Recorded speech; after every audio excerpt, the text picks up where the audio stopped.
A certain man, widely regarded as the useless eldest son of the Param family, bore a reputation that overshadowed him. He was seen as uncontrollable, a reclusive sword master confined to his room, often dismissed as a madman. His name was Jin Param. Amidst the chaos, a knight clad in armor trembled in pain, struggling to comprehend the reality of his defeat. He had fallen to Jin, someone he had considered nothing more than human garbage. The thought was inconceivable. As the finest knight in the north, how could he have been bested by such a man?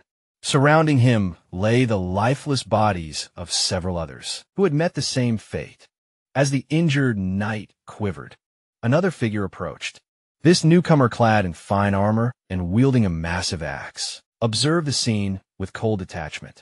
He remarked on the substantial expense he had incurred in setting up the traps, his tone devoid of emotion. His icy gaze bore into the injured knight as he casually asked if the surroundings were to his liking. Enraged, the knight struggled to accept that someone like Jin, whom he deemed a worthless bastard, could have orchestrated such a scheme. Through clenched teeth, he demanded to know if Jin had foreseen everything. Without hesitation, Jin stepped closer, his expression unyielding, and revealed that he had anticipated every detail. He spoke of knowing their numbers, the identities of their spies, and even the source of their reinforcements. With chilling calm, he informed the knight that every move had played directly into his hands. Overwhelmed by the revelation, the knight refused to believe it. Raising his voice, he declared that he always had a hidden ace up his sleeve and demanded to know how someone as insignificant as Jin could have orchestrated such a victory. But before he could finish, Jin silenced him with a brutal kick to the face. "Stop talking," he commanded. Removing his opponent's helmet, Jin made his intentions clear. He would not only win this battle, but every war to come. Smiling, he confidently stated that victory was assured, because he held every plan necessary for triumph. The narrative shifted to a year earlier. Inside a soldier's camp near the Parama estate, within the kingdom of Lithuania. In one of the tents, Jin awoke abruptly, his heart pounding as he realized he was still alive. Instinctively, he reached for his neck, his fingers trembling as he confirmed his survival. His mind raced, memories flooding back to him. The last thing he remembered was kneeling in defeat, his sword knocked from his grip, blood dripping from his mouth. Above him had stood a knight, distinguishable by his red hair and golden armor. That knight, known as the noble warrior Eden, was one of the 7 strongest men on the continent. With a voice heavy with finality, Eden had declared the war over. Pointing his sword at Jin's throat, he had asked if the defeated man had any last words. Struggling for breath, Jin had admitted his only regret, his failure to fulfill his vengeance. But with defiant resolve, he had added that he hoped Aiden would meet his end as well. The noble knight had merely smirked, dismissing Jin's words as arrogance. He had gone on to taunt him, revealing that he knew of Jin's past. The fact that he was the eldest son of the fallen Piram household, the same son who had abandoned his family after the death of his sister. Jin had been taken aback. How could a man from a different kingdom know so much about him? Eden, reading his surprise, had explained that he had worked tirelessly to track him down. Then, with a cruel smile, he revealed something even more shocking. The Piram family's downfall had not been the work of one enemy alone. The Duc de Line household had not acted alone. Aiden and his allies had conspired to bring them down. Gwyn had been stunned by this revelation. His mind reeled, struggling to process the weight of the betrayal. But before he could react, Aiden had raised his sword, pressing the blade against his throat. No need for more words, he had said coldly. "Accept your fate." But Jin had refused, filled with fury. He had vowed never to forgive him. Unmoved by his defiance, Aiden had struck the decisive blow, severing his head with a single stroke. The scene abruptly shifted back to the present. Jin stumbled forward, his breath ragged as he reached for a barrel of water, gazing into its reflective surface. His hands trembled as he confirmed that his head was still attached. Confusion gripped him. Was he hallucinating? His mind struggled to reconcile what had happened. Looking around, he realized something even stranger. He appeared younger than he remembered. Suspicion gnawed at him had he been captured, used as an experiment by mages. If so, he would make them pay. His eyes fell on a sword resting beside the barrel. His fingers twitched as he considered his next move. But before he could act, a voice called out to him, "Young master." A figure entered the tent, his tone calm yet firm. He stated that he knew Jin was awake and urged him to come outside. The man, Ricardo, a soldier serving the Perm household, stepped closer. Jin reacted instantly. In a flash, he moved behind Ricardo, pressing the sword against his neck. Startled, Ricardo froze, but rather than panic, he simply sighed. "Young master," he said, his tone steady. "You're crossing a line." Jin narrowed his eyes despite the blade at his throat. Ricardo remained unfazed. For the first time since awakening, uncertainty flickered through Gwen's mind. With surprising nonchalance, Ricardo shoved Gieson back and pointed out that he'd exhausted himself earlier with a tantrum. Before passing out, he then reminded Gishin of his earlier outburst about wanting to lead a raid against the orcs. Still disoriented, Gishin accused Ricardo of talking nonsense, but Ricardo remained unfazed. Picking up a bag, he instructed Gishin to pack, explaining that others were waiting. Unease crept into Gison's voice as he asked where they were going. Ricardo, already walking past him, replied without looking back, "The Pyram estate." Stunned, Gishin grabbed Ricardo, demanding clarification. "You mean that Pyram estate?" he asked, his voice filled with disbelief. The scene shifted, now standing atop a cliff. Gishin stared at the estate in the distance. It was unmistakably the Pyram estate. But something was wrong. It looked untouched, pristine, yet in his memory he had seen it burn to the ground. How could it still be standing? Ricardo, stepping closer, eyed Gishin with suspicion. "What's with you having a nightmare?" he asked. He scoffed at the idea of calling the Pyram estate fallen, warning that the Count would have him thrown out for such words. But Guaishin barely heard him. His mind reeled. This had to be a dream. Pinching his cheek, he winced at the sharp pain. Reality sank, and it wasn't a dream. His reflection confirmed it. His face was younger, untouched by the scars of war. His estate was whole, and in that moment, the truth hit him. He had returned to the past. Memories of his younger self surged forward, resentment toward his family, his immaturity fueled by inferiority, the constant criticism that drove him away. He had survived countless battles as a mercenary and earned a fearsome reputation. But when he finally returned home, there was nothing left. His estate, his family gone. Now standing before it once more intact and unscathed, relief flooded through him. A laugh burst from his lips, uncontrollable, teetering on the edge of madness. He almost wanted to sing, but the moment was fleeting. Ricardo's words from earlier resurfaced in his mind. A raid on the orcs, his blood ran cold. He remembered that raid, the disaster, the deaths in his past life. He had joined a mission eager to prove himself. Reports claimed there were only 3 orcs. Overconfident, he insisted on leading. But when the squad encountered over 20, it turned into a massacre. Nearly everyone perished. Not this time. He would change the outcome. He would handle the monsters strategically. Orcs weren't cunning, but their brute strength made them deadly. However, earning the trust of soldiers who saw him as a failure would be just as difficult. Lost in thought, he was jolted back to reality by a thunderous crash. A wooden guard post flew through the air and slammed into the ground. Before him, a soldier screamed, "Orcs! We're under attack." Chaos erupted. Men scrambled to form defensive lines. Gezin's heart pounded there early. This wasn't how it happened before. He watched in horror as massive, hulking figures tore through the ranks, their weapons cleaving through armor with terrifying ease. Among the chaos, a voice cut through the panic. "Hold formation." It was Skovon, the squad's commander. Clad in blue armor, he barked orders, rallying the men to stand their ground. But as he stepped forward to engage, an ORC swung its massive weapon. Skovon barely managed to block, but the sheer force knocked him back. His face twisted in realization this was an ambush. There were far more orcs than they had been led to believe. Before he could recover, another orc loomed behind him, ready to strike. A voice rang out, "Watch out! A figure shoved Scriven aside just as the axe came down. It was Geeson. Scriven's eyes widened in shock. His young master had thrown himself into the fray. As the ORC's weapon descended, Guaishin moved with precision. He stabbed the creature's hand, severing its fingers in one swift motion. The beast roared in agony, staggering back without hesitating.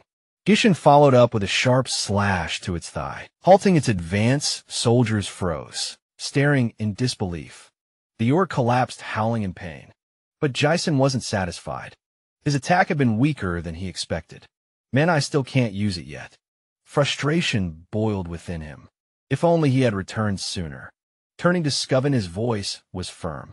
Give me a weapon, thank you to all our patron VIP members who support us and get access to up to 16 episodes. Early link in the description. Amid the chaos of battle, Jin turned to the commander with an audacious request. He wanted command of the squad. Scoven, caught off guard, could hardly believe what he was hearing.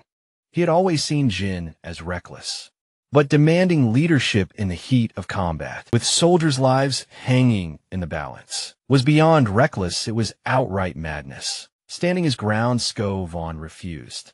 The authority to lead was not something to be tossed aside, especially not during a life or death struggle. Jin, though annoyed, understood. If an inexperienced fool had approached him with such a demand, he likely would have reacted the same way. But before he could argue further, an orc lunged at him. Fall back. Scoven, order convinced Jin had no place in the fray. But Jin didn't move. He took a stance. Then, to everyone's shock, he hurled his sword. Scoven instinctively dodged, spinning to demand an explanation. But before he could speak, a sickening sound behind him made him freeze. He turned to see Jin's blade lodged deep in the ORC skull. The beast crumpled lifeless. The commander stared at the fallen creature, then at Jin. Jin didn't bother answering. Instead, he addressed Scoven directly. Victory on the battlefield isn't just about skill. It's about morale. If the soldiers are paralyzed by fear, they've already lost. Scoven glanced at his men, shaken, hesitant, on the verge of breaking. Jin smirked and seized the moment. Without waiting for permission, he sprinted forward, yanked his sword from the orc's skull, and launched himself into the heart of the enemy. Gasps rang out as he landed atop another orc, driving his blade straight through its head.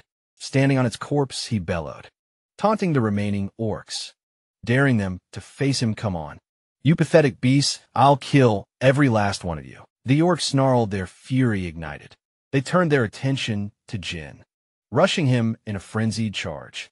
Unfazed, he danced between them with deadly precision, slicing open the stomachs of two, severing the arm of another, cutting through them with efficiency no one expected. Blood-sprayed heads rolled, and in mere moments he had turned the tide.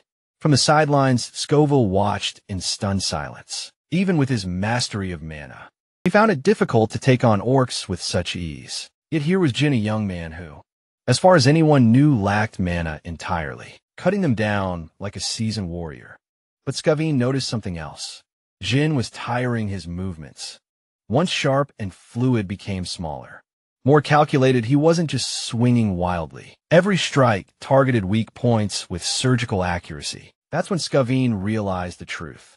Ken wasn't fighting like an amateur, desperately trying to survive. He was fighting like a master.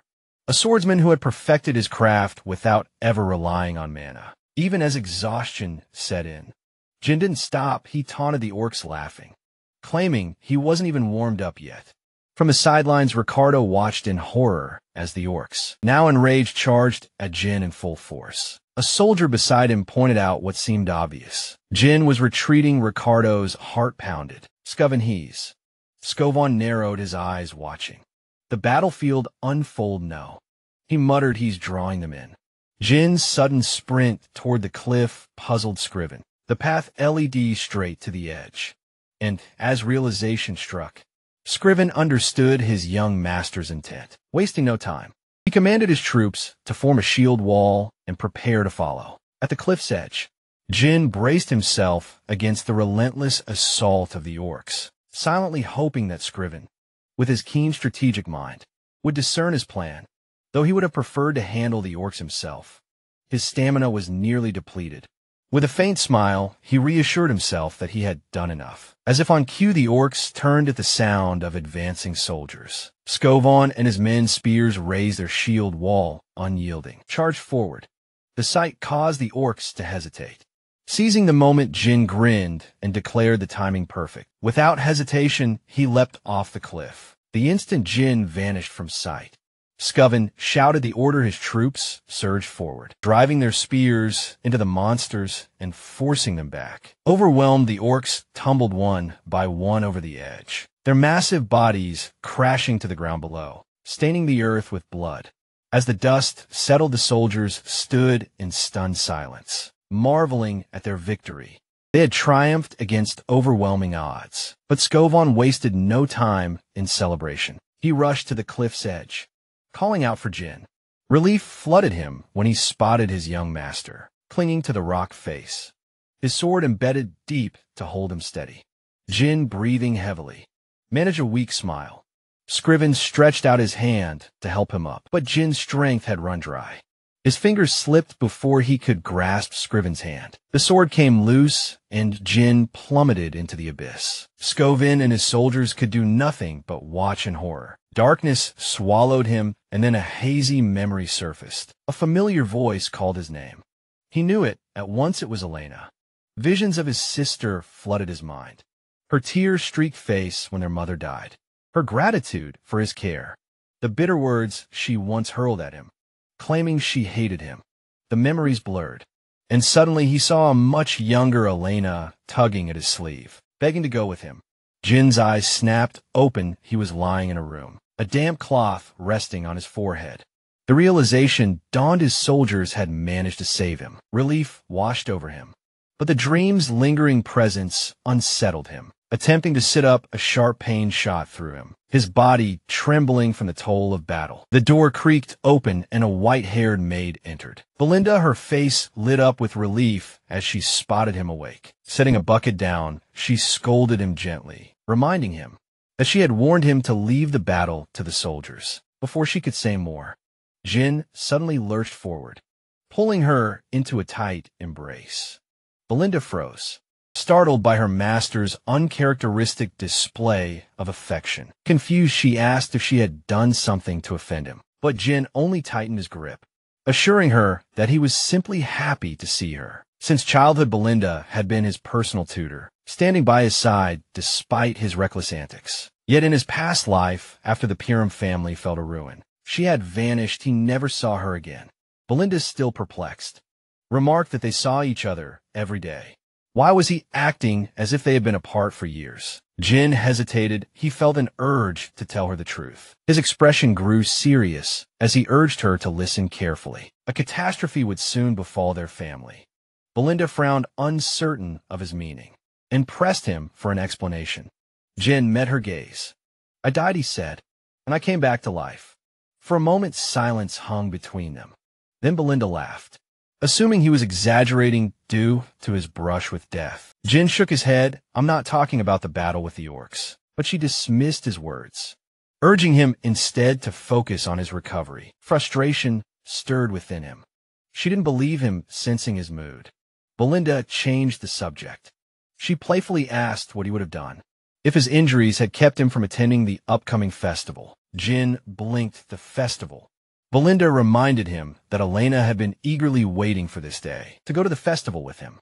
It was the perfect chance for them to mend their strained relationship. Jin's gaze drifted to a framed picture of himself and his sister. Memories of the annual festival surfaced. In his previous life, his trauma had kept him from ever enjoying it. "When does it begin?" he asked. Belinda smiled. "Next week." Jin's breath caught. "A week from now." That was the day his life changed forever. Lost in thought, he barely registered the sound of footsteps approaching. The door opened. Jin turned and froze. Elena stood before him. Jin darted forward without hesitation, wrapping his arms around his younger sister. Belinda and Elena both froze, eyes wide with surprise. Elena, taken aback by her brother's sudden display of affection, stiffened before shoving him away. "What are you doing?" she demanded. Her expression caught between confusion and suspicion. "I missed you," Jin admitted earnestly. Elena recoiled, dusting off her clothes. Creepy, she muttered, eyeing him warily. Jean, stunned by both her words and the sheer strength behind her push, barely managed to steady himself. He'd never realized just how strong she was. Shaking off the moment, Elena explained her presence. Belinda asked me to come, she said, her tone growing sharp. Now tell me, what game are you playing? You think this changes anything? Jin blinked, genuinely lost. What are you talking about? Elena's gaze hardened. Don't act like you don't remember. You were the one who told me to stay out of your life. You called me annoying, said. Even the sound of my breathing disgusted you. The words hit him like a punch to the gut. A terrible memory surfaced, one he wished he could forget. In his past life, he had been distant. Even cruel to Elena, he had never appreciated her, never realized how much he had taken her for granted. The weight of regret settled over him like a crushing tide. I'm sorry, Jin said quietly, sincerity thick in his voice. Belinda's mouth fell open, her master apologizing first. That was unheard of. Elena, on the other hand, looked unconvinced. Did you hit your head? She asked bluntly. I heard an orc landed a solid blow on you during the raid. Jean scowled. Why does everyone keep saying that I wasn't beaten? I was the one who took down the orcs. No sooner had the words left his mouth than a sharp pain shot through his body. His legs buckled and he collapsed. Elena smirked, arms crossed. Oh yes, so impressive, and yet here you are trembling on the floor. Belinda snickered and Elena joined in. The sight of Jin writhing in pain, apparently amusing to them both. He stared at them bewildered, but deep down warmth stirred within him. He had missed them, but then a dark thought crept in. He remembered the festival happening next week. In his past life, he had rejected Elena's invitation to go, using the aftermath of the raid as an excuse. That had been the last time he ever saw her. Days later, her body had been found torn apart along with her guards. The memory haunted him before he could dwell on it further. A knock at the door shattered his thoughts. Two armored men entered, Jamal and Philip. Elena's bodyguards. Jamal inclined his head. Lady Elena, we're ready whenever you are. Elena sighed, rubbing her temple. I told you to wait outside.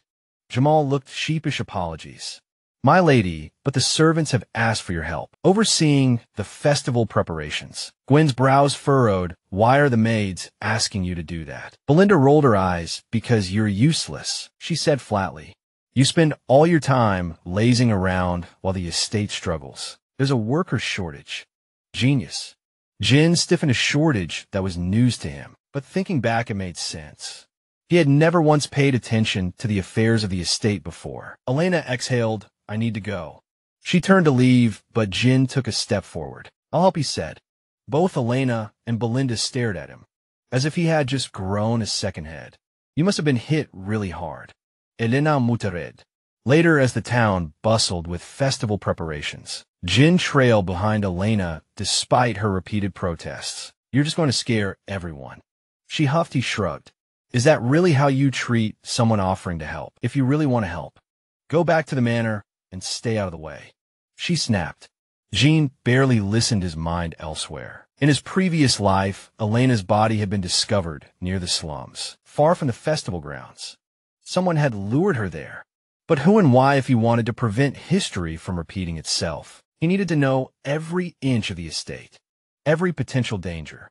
His thoughts were interrupted when a soldier sprinted toward them, his voice carrying through the crowd. My lord. Jin turned, immediately recognizing the man, Fergus. The old soldier skidded to a stop. Panting heavily, sweat dripped from his brow, but his relief was evident. Thank the heavens, he breathed. You're alive. Fergus grabbed Jin's hands, his grip firm. Forgive me, my lord. I came the moment I heard about the orcs. I am your loyal servant always. Jin stared at him, his chest tightening. Fergus had been loyal even in his past life, yet Jin had never truly appreciated it. This time things would be different. Jean, growing weary of the endless mentions of the raid, brushed off the conversation with an impatient wave. Elena, ever the opportunist, turned to Fergus with a knowing grin. She praised his prompt arrival, before slyly adding that her brother had been acting strangely since regaining consciousness.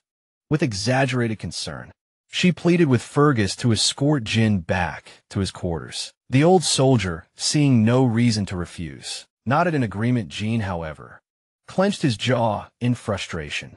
His reputation as a reckless troublemaker was proving to be more of a curse than he had anticipated. Even now, it hindered him from making decisions without interference. Realizing that pushing back would only deepen their suspicions, he chose a different approach. He would postpone his investigation of the castle for now. Instead, he turned to Fergus with a request of his own.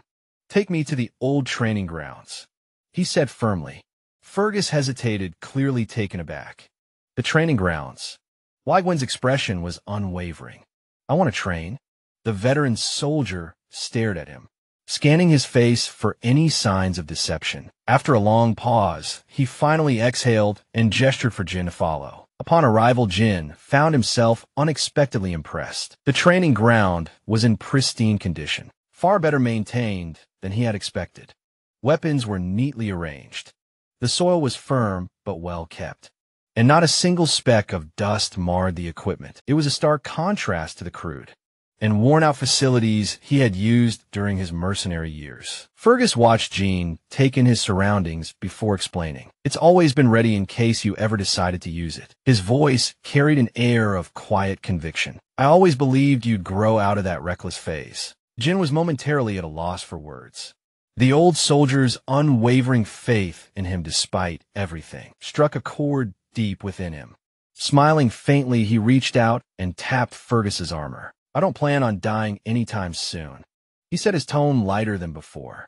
Then his expression darkened slightly as he added, "Death is an experience I never want to go through again." Fergus stiffened at those words, studying Jin with narrowed eyes. "You talk as if you've already been through it," he said cautiously. Jin smirked, sharp as ever. He met Fergus's gaze and spoke plainly. "That's because I died, and now I'm back." Fergus frowned, unimpressed. "I don't have time for nonsense, boy." Jin chuckled then. "Don't waste your time arguing with me. Just leave. I'm going to train." Though clearly skeptical, Fergus knew better than to push the matter. Bowing slightly, he took his leave. Once alone, Jin finally allowed himself a moment of reflection. His past life had been riddled with mistakes. He had treated those around him like obstacles or nuisances, failing to see the allies he had cast aside. That ignorance had cost him dearly.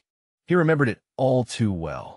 Elena's murder had been orchestrated by a rival territory, a calculated move to provoke Purim into a war. That war had led to the downfall of their entire household. Her death had been the spark that set everything ablaze. But this time would be different.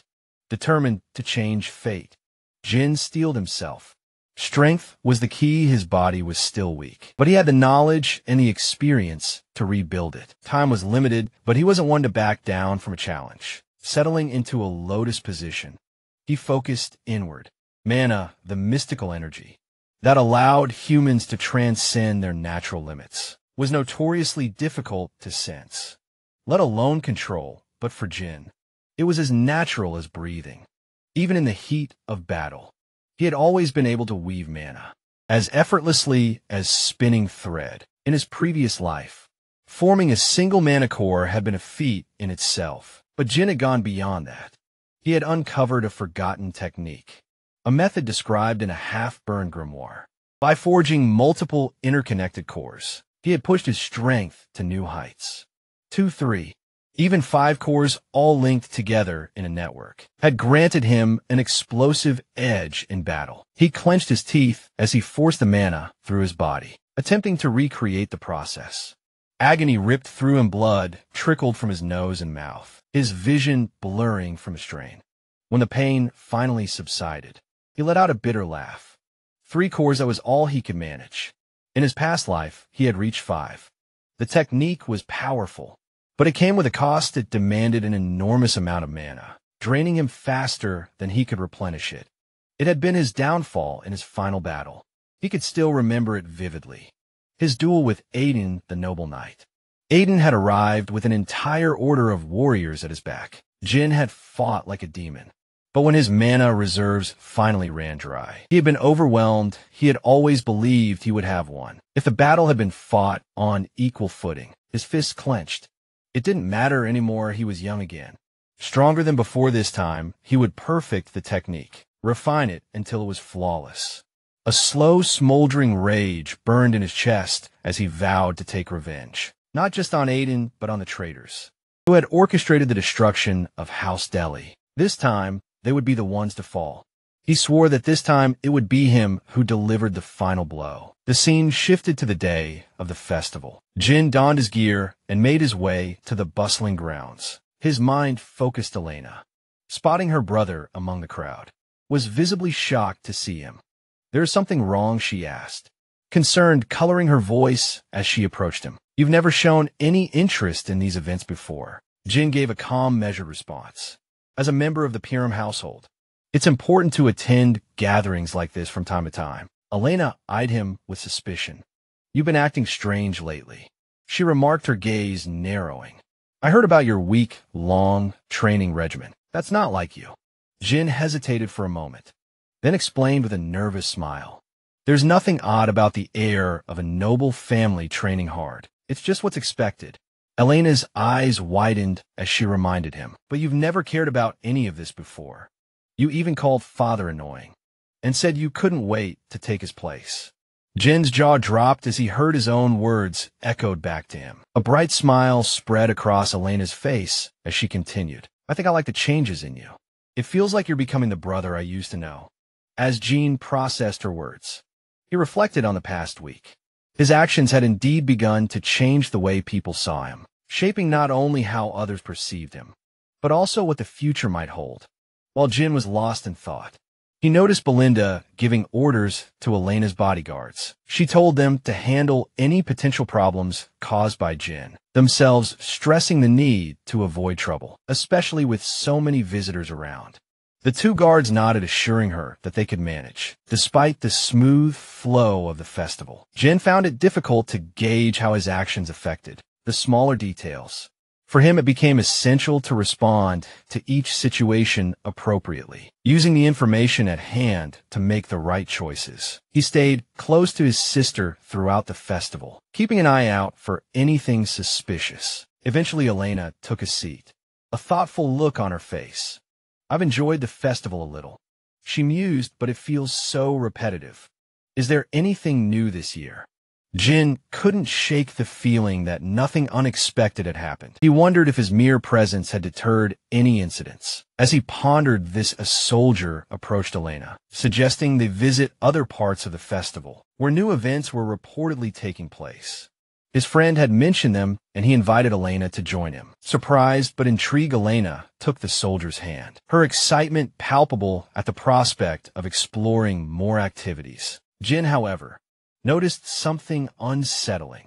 The two soldiers accompanying them, Jamal and Philip, were traitors. Jin couldn't believe what he was seeing. The men who had once been his sister's most trusted knights, the ones who swore to protect her for as long as they lived, had now turned their backs on her. They'd been her defenders, ready to lay down their lives for her. But now they were enemies. Jamal, with a grin plastered on his face, ushered Elena forward as though nothing were amiss. But the venue before them was deserted. No guests, no decorations, nothing. It was an empty stretch of road. "What's going on? There's no one here," Elena asked, her tone suspicious. Jamal brushed it off with a nervous chuckle. "The event's a bit delayed, but everyone will be here soon." Elena didn't buy it, a performance in a place like this. She mocked Jin's instincts on high alert. Scanned the area, everything about the situation felt wrong. The exits were blocked. This wasn't an accident. It was all planned. Elena tugged on his arm. "We need to go," she said. Jamal stopped her with an urgent gesture. "Just wait, it's worth it," he urged, but Elena wasn't convinced. "I'm not staying here," she replied firmly. Jin trying to ease the tension. "Tease, you've been hitting the gym. You look stronger today," just as she was about to respond. Philip appeared, his face grim. "Hold on," Philip ordered. His voice sharp. Elena froze. "What's going on?" she demanded, voice shaking. Jamal, now visibly uneasy, offered a half-hearted apology. "Sorry for scaring you. We just had to bring you here." Before she could react, 3 men entered the scene. 2 wore black, while the leader stood apart, dressed in blue with a matching hat. Frank, the leader, looked at Jamal with a smug smile. "Well done," he said approvingly. "You brought her. just as we agreed. Jamal puffed out his chest. Our part's done, the deal's done. But Frank's eyes landed on Jin. His face darkening. What's he doing here? He growled. Elena stepped forward, fear creeping in her voice. What's going on? What are you two planning? Jamal's smile faltered. We didn't plan for him to follow, he said, but now he's here. He's walking into his death. Jin stepped forward, eyes narrowed. You think you can escape this? His voice was deadly calm. Jamal smirked. We're leaving this place. You know we've had enough of it. All the raids, the poverty. We're going somewhere far away. Jin's sword was out in a flash. He didn't hesitate in an instant. He struck, slicing through Jamal's armor as if it were paper. Jamal collapsed dead before he hit the ground. Jin stood over him, voice cold. Those who run away don't get to betray their own. Jin turned to Philip, who was already moving to grab Elena. Philip's face twisted with rage as he spat at Jamal's corpse. Idiot, he muttered, disbelief and anger mixing in his voice. A knight brought down by an amateur. Before Philip could draw his sword, Jin was already on him. A single clean strike ended his life, and he crumpled to the ground. Elena rushed to Jin's side, her eyes wide in horror. She glanced at the lifeless bodies of the two men who once pledged to protect her. One of the men in black turned to Frank, disbelief in his voice. Is this really Jin? Another man, still reeling from the shock, added, but he's never trained. How can he? This isn't possible. Frank, though, wasn't fazed. I don't know how he's doing it, but he's not your average fighter. His mana, he glanced at Jin, impressed but wary. This is no coincidence. Elena, trembling, turned to Jin. What's happening? What are you doing? Jin didn't answer. Instead, he struck her neck with a swift motion. Knocking her out cold, he gently set her down, his expression cold rest. He muttered. Frank, watching in surprise, took a long drag from his pipe. Well, I didn't expect that. You've got some impressive tricks hidden up your sleeve. Ken wiped the blood off his sword, his eyes narrowing. Why do you care about my abilities? Frank smirked, his eyes gleaming with curiosity. I'm just wondering how you've been hiding this power all this time. Jin's eyes flicked to the remaining men. The two in black were nothing compared to Frank. Jin could feel Frank's power radiating. It was on a whole different level. This wasn't going to be an easy fight. Jin released his own mana. Preparing himself, he couldn't afford to hold back. One of Frank's men, still stunned, asked if they should kill Jin. Frank, shaking his head, said no, alive. Capture him alive and break him. We want him to suffer. Frank's grin widened. His screams will be beautiful. The two men rushed at Jin. He was ready. A firecracker appeared in his hand, distracting one of them, just long enough for Jin to close the gap and strike. The man fell dead before he knew what hit him. The last man charged, calling Jin's previous attack a cheap move. Jin blocked his sword with ease, then decapitated him in one swift motion. Frank, undeterred, charged at Jin. Jin was ready. He used his second sword to deflect Frank's attack, then shoved Frank's sword to the side, delivering a blow that made Frank stumble. Frank, caught off guard, reinforced his neck with mana to avoid the fatal strike. I'll give you credit, he said with a grin. You're faster than I expected. If it weren't for my mana, you'd have killed me. Jin didn't respond. His sword was already raised.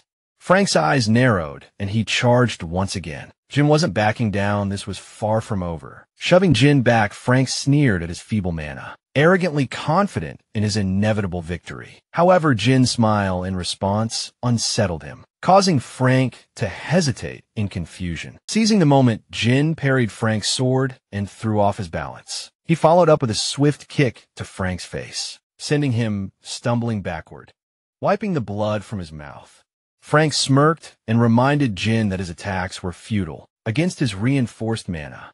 Yet moments later, Frank coughed violently and collapsed to his knees, stunned by the unexpected strength of Jin's blow. He struggled to comprehend how Jin's seemingly weak mana had bypassed his defenses.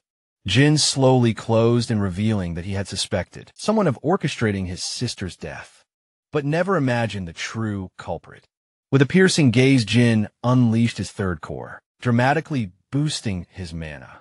Frank, visibly shaken, couldn't react in time before Jin appeared right in front of him, moving faster than Frank's eyes could follow. Jin's strikes came relentlessly, each one heavier than the last. Despite his best efforts, Frank's arms went numb under the assault, and his sword was close to breaking. Frank tried to regain his composure, reminding himself that excessive mana surges usually had limited effects. But Ginsberg defied all logic. It was as though Jin had completely transformed. Seeing Frank faltering, Jin shattered the assassin's weapon with a decisive strike. Without hesitation, he drove his sword deep into Frank's torso, causing Frank to cry out in agony. Jin silenced him by grabbing his throat and pinning him against the wall. His sword still embedded, he demanded answers, insisting that Frank reveal who had ordered the assassination. Frank refused, instead producing a hidden blade and swearing to take Elena with him, determined to inflict more harm before his death. Before he could act, strings wrapped around his wrist, halting his movement. Jin, controlling the strings with cold precision, warned Frank not to make any rash moves. Jin then proposed a deal, offering to sheath his sword if Frank complied, and refrained from further resistance.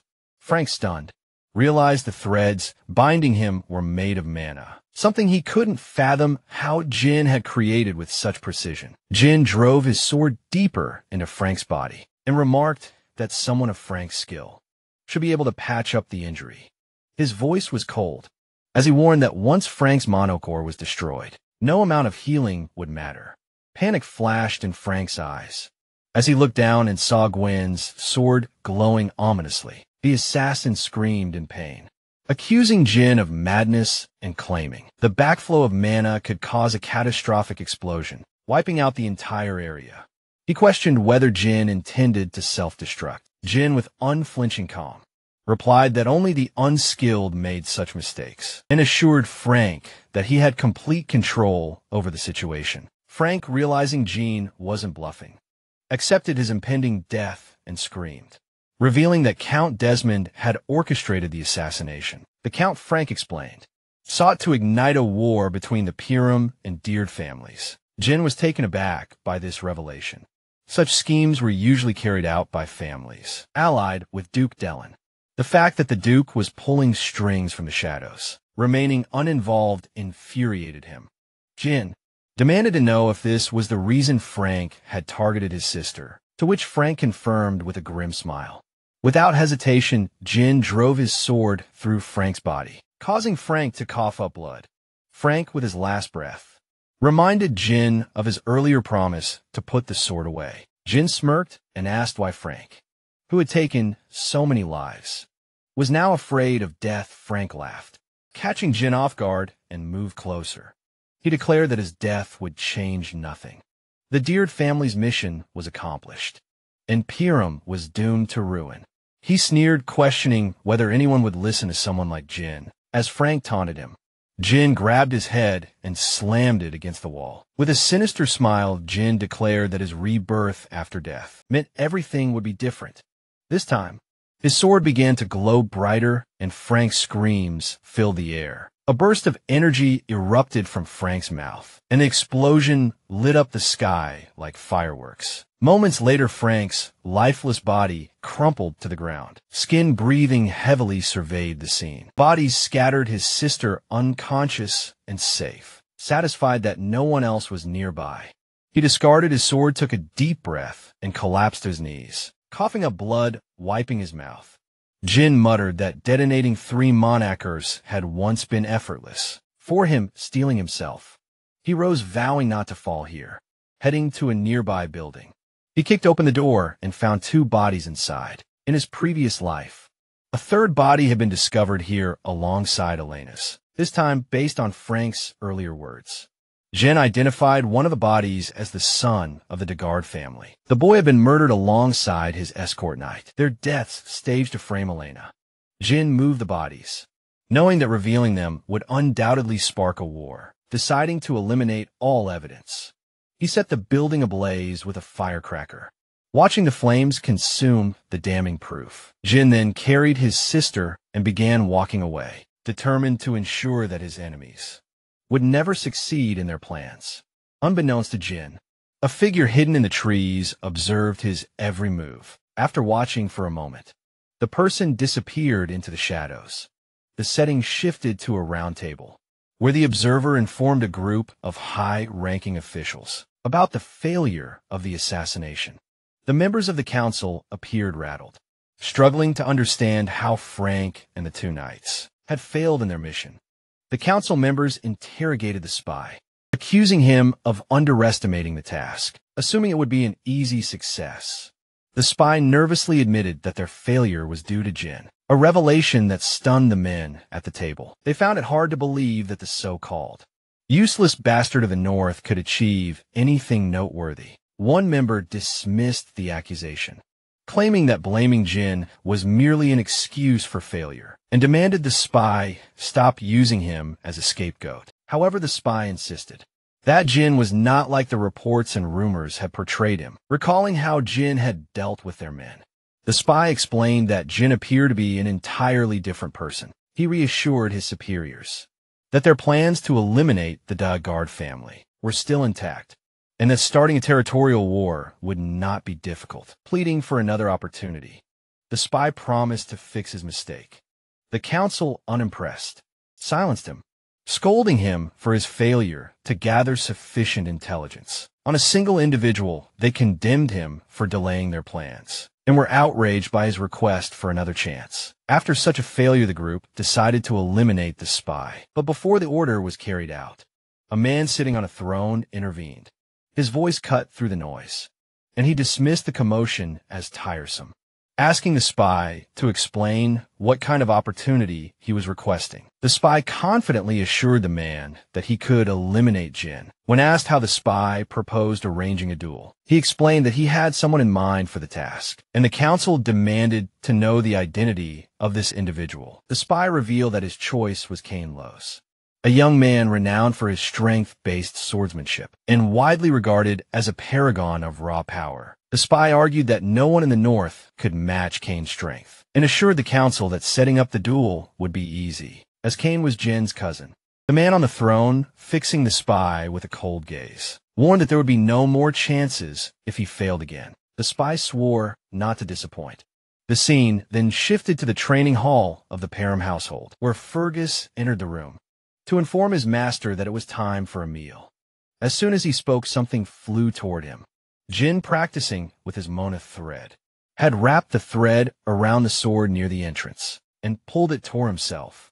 He carefully observed his own movements, testing the thread's handling as he swung the sword. Fine-tuning his control, Fergus approached, apologizing for interrupting the training session, and asked how his master had managed to pull the sword. Jin showed him the mana thread and explained that it was a technique for manipulating mana. As a string, he recounted that in his past life, he had relied on this method extensively, but in his current state, his limited mana reserves required him to implode his core to use the technique effectively. Ghazan noted that Jin's lack of mana now restricted him to creating fewer threads. Fergus, visibly impressed, admitted that he had never seen such a technique before. Despite believing himself to be well trained in mana manipulation, he was puzzled by how Jin, whom he had considered unskilled and untrained, could master such an advanced method. Noticing Fergus's lingering presence, Jin asked if he needed something. Fergus replied that he had stopped by to deliver some news, and bowed his head, expressing his gratitude to Jin for protecting his younger sister. Jin, surprised by the old man's gesture, replied that he had merely done what was necessary, and invited Fergus to join him for a meal. The next day, the festival was temporarily halted as expected, following the incident involving a knight's attempt to traffic the young lady. Inside the castle, Elena voiced her frustration to her brother, lamenting that no one believed her when she said he had saved her. She urged Jin to speak up and set the record straight again, reassured her that it wasn't necessary, adding that no one would believe him either. Belinda, overhearing the conversation, was visibly irritated. She expressed her disgust at Jamal and Philly, declaring that she had always suspected the two knights were perverts, and accusing them of trying to take Elena for their own gain. Jean, meanwhile, felt a sense of relief knowing his sister had survived the ordeal, and that he had managed to avert the potential war. Despite that, he was acutely aware that their enemies would not let up easily, realizing that he couldn't confront these threats on his own for much longer. Jin concluded that it was essential to create his own military force. As he contemplated his next course of action, a maid entered the room with a food cart. She set a plate before him, and when Jin uncovered it, he was startled to find just a single slice of bread. Surprised, he turned to Belinda and inquired when they would have dessert. The maid, shocked by his question, asked if he was truly unaware of their dire situation. Before Jin could respond, loud shouting from outside caught his attention. Stunned by the noise coming from the castle gates, he paused for a moment. A plump man with a beard was demanding compensation from the Piram household for the losses incurred by the sudden cancellation of the festival. He wasn't alone. Other angry men joined him, holding pitchforks and shouting similar demands. They called out for Jin and Elena to appear, accusing them of wasting the county's money. The guards attempted to calm the crowd. Gunn peered out the window to assess the situation, struggling to understand the source of the unrest. Belinda, standing beside him, explained the situation. She told him that the county's economy heavily relied on merchants, whose prosperity depended on the profits generated by the festival. While last year's event had been profitable, this year's sudden cancellation had left many merchants in distress, and their anger was understandable. Jin was taken aback, not realizing how fragile the county's financial situation had become. Recognizing the potential danger, if the merchant's anger continued to escalate, he decided to take action. He turned to Fergus and asked about the soldiers' current status, ordering him to deploy them to quell the disturbance. However, Fergus revealed that there were no soldiers available. Jean was shocked by this news, and Fergus explained that most of their forces had been sent to the Forest of Monsters for reconstruction after an ORC raid. Frustration spread across Jin's face as he processed the situation. The room was caught in an ongoing struggle, squeezed between barbarian raids from the north and the looming threat of monsters from the forest on the other side. The difficulties of governing the region were becoming clearer by the day, and Jin realized that swift and strategic action was necessary to manage the growing unrest. Struggling to accept their harsh reality, no money and no soldiers, he pulled Belinda aside and reminded her that she was responsible for managing his finances. He asked her to use any remaining funds to appease the merchants. Belinda, visibly shocked, informed him that there were no funds left. Stunned, Jin demanded an explanation, and Belinda reminded him that the Count had cut off his allowance due to his previous reckless spending. Realizing he was financially broke, Jin pleaded with Belinda to lend him some money, but she admitted that she, too, had no cash. The scene shifted to Jin gazing out the window at the town below, his mind racing. He couldn't believe how precarious their situation had become. Without money, even his foreknowledge of the future seemed to offer no advantage. Jin began to wonder if there was anything in their current situation that could change their fortunes. As he pondered this, Ricardo suddenly burst into the room breathless. Startled, Jin asked why he was in such a rush. Ricardo, visibly distressed, informed him that there was an issue. Kane wanted to see him. The mention of Kane shocked Jin. The scene shifted once more to Scoven, who was struggling to stay on his feet. His face was battered, and his opponent struck him again, delivering a blow so powerful it pierced his chest plate and sent him crashing to the ground. Outside the tavern, Jin arrived just in time to witness the commander's collapse. Scoven, noticing Jin, weakly called out Jin. Irritated by the sight, turned his gaze to Kane, who greeted him with a wide grin. Want to stay ahead of the story? Get up to 16 episodes early only on Patreon. Support the channel, unlock exclusive content, and be the first to know what happens next. Click the link in the description, and we'll see you way ahead in the story. Now, back to the video. Facing Jin was a towering young man. Kane Lowe's, the heir to Lowe's County. Jean recognized him immediately, memories of their past flashing through his mind. Kane had always been a mix of friend and rival, a figure who stood both beside and above him. As Kane strode up the stairs, Jin turned to Ricardo for an explanation. Ricardo wasted no time in revealing the situation. Heath and Skin had come to the tavern to investigate reports of an incident. Upon arrival, they had stumbled upon Kane and his personal knight. Kane, having recognized them, had immediately begun asking questions about the rumors surrounding Jin when SCOF had tried to explain. Kane had cut him off with a sinister smirk, gripping his jaw tightly without hesitation. He accused SCOF of daring to deceive the heir of Lowe's County, then proceeded to pummel him.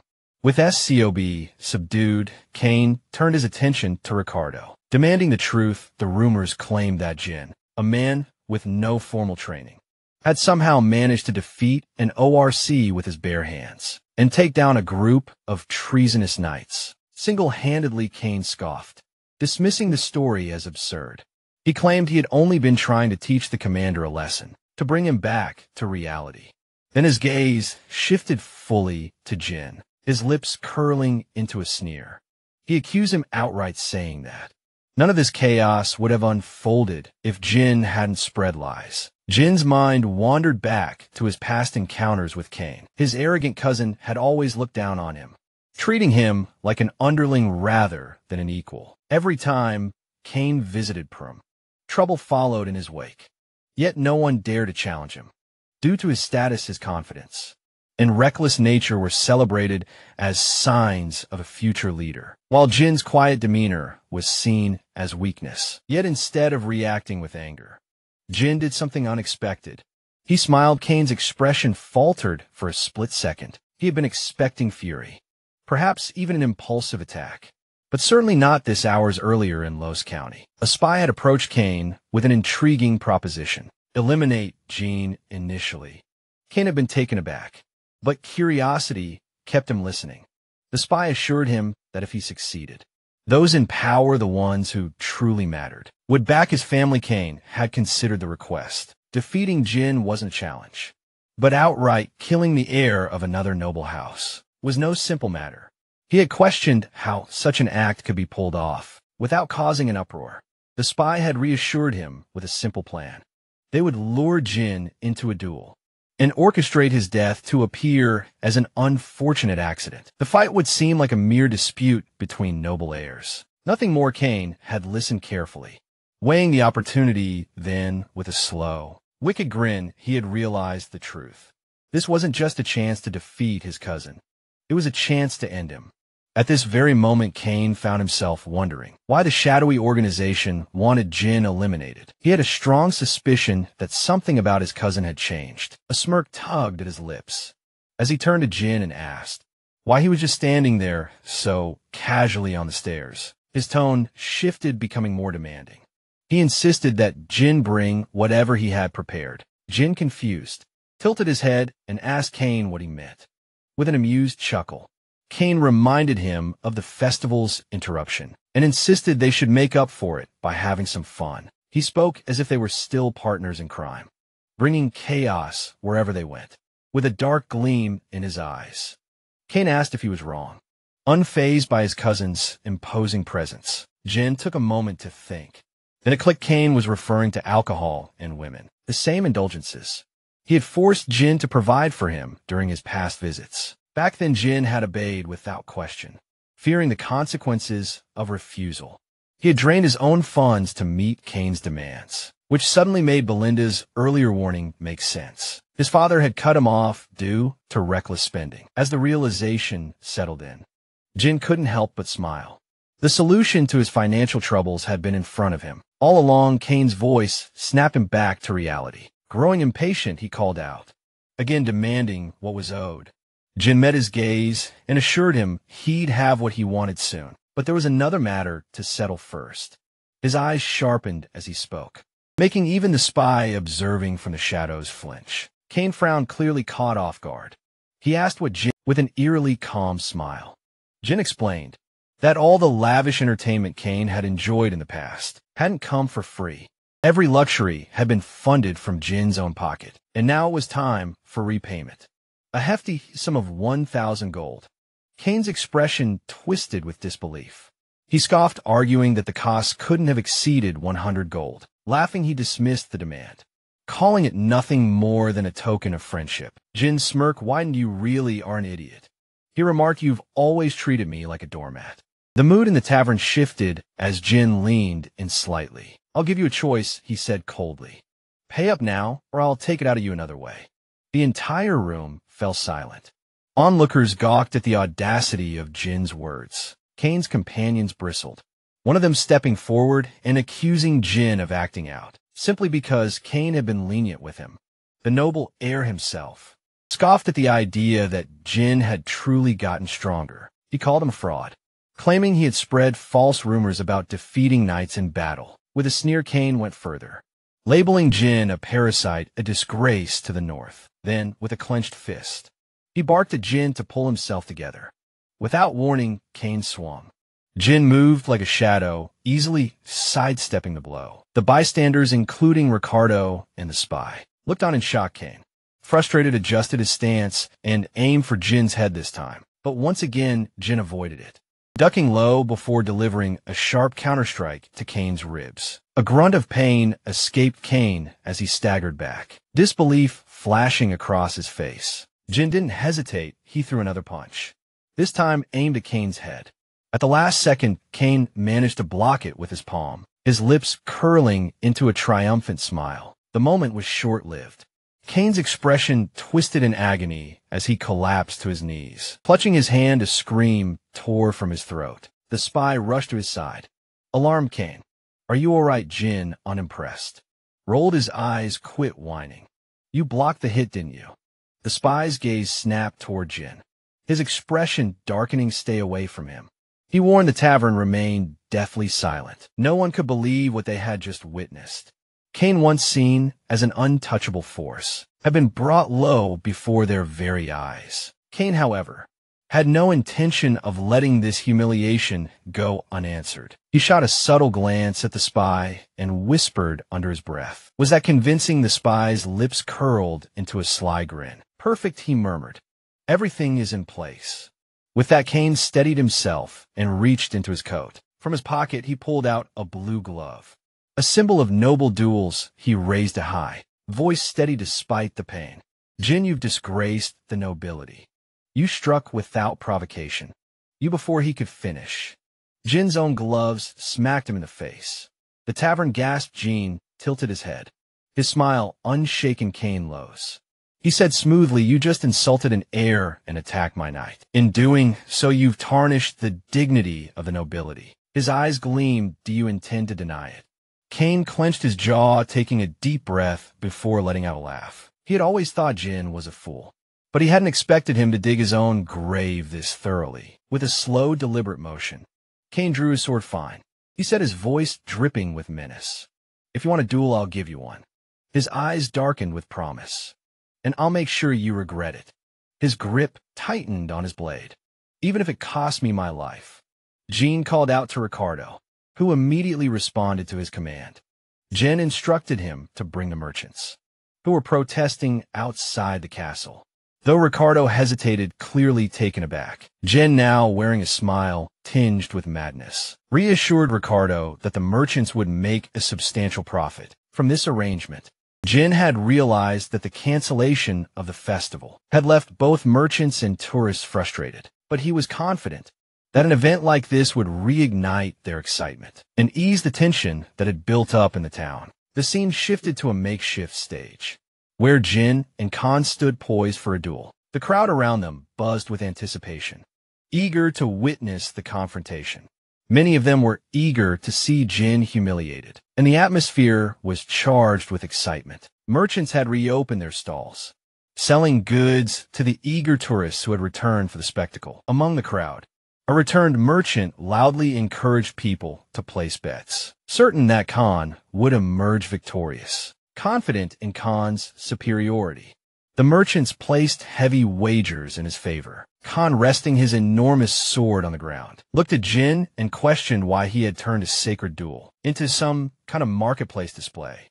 With a sinister grin, he warned Jin that his sword would not stop even if Jin surrendered. Jin, unfazed, simply pointed out that enough people had gathered, signaling the beginning of the duel. Just as the fight was about to begin, a spy stepped forward, halting the proceedings. He argued that the bets couldn't proceed without a proper wager. On Jin's side, the chubby merchant revealed to the crowd that no one had placed a bet on Jin, a fact that didn't surprise anyone.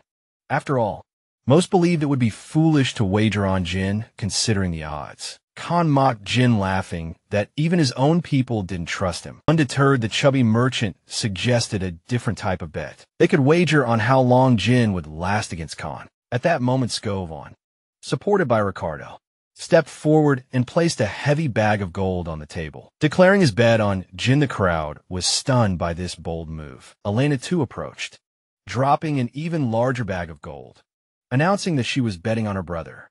This move caught even Jin by surprise. When a merchant was asked if the amount was enough, he confirmed it was Belinda, who had been standing nearby. Reminded Elena that she had warned against making such a bold bet. Kane, growing increasingly irritated by the delay, demanded that the duel begin immediately. The referee signaled the start of the fight, and Jin, with a quick glance at his cousin, reminded Khan that, as his elder cousin, it would appear strange for him to make the first move. This statement confused Khan, who retorted that it was far too late for Jin to pretend to be the older brother. As the referee gave the signal, Khan charged forward, using his weight and momentum to swing his massive sword at Jin. Jin was able to block the strike, but he was shocked by the sheer force and weight of the weapon. With a taunting smile, Khan mocked Jin, claiming that he had sunk so low he no longer even acted like an elder sibling. Khan shoved Jin back with the hilt of his sword, then immediately followed up by swinging it toward Jin's head. Jin ducked narrowly, avoiding the blow, but Khan was relentless, following up with a powerful kick. Gwyn managed to avoid the kick, but the force of Khan's leg shattered the ground beneath them, causing the crowd to gasp in awe. It was clear that Khan's strength was overwhelming, and he showed no signs of giving Jin even a moment to recover or counterattack. With a cocky grin, Khan reveled in his own strength, clearly enjoying the feeling of dominance. Jin, however, remained unshaken by the display of power. He noted his cousin's pride, but it did not intimidate him. On the other hand, Belinda, witnessing the brutal display, began to panic. She grabbed Elena's arm and urged her to stop the fight. Nearby, the spy smiled knowingly, confident that it was already too late. He understood Khan's strategy perfectly. Overwhelming strength, combined with relentless attacks, would force Jin into a defensive position, leaving him exhausted and vulnerable. The spy knew that once Jin was worn down, Khan would strike the final blow. It was a strategy Khan had honed over time, and he had always emerged victorious using it. As Khan's attacks grew more intense, it seemed that Jin was running out of options. Jin nimbly dodged Khan's attacks with remarkable agility, evading his cousin's strikes. Kane, watching the evasive moves, remarked with a smirk that Jin remained as slippery as ever. He acknowledged that his cousin had certainly grown stronger since their last fight and decided to change his approach. Without warning, Kane grabbed his sword by the blade and swung the hilt toward Jin. Mocking him, he reminded Jin that, as always, he had been exceptional at running away ever since their childhood days. Jin managed to parry the attack with his own sword, but Kane used the hilt to push Jin into the air, sending him soaring. The crowd gasped in collective disbelief, expecting this to be the end of the duel. The spy, watching intently, allowed himself a smug grin, sure that victory was already in Kane's grasp. As Jin descended, however, he muttered under his breath that he had intended to go easy on his cousin, but Kane had crossed the line. Gathering his energy, Jin focused his mana into his legs, steadying himself as he landed with precision. He immediately surged toward Kane, catching his cousin off guard with a sudden burst of speed. Kane gasped in pain as Jin's blade sank into his stomach. The spy, stunned by the turn of events, realized that Jin had cleverly used his mana to regain his footing and move with incredible speed. Jin taunted Kane, accusing him of being foolish and ignorant in his swordplay. He pointed out that Kane had grown arrogant, believing himself invincible, simply because his opponents feared his strength. Taking a more solid stance, Jin vowed to show his cousin the error of his ways. Furious, Kane charged at Jin, swinging his sword with fury, but Jin swiftly countered by kicking Kane's blade to knock him back. Before Kane could recover, Jin leapt aside, narrowly avoiding another strike. He then delivered a precise blow to Kane's shoulder, striking the hand that held the sword. Kane, struggling to retaliate, thrust his sword forward in a desperate attempt to recover. But Jin anticipated the move. With a graceful sidestep, Jin pressed the blade down with his foot and in a single fluid motion, landed a cut close to Kane's neck. Blood began to trickle from the shallow wound Jin had left, leaving the audience in stunned silence. Then, as if on cue, cheers erupted. No one had expected Jin to display such expertise, and many in the crowd began to regret betting on Kane. Elena, pleased by the unexpected turn of events, pointed it out to Belinda, who smiled knowingly. Meanwhile, Kane, noticing the wound on his neck, realized it was a shallow cut. He deduced that Jin had held back, knowing that he could have inflicted far worse damage if he had wanted to. Confusion clouded Kane's thoughts. How had Jin become so skilled? He couldn't understand it. Jin locked eyes with his cousin, throwing his sword aside in a bold move that shocked the crowd. He declared that the difference in their skills was too vast for the duel to continue with swords. Turning to Kane, Jin informed him that they would now fight without weapons. Kane, visibly irked by Jin's challenge, demanded an explanation. Jin, maintaining his calm demeanor, explained that he saw this duel as a chance to teach his cousin a lesson. Rolling up his sleeves, he declared that the lesson would be delivered with his bare hands. Kane, taken aback, was momentarily speechless. Jin clarified further, telling Kane that his swordsmanship was far superior, and if Kane wanted a real challenge, he would need to fight without a weapon. Jin suggested they engage in a hand-to-hand combat duel, an area where Kane was more skilled. With a firm and unwavering voice, Gazan declared that he would double the original wager, boldly adding 1,000 gold. His confidence in victory was absolute. The crowd gasped at this unexpected turn, struggling to comprehend Gwen's audacity in raising the stakes so drastically among them. The spy was the most shocked. He found it almost impossible to believe that Jin had the nerve to challenge Kane to a barehanded fight. Yet despite his disbelief, he couldn't help but feel a surge of satisfaction, convinced that Jin's recklessness had played right into his hands. As the fight was set to begin, the returned merchant wasted no time, inviting spectators to place additional bets and announcing that the match had officially become a bare-handed contest. Opinions among the onlookers were sharply divided. Some dismissed Jin's decision as foolish, believing he stood no chance against Kane in raw strength. Others suspected he had a plan and placed their wagers on him instead. Kane, meanwhile, was stunned by his cousin's choice. After a brief hesitation, he simply shrugged and allowed Jin to do as he pleased. Removing his coat, he lifted his sword, his expression hardening as he made his intentions clear. Without warning, he lunged at Jin. Watching from the sidelines, Belinda clicked her tongue in frustration. "Master, pick up your weapon and end this," she urged, but Jin remained calm. As Kane's sword came slicing toward him with lethal intent, Jin dodged effortlessly, a smirk playing on his lips. It was clear to him now Kane needed a lesson. Kane swung again, but Jin swiftly dropped to the ground, narrowly avoiding the blade. As Kane tried to adjust, Jin moved to his side in a flash, delivering a solid punch to his thigh. Before Kane could react, another crushing blow landed on his jaw, sending him stumbling backward and collapsing to the ground. For a moment, Kane lay there dazed. He couldn't fathom how Jin, the cousin he had always considered beneath him, had executed such precise, effortless movements. The crowd erupted in astonishment, murmurs spreading like wildfire. Suddenly, the idea of Jin winning no longer seemed impossible. Standing over his fallen cousin, Jin's gaze was steady, his voice calm but firm. "Get up, we've barely started." Kane's blood boiled at those words. Snarling, he charged again, swinging his sword with reckless fury. But no matter how many times he slashed, Jin evaded each attack with ease. Then, in a single fluid motion, Jin caught Kane's arm, twisted it sharply, and locked him in place. Before Kane could counter, Jin drove his knee into his ribs, forcing a gasp of pain from his lips. Blood splattered from Kane's mouth as he staggered, disoriented. He couldn't process it. Jin, the cousin who had always bowed to him, always stayed in his shadow, was now dominating him with ease. It was humiliating, yet Kane refused to accept it. He had been certain that this fight would be an easy victory. one that would secure his family standing. But Jin showed no mercy. He pressed his advantage relentlessly, unleashing blow after blow with no pause. No chance for Cain to recover.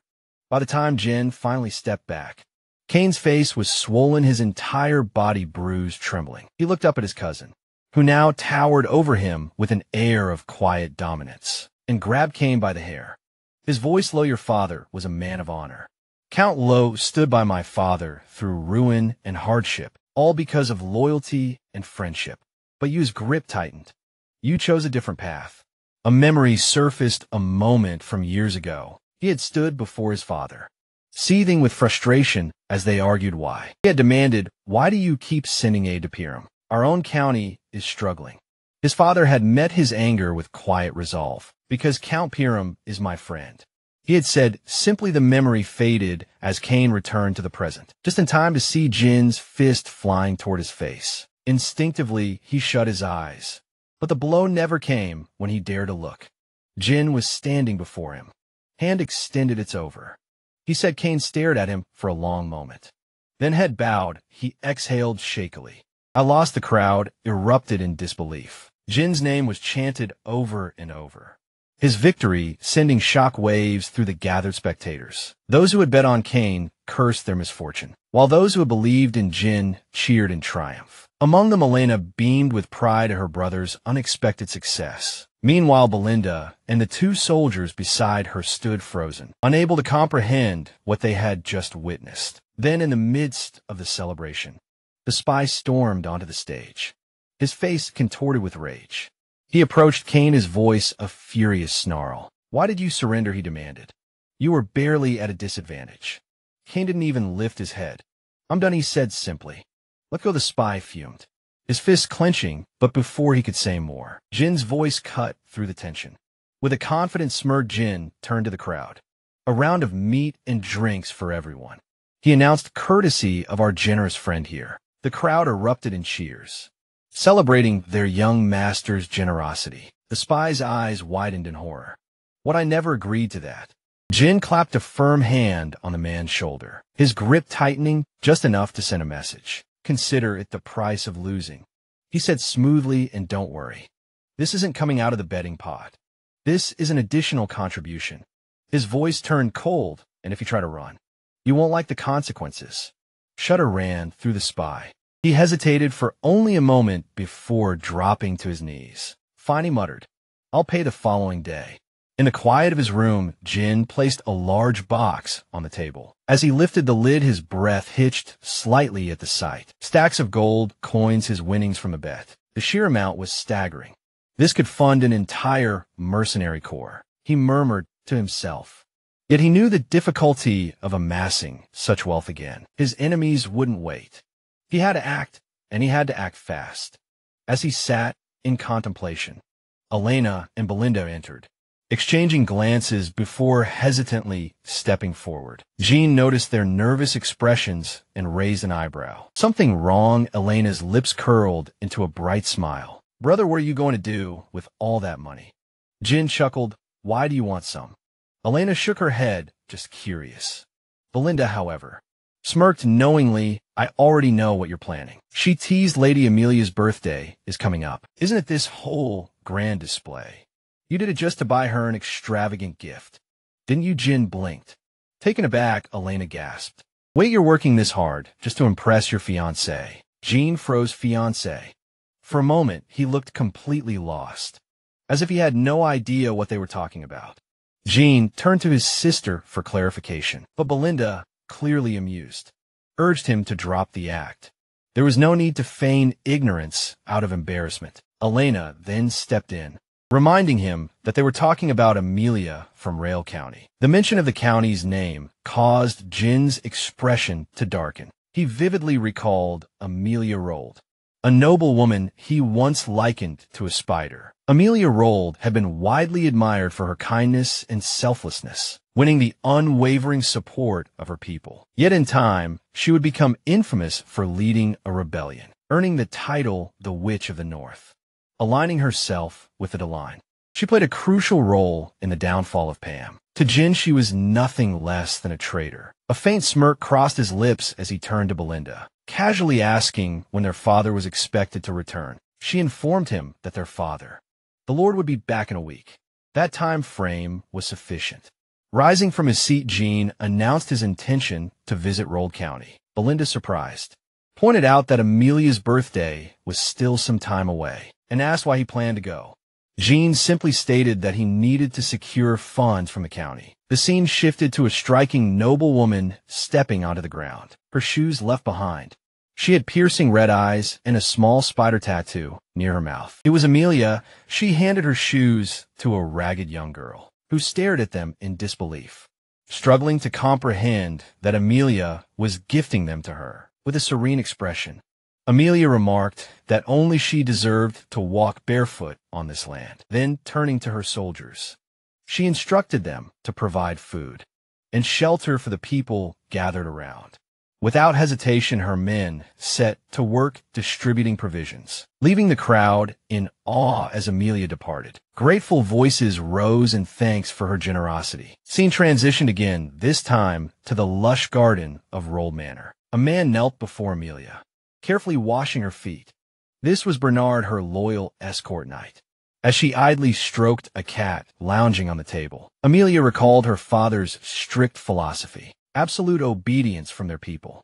She noted that commoners would follow anyone who kept them warm, and well-fed Bernard acknowledged her wisdom, praising her strategy, winning the hearts of the people. He assured her would be crucial in the battle to determine her father's successor. In response, Amelia playfully struck Bernard's face with her foot, though her tone remained commanding.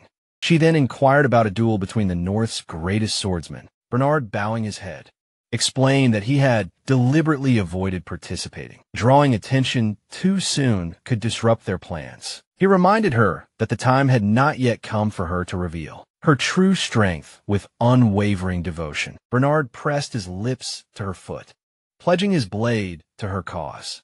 Amelia, calm yet imposing, reminded him that he was already her blade. After all, she had personally invested in his development. Lifting his chin, she leaned in closer. Her gaze, darkening her voice, dropped into an ominous whisper as she warned him that weakness was unacceptable. Then, letting go of him, she shifted the conversation, inquiring about the merchants. Bernard reassured her that the Arkham merchants posed no threat. Their guild had secured contracts for materials needed to rebuild the B outpost, recently destroyed in an ORC attack on Pyram. He further detailed how they were discreetly reclaiming the annual support funds Count Rold had been sending to Peru. Additionally, they had begun recruiting seasoned soldiers and knights from the region, battle-hardened men with experience fighting barbarian tribes, valuable assets to their growing forces. Amelia commended his efforts, but reminded him to ensure their guild remained outwardly unremarkable. Their true intentions had to remain concealed until the time was right. As they spoke, a steward entered the garden. Bernard, displeased by the interruption, immediately stood and confronted him, his voice sharp with authority. Unfazed, the steward calmly explained that there was news from the gate. Glenn had arrived to see Amelia. Amelia raised a brow, genuinely surprised. What business could Jin possibly have with her? She questioned the steward, who relayed that Jin had claimed he needed to discuss matters concerning the merchant guild. Both Amelia and Bernard exchanged glances, caught off guard by this unexpected development. The scene shifted once more to the visitor's room. Amelia entered, her posture poised and composed, and took a seat. Across from her sat Jean, draped in a rough coat. Holding a small flower, he greeted her warmly, but Amelia's expression remained cold. She wasted no time chastising him for arriving unannounced, calling his manners disgraceful. Undeterred, Gwen smiled and told her he had come to deliver an early birthday gift. He placed the flower on the table, casually remarking on its pleasant fragrance, and mentioning that he had acquired it from the local merchant guild. Then he added that he intended to do all his future flower purchases through that guild, specifically the Arkham Merchant Guild. Amelia listened, but her expression revealed no understanding of his underlying message. Rising from her seat, she dismissed herself, claiming she saw no reason to stay. now that she had received his so-called gift. But just as she turned to leave, Jin spoke again, his tone cold and commanding. "Sit back, down." A chilling energy radiated from him. Freezing Amelia in place, she hesitated, startled by the unfamiliar presence before her. This was not the timid young man who once stammered in her presence. There was something different, something formidable about him. Jin lifted his teacup, his gaze never wavering. He spoke with sharp precision. "I won't waste your time. I need 10,000 gold." Amelia blinked, caught off guard. Of all the things she had expected, a sudden demand for such an outrageous sum was not one of them. "You came all this way just to ask for money?" she asked, her voice laced with disbelief. She then questioned whether their father had sanctioned this. But Jin quickly clarified that his father had no involvement. He was simply asking her to hand over the gold. Without breaking eye contact, Jin casually poured his tea onto the floor. A smirk tugged at his lips as he made a pointed remark. "You never intended to marry me, did you, for a brief moment?" Amelia faltered. Jin continued, his words striking like daggers. If rumors spread about her secret efforts to amass power, especially during such a volatile succession struggle, it could spell disaster for her. As he spoke, Amelia's cat leapt onto the table. Hissing at him, Amelia scoffed, dismissing his words as nothing more than a poor attempt at intimidation. But Jin remained unfazed. He assured her that for now, her secret was safe with him. However, his silence was not guaranteed. If he left empty-handed, Amelia's lips curled into a cold smile. "That scenario will never happen." Without hesitation, she called for Bernard. The knight entered immediately, placing a hand over his chest in greeting. Gwyn's eyes flickered with recognition. Bernard was more than just Amelia's escort. He was one of the finest swordsmen in the north, a warrior capable of rivaling legends. Gwyn turned back to Amelia, his voice calm but firm. "If I die here, a war will break out. Are you ready for that?" Amelia remained unfazed with a serene expression. She replied, "If a ruffian barged in, caused chaos, and was cut down by my knight, that's the story the world will hear." Then with a smile, she gave Bernard a simple command. "Kill him." The knight moved without hesitation, drawing his sword in a fluid motion. Jin's expression hardened. There was no room for negotiation now. With a steady hand, he reached for the hilt of his own blade, ready to meet the challenge head-on. Just as Jin prepared to act, Bernard's knowing smile caught him off guard. Before he could process it, a sudden clatter shattered the tension. An assassin burst from the hollowed-out armor of a knight. Stationed behind him, the intruder lunged, aiming for Gwen's chair, but Gwen reacted instantly, leaping out harm's way. As the assassin struggled to free his lodged weapon, Jin delivered a crushing kick to his chest, sending him hurtling through the window. The crash left both Amelia and Bernard momentarily stunned. Jean, unfazed, turned to his hosts, his disbelief evident. He scoffed at Amelia's feigned politeness while scheming in ambush, his words dripping with sarcasm as he retrieved his sword. Without another word, he lunged at Bernard, his blade slicing through the air. Bernard met the strike with a steady block, his cold gaze locking onto Jin's. Has Rold County abandoned the principles of chivalry? Jin asked, his voice laced with contempt.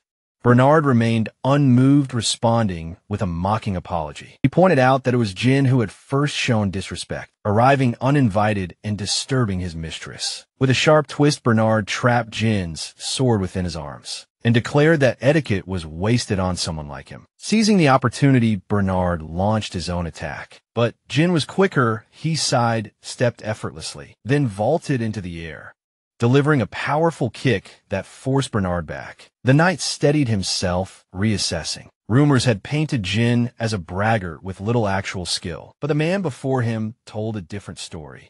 Watching intently, Amelia's expression darkened. "Why are you holding back?" she snapped at Bernard. Frustration bled into her voice as she commanded, "Bring me his head. You know what that means." At her order, Bernard exhaled, his stance shifting as he released his mana. The air grew heavy with his presence. "Step forward if you dare," he challenged. Jin chuckled at the absurdity of it. A mere escort knight issuing commands. Bold, he remarked. But Bernard wasn't posturing. In a blink, he closed the gap, his sword a blur, though Jin narrowly dodged. The knight's blade still grazed his cheek, drawing a thin line of blood. Stunned by Bernard's speed, Jin found himself forced on the defensive as a relentless barrage followed. Each strike came faster, heavier, testing Jin's limits. Amelia, watching from her perch, clenched her fists. This wasn't the battle she had expected. Jin, the so-called weakling, was holding his own, yet her confidence in Bernard didn't waver. In a swift counter, Jin locked blades with Bernard, pressing his sword dangerously close to the knight's throat. But before he could deliver the final strike, Bernard twisted away and snaring Jin's weapon with his arm. In a seamless maneuver, he countered with the same technique Jin had used earlier. Jin smirked, thinking he could disarm Bernard again, but this time the outcome was different. The knight's body pulsed with mana reinforcement, his grip unbreakable with a chilling calm. Bernard declared, "Your trick won't work twice." Then with sheer force, he slammed Jin to the ground. Wasting no time, he surged forward to capitalize on his advantage. Jin, however, recovered swiftly. He deflected the incoming strike and leapt back, putting distance between them. His mind raced.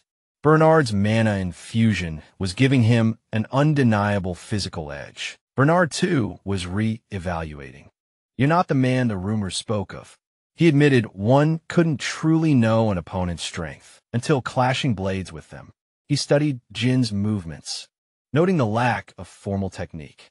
"Your swordsmanship, it's not polished, not trained, more like refined through bloodshed. Barbaric." Even he tossed Jin's sword aside, shaking his head. "This wild style may work on a battlefield, but here it ends now." Jin, breathing heavily, remained silent. He knew the tide was turning against him. Bernard's precise thrust disrupted his rhythm, targeting vital points with uncanny accuracy. The knight's larger frame, combined with his honed skill, created a suffocating advantage. Realizing he was up against someone beyond his current level, Jin made his move, raising his hand. He revealed a thin mana thread wrapped around his wrist. "Your time's running out too," he murmured. He yanked the thread. Bernard, unfamiliar with the technique, hesitated a mere fraction of a second, but enough. Jin exploited the opening, smashing the hilt of his sword against the back of Bernard's head. The knight staggered, his stance breaking. Jin followed up with a brutal knee to Bernard's face, leaving him momentarily dazed. Bernard's mind reeled. How had Jin positioned his weapon so perfectly? Amelia shouted his name, but before he could respond, Jin pressed forward, sword poised for the final blow. Yet to his surprise, Bernard blocked the strike at the last second. With a powerful counter, he shoved Jin back. Their duel, fierce and unrelenting, reached a tipping point. Bernard turned to Amelia, his voice steady. "Leave the room." He instructed. "I can't guarantee your safety anymore." Determination burned in his eyes as he tightened his grip on his weapon. "Now I'll fight at my best." Jin, unshaken, grinned. "That's exactly what I was hoping for," he said, eyes gleaming. "It's been a long time since I had this much fun." The scene shifted to Amelia, storming out of the room with her cat in tow. Humiliation burned within her as she replayed the encounter with Jin. How had he uncovered the truth about the Merchant Guild? It had to be an inside leak. There was no other way he could have known such details. Frustration gnawed at her, but as she ran, she begrudgingly admitted that the rumors of Jin slaying orcs and rescuing his younger sister from assassins were likely true. Even so, she remained convinced that much of his reputation was built on luck, an exaggeration. As she turned a corner, expecting to see her station guards, she instead froze in shock. The guards lay unconscious on the ground, and standing amid them was a hooded woman.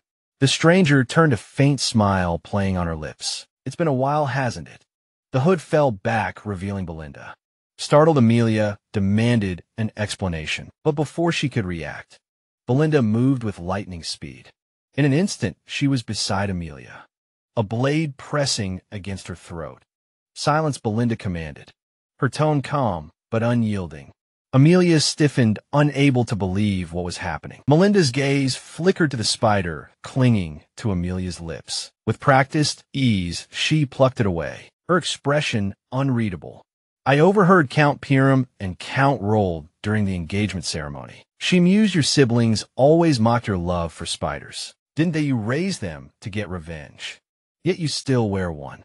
Is it a symbol of overcoming the past or simple defiance? Without waiting for an answer, she tossed the spider to the ground and crushed it under her heel with a sharp crunch. Either way, it doesn't suit you.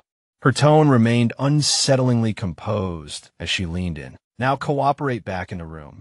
The clash between Jean and Bernard continued. Jin's instincts sharpened as he sensed the shift in the air. Bernard was now releasing an overwhelming amount of mana. The knight's gaze locked onto him with disdain.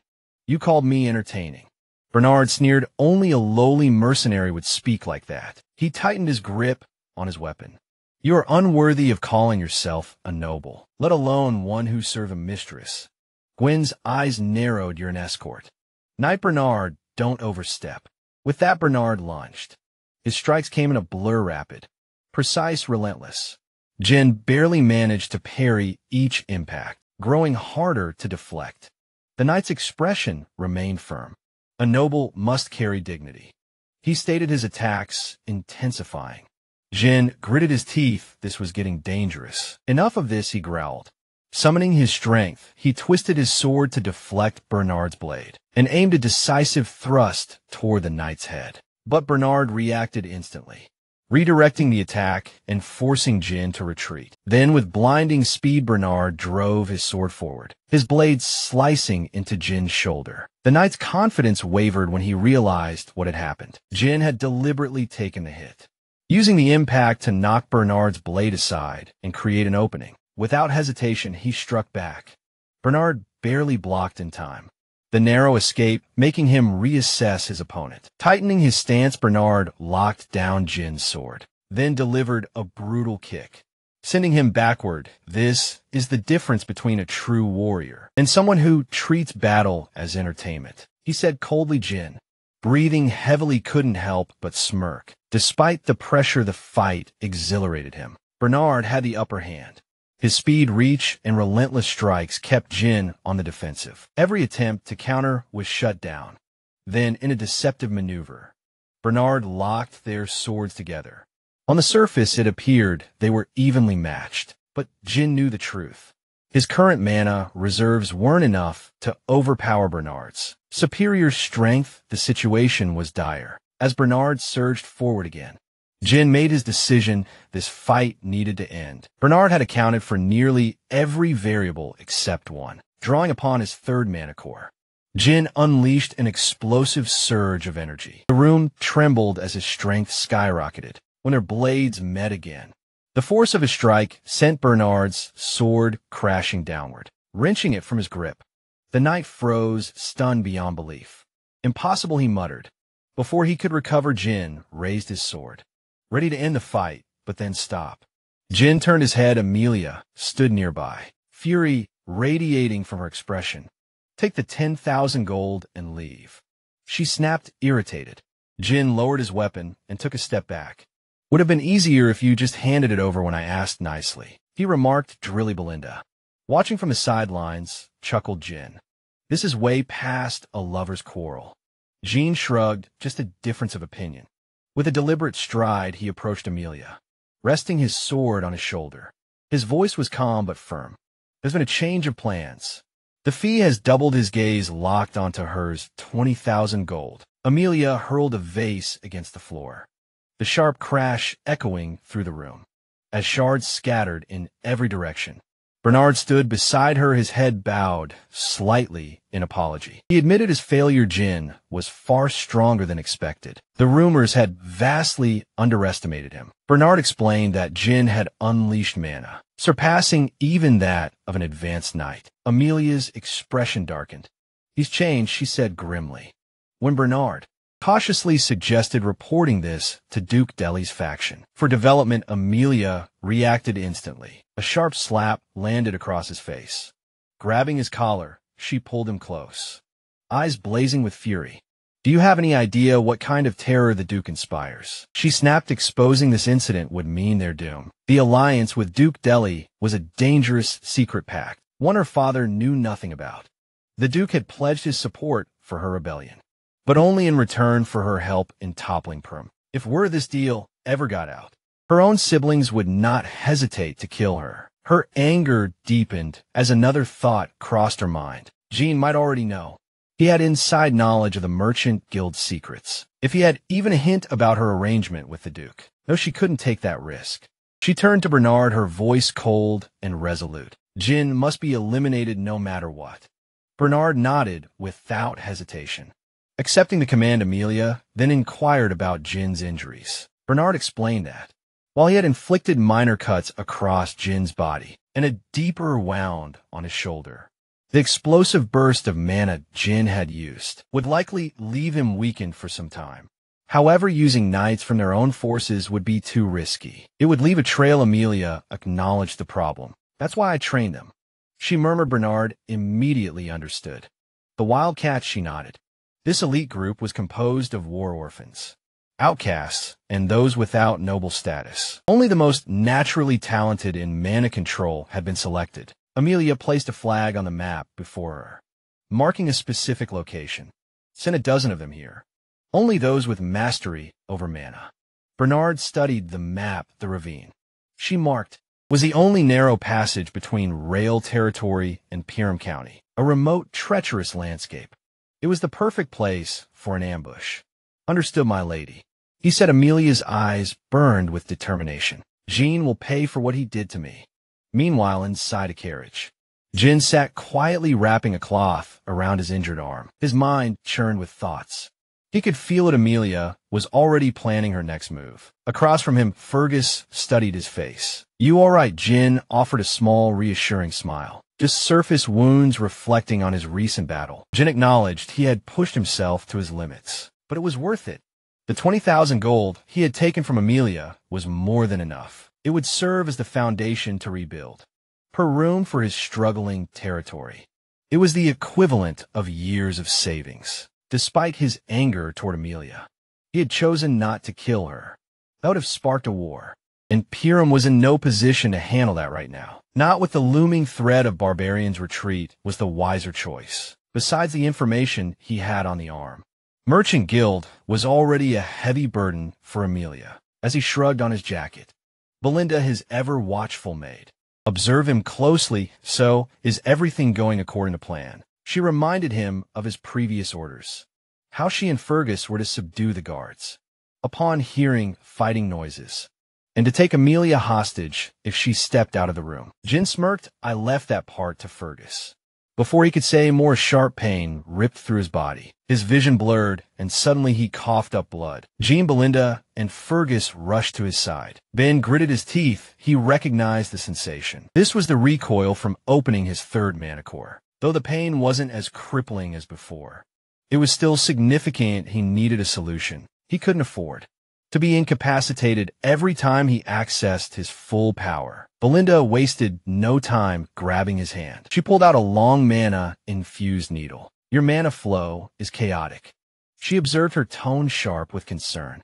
Without hesitation, she began pressing the needle into precise points on his palm. Jin stiffened, startled by the odd sensation. He felt something being released from his body. A sharp exhale left his lips as his tangled mana pathways started to untangle. This technique, it required an advanced understanding of mana control. He studied Belinda with renewed curiosity. He had always known she wasn't just an ordinary maid. His mother had brought her into their household. But even now, her true origins remained a mystery. Why would someone with such rare skills choose to serve as a mere head maid in the countryside? Jin pushed the thought aside. It didn't matter. Skilled people in his territory were always an asset, and the challenges ahead were only beginning. Belinda, finishing her work, met his gaze. No matter what happens, you have my loyalty, she assured him. Jin smirked. Then help me spend some money. She blinked. What? He leaned back. Amelia was the richest person I knew. It made sense to take from her. Belinda and Fergus exchanged stunned looks. You ended your engagement over that? Belinda asked, incredulous. If Count Rayford finds out. Gwen waved her off. Amelia won't tell her father. That much I know, Belinda huffed in frustration. Then at least tell me what you plan to do with it. Gwen's expression shifted. I'm going to conquer the forest of beasts. Silence filled the carriage. Belinda's eyebrows shot up. Fergus scoffed. That's been impossible since your great-grandfather's time. Jin merely smiled. That's why we need him. Fergus hesitated before speaking. The man you asked me to find. He's at the designated location. But he hesitated Jin. He's not stable, he's not in his right mind. Jin's eyes gleamed. Doesn't matter if he's alive. He's useful. Belinda crossed her arms. You're in no condition to travel. Jin sighed. You think Amelia will just let us walk? Away. Belinda clenched her fist. I can fight, so can Fergus. Jin agreed, but this isn't about battle. It's about expertise, and for that, we're going to meet the vanguard. Their journey led them deep into the forest, where an old wooden house stood. Abandoned and decayed. Belinda frowned. Are you sure this is the place? Fergus gave a firm nod. This is the address. They knocked. The door creaked open, revealing a massive, disheveled man with long, unkempt hair. His bloodshot eyes studied them with suspicion. Who the hell are you? Belinda leaned toward Jin, whispering. He looks like he's barely surviving. But Jin remained unfazed. The man scoffed, dismissing Jin as just another bored noble. Go away. Jin's voice cut through the air. Ex-captain of the Ratatosk mercenaries, Jillian. The man froze slowly. He turned back, eyes narrowing with a mix of caution and recognition. Jin smiled. I've been looking for you. The group stood frozen in shock, struggling to process the revelation before them. The man they had believed to be a mere vagrant was none other than the former leader of the Ratatosk mercenaries, a once legendary force, whose members were required to master nearly every weapon. Though the group had long since disbanded, their reputation endured. Their name still whispered with reverence, even in foreign lands. Without warning, Jillian suddenly hurled an axe straight at Jin. The blade missed by a hair's breadth, slicing through his jacket. Alarmed, the group instinctively drew their weapons, stepping in to defend their master. But Jillian, his expression dark and unreadable, demanded Jin state his purpose. Belinda, wary of Jillian's erratic behavior, urged Jin to retreat, warning him of the man's instability. Yet Jin remained unmoved instead. He uttered two words, eternal punishment. At that, Jillian froze, his eyes widening. Jin then revealed that he knew the cure for the disease afflicting Jillian's daughter, describing the terrifying symptoms: relentless fever, bloodied coughs, and red spots spreading like flower petals across the skin. The illness was so excruciating that it had earned the name eternal punishment. Jin's voice was calm, but firm as he asked Jillian if he was willing to listen. After a long pause, Jillian grudgingly stepped aside, allowing the group entry inside. Agonized screams filled the air. Rachel, Jillian's daughter, writhed in pain upon her bed. As Jin observed her condition, he quickly determined that there was still time to act. Memories from his past life surfaced. He'd once sought out Jillian to recruit him, but by the time he found him, it was too late. Rachel had died. Jillian had sold everything in a desperate bid to save her, and in his grief, he had ultimately taken his own life. The near barren house, stripped of all but weapons, was proof that history was repeating itself. Rachel, sobbing, begged her father to end her suffering. Realizing there was no time to waste, Jin removed his jacket and announced that treatment would begin immediately. Before he could act, Belinda grabbed his shoulder, urging him to reconsider. She admitted she had no idea what he intended, but reminded him that priests had failed, declaring the disease a divine curse. How could he possibly succeed where holy power had failed? Jin brushed her hand aside. Unwavering, he assured her he could save Rachel. Belinda remained skeptical. Calling out once more, Jin turned to face her, reminding her of the promise she had made to trust him. The reminder silenced her hesitation. Without further delay, Jin handed her a list of medicinal herbs and instructed her to procure them at once, though surprised by the requested ingredients. Belinda obeyed, swiftly returning with the necessary supplies. Survival for mercenaries like Jillian often depended on knowledge. Though eternal punishment was deemed incurable in the present, Jin knew that a cure would be discovered in the future. Armed with this foresight, he prepared to put it into practice. The remedy itself was surprisingly simple to create, though obtaining its key component, the rare and costly fairy's blessing, was the greatest challenge. With precise movements, Jin finally chopped the herbs, packed them tightly into a bottle, and submerged them in distilled alcohol. He shook the mixture thoroughly, letting it settle, before adding the remaining ingredients and stirring them together. The final product glowed with an eerie purple hue. Jean handed the vial to Jillian, instructing him to administer the medicine to Rachel immediately. Desperate and out of options, Jillian complied within moments. The red splotches on Rachel's skin began to fade. The group stood in stunned silence, barely able to believe what they were witnessing. Jillian, more shaken than anyone, stared in disbelief at his daughter's transformation. Jean, composed as ever, simply remarked that the outcome had been expected. With a trembling voice, Jillian demanded to know how this was possible. Even divine magic had failed. How could Jin succeed where the gods themselves had not? Jin explained that while divine power could bolster a body's strength and aid in recovery, it was not a true cure. The disease required more than just holy intervention. It needed the right remedy. Jillian's hands trembled as he clutched Jean, his voice raw with emotion. Then she will be healed, Jean reassured him. Rachel would recover completely, though it would take a few months. Overwhelmed, Jillian stepped back, lowering his head in gratitude.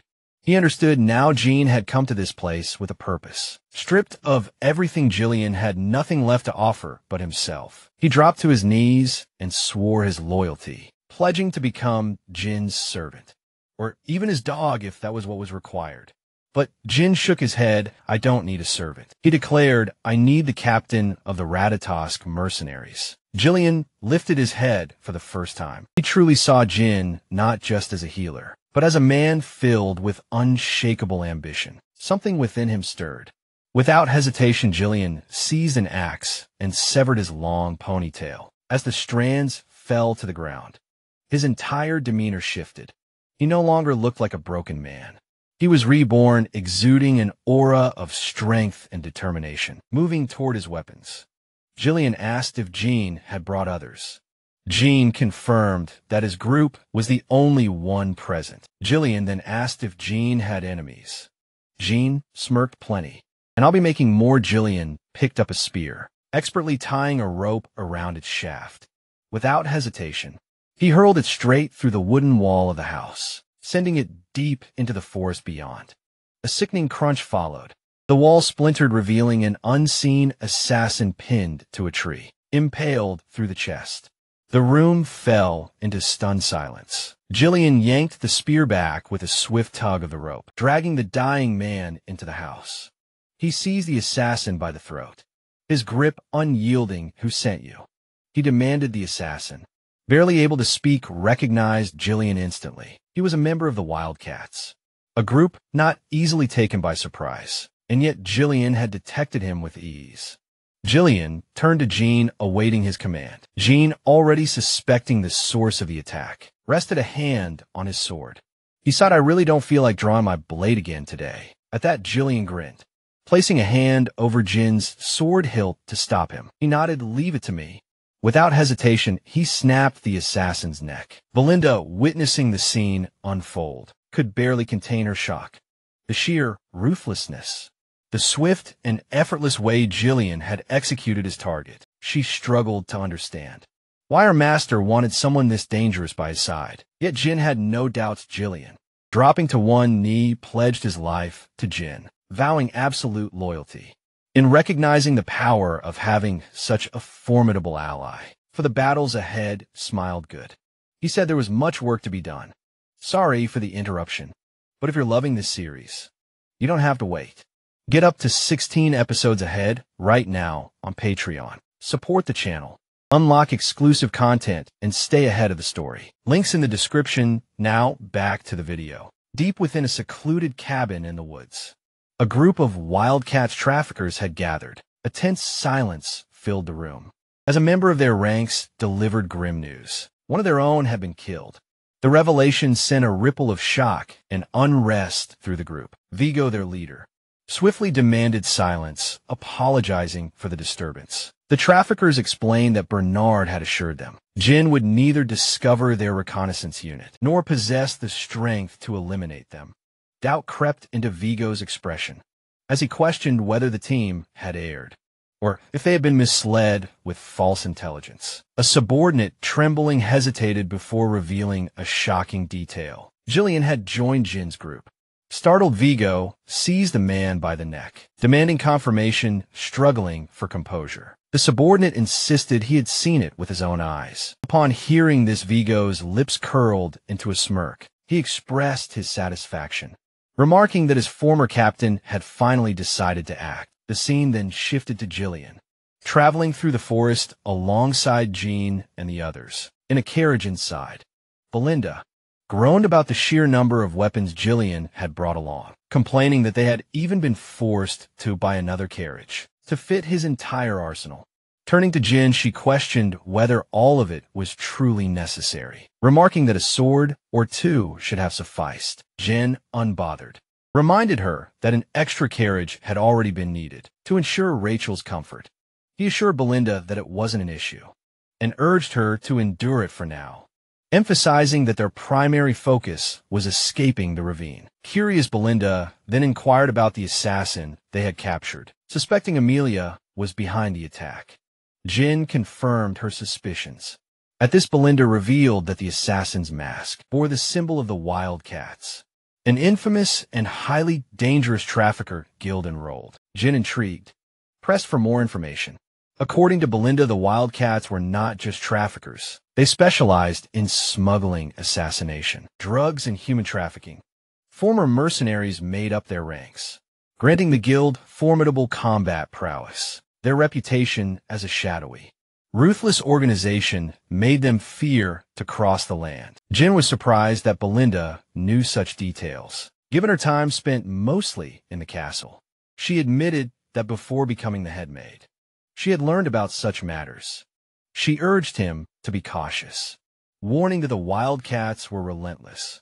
Smiling confidently, Jin reassured her that there was nothing to worry about. They had Jillian on their side. Just as the words left his mouth, something stirred beneath the ground. As their carriage rolled forward, figures emerged from the earth, swiftly closing in on them. Jillian immediately sensed their presence. In an instant, the Wildcats attacked, launching a surprise embûche. Jillian reacted swiftly, drawing both an axe and a sword to parry their strikes. With precision, he severed one assailant's hand before driving his axe into another's chest. Before the wounded attacker could retaliate, Jillian ruthlessly tore his head apart, leaving both bodies crumpled lifelessly to the ground. Before he could recover, more Wildcats sprang into action. Ropes were released, triggering massive trees to topple onto the carriage. Belinda shouted a warning. If the trees landed, they would be crushed. Thinking fast, Jillian seized the reins, slowing the horses just in time to avoid catastrophe. However, the road ahead was now blocked. Jean, unfazed, remarked that he had anticipated an ambush. From the shadows, more traffickers closed in, and one of them stepped forward. Vigo, his gaze locked onto Jillian as he addressed him directly, calling him by a title that made Jillian's expression shift. The former captain of the Redado's mercenaries. Vigo accused Jillian of cowardice, blaming him for disbanding their group, all for the sake of his daughter.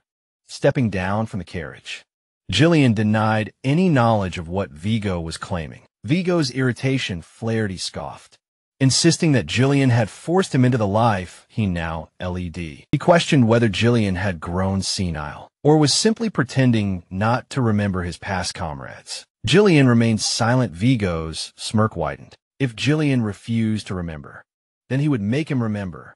With that declaration, he commanded his men to attack. The Wildcat surged forward, but before Jin could step in, Jillian held up a hand, declining his help. He assured Jin that this was personal, and that he could handle it alone, before the attackers could reach him.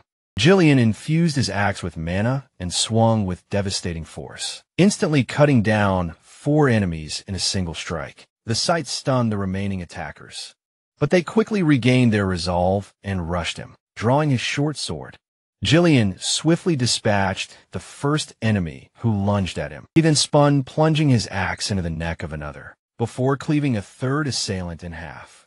Vigo watched the carnage unfold unimpressed. It was clear that Jillian had lost none of his strength. Still, he had a plan.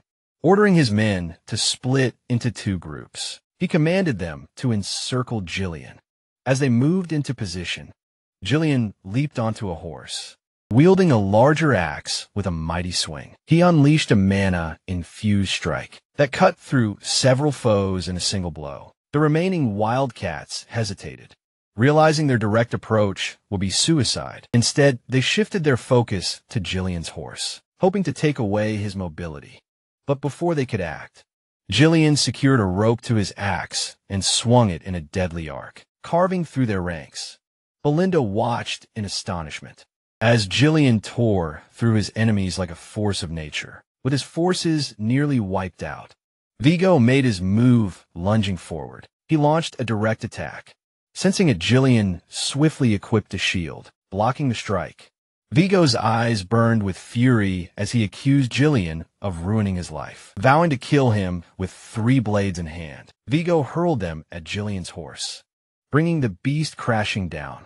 Jillian dismounted just before impact, landing on his feet only to be met with an incoming blade. With lightning reflexes, he blocked the attack with a smaller axe, his voice firm, as he once again denied being the captain of the Regressed mercenaries. Then with brutal force, he bashed Vigo's ribs with his shield, sending him stumbling backward. Breathing heavily, Vigo demanded answers. If Jillian was not their former captain, then who was he? Jillian's response was resolute. He had abandoned his past. Now he served as Jin's subordinate. The words ignited a fresh wave of rage in Vigo. Snarling, he charged forward, vowing to kill Jillian at any cost. Jillian skillfully parried Vigo's attacks as the 2 men clashed. With Vigo pushing his sword into Jillian's shield, he revealed the disheartening truth. After Jillian had left, the mercenary company had disbanded. Vigo lamented how he had lost his purpose, descending into a disgraceful existence, just struggling to survive. With a swift motion, Jillian deflected the sword and countered with a powerful swing of his axe. Vigo dropped low to avoid the strike, then quickly retaliated with a kick. Jillian blocked it with his wooden shield, but the shield shattered under the force. Vigo, frustration evident in his voice, explained how he had dedicated his life to making the Ratatosk mercenaries the greatest force in history. He could hardly believe that his former captain had abandoned everything to become a mere pawn for a spoiled noble. Drawing several blades, Vigo imbued them with mana and threw them at Jillian. Jillian intercepted with his axe, but Vigo, closing the gap, tried to stab him. Jillian narrowly dodged and countered with an overhead swing. Vigo blocked the strike with his sword, smiling as the intensity of their fight escalated. Vigo believed Jillian hadn't changed much from the captain he once admired, though he now saw him as weakened by his years spent searching for a cure for his daughter. Vigo, on the other hand, claimed to have grown stronger through countless battles. Convinced that Jillian was no longer his equal, Jillian unleashed a massive swing, but Vigo dodged it by flipping over him, using his sword to leverage himself. Landing behind Jillian, Vigo kicked the blades that Jillian had previously blocked, sending them hurtling back toward him. Jillian used his armor to deflect the projectiles, and as Vigo charged forward, Jillian anticipated the attack. He swung his axe, but Vigo avoided it once more, taunting that the fight was over. In response, Jillian channeled mana into his hand and caught Vigo's strike, stunning Vigo in the process. He realized Jillian had been holding back.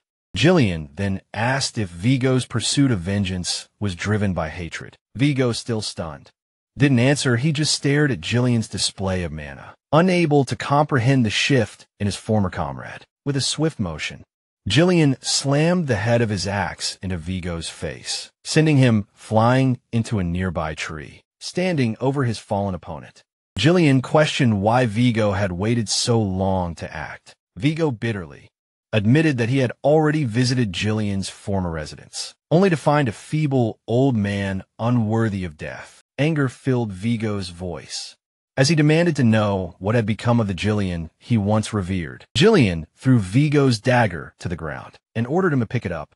He explained that he was now just a body bound to another's will. Unsheathing his sword, Jillian promised to give Vigo the highest respect, even in their confrontation. He declared he would act as the captain of the Regressed mercenaries. Vigo, visibly pleased, picked up his dagger and charged at Jillian, excited to finally experience the fight he had long desired. The battle intensified as Vigo attacked more fiercely. Jillian stood firm, blocking Vigo's strikes with his axe. He then aimed to end the fight with a powerful swing, but Vigo dropped low, countering with a swift strike. Jillian parried the attack with his axe, forcing Vigo's dagger downward, and then drove his sword into Vigo's ribs. Despite the injury, Vigo gritted his teeth and retaliated. Jillian evaded, raised his axe high, and paused for a moment to acknowledge Vigo as the 5th unit commander of the Regressed mercenaries, calling him by his full name. Vigo Volas. Vigo smiled, but it was fleeting. Jillian plunged his blade into him, ending his life with Vigo's lifeless body at his feet. Jillian picked up the dagger and stood silently, gazing at his fallen comrade. Giselin commended Jillian's effort, and Belinda remarked that looting the wildcats could be quite profitable. Jillian, apologizing to Jin for the delay, was reassured by Jin, who expressed admiration for Jillian's skill. Reflecting on his early days as a mercenary, Jin admitted that stories about Jillian had inspired him and helped lay the foundation for his rise to becoming the mercenary king. This encounter confirmed that recruiting Jillian had been the right choice, as he had gained a reliable ally. Jin then asked Jillian if he remembered who Vigo had been. Raising Vigo's sword, Jillian replied that Vigo had been an old comrade. These words resonated deeply with Jin, prompting him to reflect on his own former comrades. He wondered where they were now and what their lives had become, knowing that their paths had long diverged before meeting him. Jin resolved to reconnect with them one day. Turning to the group, Jin instructed them to follow Belinda's suggestion and gather any valuables from the wildcats. Belinda ordered Jillian to lead the effort, but Jillian curtly reminded her that he was not her subordinate. 2 days later, the group arrived in Purim territory. Belinda, visibly relieved, commented on their arrival. Jillian looked at the city ahead and asked Jin if it was Purim. Jin confirmed it, feeling a sense of contentment at returning home. He reflected on how, when he had first run away, he had believed he could return any time. Jillian, studying the county, was asked for his opinion. Startled, he nervously responded that it seemed great. But Jin disagreed. He pointed out that the houses were outdated and renovations were impossible. He revealed that the fields lay uncultivated because the farmers had been conscripted into the military, leaving the land barren. Jillian remarked that he had heard of Purim's perpetual conflict with the northern barbarians, but admitted that the situation was worse than expected. Jin affirmed the dire circumstances, but expressed determination to fix the issues. Turning to Jillian, he declared that he needed his strength to make it happen. Both Belinda and Jillian were surprised by this sudden appeal. Jin understood that the upcoming battle would be long and arduous. Fight to eradicate everything tied to Duke Delane and to safeguard what had been taken for granted. Resolute, he vowed to restore the land no matter the cost. As the group entered the county, Belinda noticed something unusual and urged her master to look ahead. When Jin lifted his gaze, he saw an unexpected figure. A man in armor with a coat draped over his shoulder. It was his father. At Param Castle, a tense discussion unfolded as a group of men gathered before the count. The topic at hand was a surprising one. He proposed reducing their forces. Shock rippled through the room. One man immediately objected, arguing that maintaining the front lines would become nearly impossible. With fewer troops, another suggested seeking aid from the Rold family. But the general administrator delivered grim news. The Rolds had not only cut financial support, but were also amassing soldiers and stockpiling supplies instead. This revelation left the knights visibly unsettled. Another pressing issue was raised: the need for funds to rebuild the forest of Beast Garrison, recently ravaged in battle against the orcs. One knight pointed out that reducing their military strength wouldn't ease their financial burdens enough to justify the risks. Jean observed the heated debate, unsurprised by the tension. Among those present were Randolph, the stern and commanding knight, Captain Albert, the bearded and ever-serious treasurer, and Homer, the composed but pragmatic general administrator. As the debate raged on, Jin's thoughts drifted to his father, though only a few months had passed since they last met. For Jin, who had lived decades as the mercenary king, it felt far longer when Count Zulpiram, Jin's father, finally arrived. His son's words of welcome caught him off guard. Their interactions had always been formal, and the unexpected warmth in Jin's tone was unusual. As a child, Jin had found his father's strict nature suffocating, but now he could see the weight of responsibility pressing down on the Count's shoulders, etched into every weary line on his face. Sipping his tea, Zulpiram noted Jin's week-long absence from the castle. Jin explained that he had been visiting the roads. The Count wary asked if he had caused trouble. Jin reassured him that he had not. Albert, the treasurer, interjected, bringing up rumors of a duel. Jin had supposedly bested Kanan and walked away with a sizable sum of money. Skeptical Albert questioned whether Jin had gone to Rayford to gamble. Irritated, Jin clarified that his trip was an investment-related visit, specifically for business with Amelia.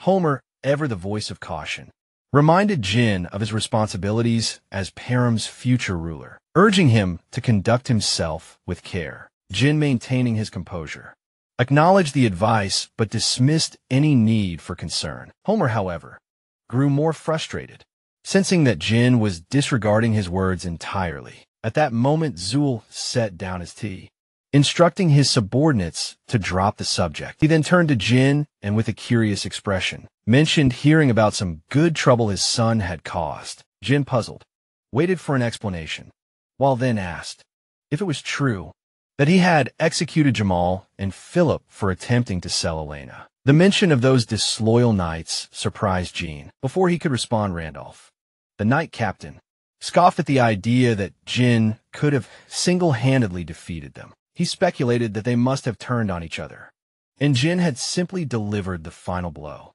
Jin recognized Randolph's disapproval, despite the knight's treachery. Their deaths at Jin's hands unsettled the captain. To avoid unnecessary conflict, Jin chose not to argue and allowed Randolph's assumption to stand. With a smug expression, Randolph declared his theory correct. However, Zulpiram had a different reaction. Much to Jin's astonishment, his father praised him the itchy. Details of how the traitors were dealt with didn't concern him. Elena's safety was what mattered. It was the first time Jin had ever received such a genuine compliment from his father. Encouraged, Jin took the opportunity to make a request. Zwal, surprised, listened as Homer swiftly cut in, warning Jin not to ask for money. Randolph, irritated, joined in citing the numerous reckless incidents from Jin's past, selling military provisions for gambling, setting fire to the castle gates just to grill an army horse, and melting down armor to forge a useless legendary sword. Jin couldn't deny these accusations. He didn't recall all the incidents clearly, but he knew he was likely responsible. However, he clarified that he wasn't asking for money. Instead, he needed his father's permission. Zul raised an eyebrow. For what? Jin answered without hesitation, I want to pioneer the forest of beasts. Silence fell over the room. Shocked expressions surrounded him. Later that evening, Jin reclined in his quarters, recounting the scene with amusement. Unsurprisingly, his father had denied his request, reacting with alarm and shouting at him.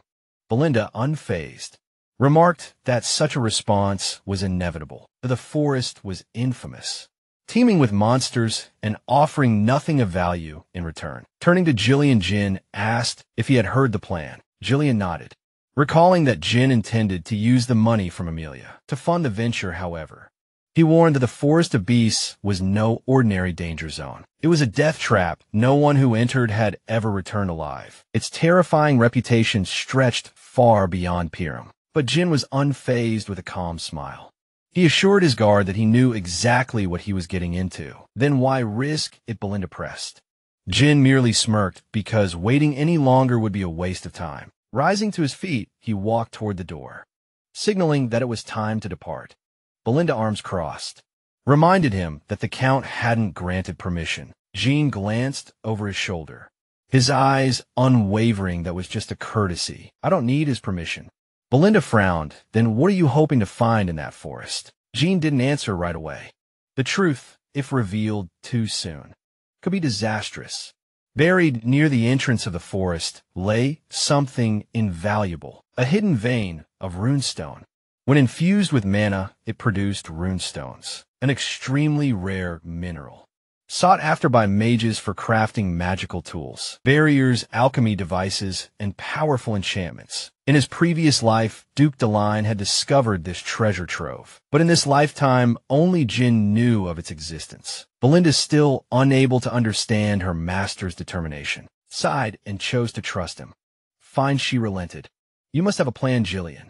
Ever loyal, reassured Jin of his commitment. Jin nodded. Belinda. Head to the nearest guild and hire 200 mercenaries. Belinda's eyes widened. 200.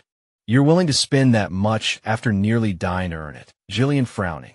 Warned of the dangers of hiring mercenaries in large numbers. They were notoriously unruly and known for betraying their employers. If the opportunity arose, Jean acknowledged the risks, but explained that he and Jillian would personally select the most reliable fighters. Jillian hesitated. Where exactly do you plan to find such mercenaries? A knowing smirk spread across Jin's lips. We're heading north to find the best small-scale mercenary group. Realization dawned on Jillian.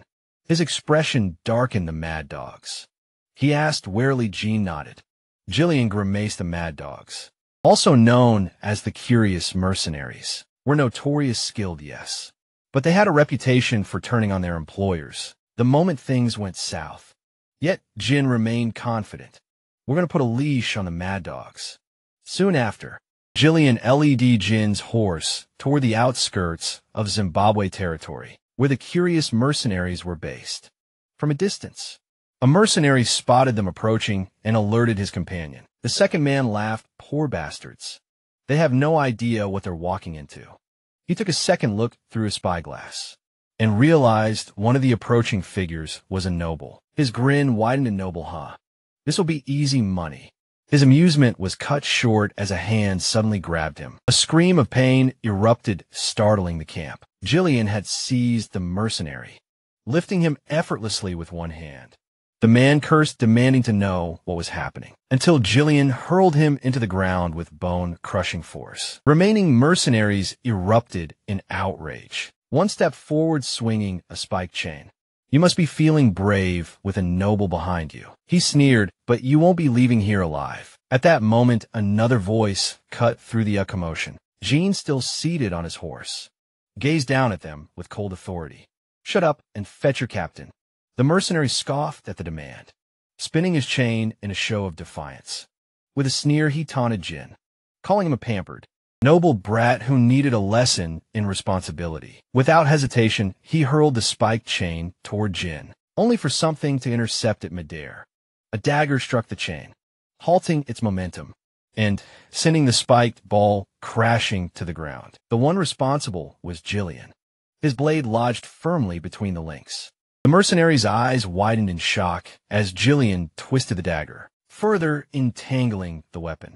Jean smirked at the display. Words alone won't be enough. He remarked, handle this, Jillian. But no fatalities, acknowledging the order. Jillian seized the chain and yanked hard. The mercenary had no time to react before he was sent hurtling toward him. As he came within reach, Jillian struck him in the stomach with the spiked ball. The man howled in pain, collapsing to his knees. His comrades erupted in rage at the sight, shouting that Jillian's status as a noble servant meant nothing to them without a word. Jillian twisted his dagger deeper into the chain, using it as leverage to hoist the injured mercenary into the air. With a powerful throw, he sent the man crashing into the approaching group, knocking several off their feet. The remaining mercenaries hesitated, stunned by his strength from atop his horse. Jin sighed. How much longer are you going to keep me waiting? He asked, his tone laced with impatience. Dismounting, he ordered them to summon their captain. Before they could move, a voice cut through the tension. What's all this commotion? The mercenaries instinctively parted, making way for a man with fiery red hair and an imposing presence. He exuded authority, his sharp gaze sweeping over the scene. Kahi introduced himself. captain of the Cerberus mercenaries. Now tell me, why are you looking for me? Jin found the question absurd. Isn't it obvious, he said flatly. I have a job for you. Carr raised an eyebrow. You attack my men and then expect me to listen to a request. He scoffed. A noble should know better manners. Jin merely smiled. This is how I greet people. He replied, it's the most effective way to tame them. Ka led out a chuckle. Then I wonder what would happen if you greeted us twice. The scene shifted to Ka's tent, where he sat across from Jin and Jillian, surrounded by his men leaning back. He folded his arms. All right. Let's hear it. What exactly do you want? Jin's answer was simple. I want to hire your mercenary group to pioneer the forest of beasts. Silence fell over the room. Then incredulous laughter erupted from Ka's men. Did he just say the forest of beasts? One mercenary muttered, that place is suicide. Another added. They exchanged uneasy glances. The forest was infamous, teeming with deadly creatures and bordering Purim territory. No sane man would willingly venture there. Carr, however, remained composed. Tell me, he said, his voice measured. What kind of person must you be to even consider disturbing such a place? Jin leaned forward, his expression unchanging. The young lord of Purim. The tent burst into laughter. Carr and his men could hardly believe it. The infamous young lord from the rumors was sitting before them, calmly asking for their help with a suicidal mission. Wiping a tear from his eye, Carr smirked. You really have no idea what that forest is like, do you? He shook his head. Sheltered nobles like you don't belong there. He gestured to his men, who immediately raised their weapons. Jillian tightened his grip on his axe, ready to fight, but Jin remained unbothered. Instead, he fixed his gaze on Ka. Are you afraid? He asked. The question caught Carr off guard. Then his smirk returned disappointed. He corrected, I've heard stories about the Cerberus mercenary skills, but now I see they were nothing but exaggerations. Carr placed a boot on the table between them. Listen, noble brat mercenaries don't take jobs without worthwhile rewards. Jin's expression darkened. The weak always make excuses. Carr's amusement faded. You're really ruining the mood, he muttered, but since I'm in a good mood, I'll let you walk away. You just need to compensate us for this little disturbance. Jin's demeanor turned sharp. No. Ka's eyes narrowed instead. Jin continued, his voice unwavering. I want a Marana recognition. The tent fell silent. Jillian stiffened while the mercenaries exchanged stunned glances. Ka's eyes flickered with interest. You know what you're asking for, don't you? Ka said. Voice low. Jin's confident smirk returned. Of course. Marana recognition was a brutal mercenary duel bound by strict rules. Each fighter wielded a single dagger, their arms tied together. No mana was allowed. Stepping out of the designated circle meant instant loss. And most of the time, the duel didn't just claim the loser's life, but sometimes even the victor's. The stakes were absolute. The loser admitted total defeat and became the winner's subordinate, a mere dog at their command. Jean leaned forward. So, Captain, do you accept the bet? Carl let out a low chuckle, then threw his head back in laughter. You hear that, boys? He called, grinning. This noble thinks he can prove himself by our standards. His men laughed along, amused by the absurdity of the situation outside. The two fighters stood ready. Their arms were bound daggers placed in their hands. Ka removed his jacket, revealing his battle-hardened physique. His men cheered for him, roaring for their captain to put the noble in his place. Ka gave Jin a condescending look. You've got nowhere to run now, brat. He sneered. I fought in 5 of these duels, you. Jin pulled him closer with the binding, his eyes cold and unwavering. Over 100. Ka's smirk disappeared for the first time. His confidence wavered. At the signal, both men lunged at each other. Daggers flashing, their opening strikes barely missed, each narrowly dodging before launching into another precise exchange. Despite the rapid blows, neither managed to land a hit. Jean pressed forward with sheer force, forcing Kerr onto the defensive. Spotting an opening, Kayar yanked Jin toward him, twisting to stab him from behind. Jin, unable to see the blade, clearly relied on instinct and skill to block each attempt, as Kerr overextended on a missed strike. Jin ducked low to evade and countered swiftly, but Kerr was just as quick, sidestepping and yanking Jin closer. before slamming a powerful kick into his leg. The impact was brutal, but Jin gritted his teeth and endured. Kir, momentarily surprised by Jin's resilience, scoffed. He doubted Jin's claim of having participated in over 100 Moriana recognitions. Most mercenaries never even experience one. Charging again, he sneered, mocking Jin for making such an outlandish bluff. This time he refused to give his opponent a chance to counter. The Cerberus mercenaries cheered for their captain, urging him to end it. But their enthusiasm died under Jillian's sharp glare, silencing them instantly from the sidelines. Jillian watched closely, aware of the duel's harsh conditions. The confined space barely allowed room for one person to lie down, and with mana and external forces prohibited, only raw skill and physical strength mattered. Jin was at a disadvantage. His bound hands restricted his movements, limiting his ability to evade or defend. While Kir had the upper hand in both size and control, Kir capitalized on this, grabbing Jin's arm and forcing him down, before swinging his dagger toward him. Jin narrowly escaped, rolling to the side, but landed unsteadily. A sharp pain shot through his leg, the same one that had absorbed Ker's earlier kick without mana. To dull the pain, the accumulated damage was beginning to wear on him. Kir noticed the brief flicker of discomfort on Jin's face and smirked. "You look pale," he taunted. Already at your limit, he pressed the attack, driving Jin into a desperate defense. Despite his disdain for nobles, Kir acknowledged Jin's determination, more than most of his kind ever showed. Even so, he remained convinced that Jin lacked real skill. He had observed Jin's strategy: deflect dagger strikes while absorbing lesser blows. But in Moriana recognition, endurance meant little without mana. Each injury added up, and now it was catching up to Jin. Kerr spun his dagger and lunged. Jin blocked, but Kerr immediately followed up with a strike toward his head. Jin dropped low to dodge and countered from below, but Kir easily deflected it, seizing Jin's arm again. He forced him down and delivered another brutal kick, this time to his already wounded leg. Jin winced, and Kir, seeing the reaction, assumed victory, raising his dagger. Kerr declared the fight over. His men roared in triumph, certain of their captain's win. From the sidelines, Jillian tensed, gripping his axe ready to intervene. But then Jin smiled in an instant. He dropped lower than before, evading Kerr's blade, in a move that caught his opponent completely off guard. Before Kerr could react, Jin shifted and delivered a precise cut near his ribs. Gasps erupted from the watching mercenaries. Even Jillian was momentarily stunned.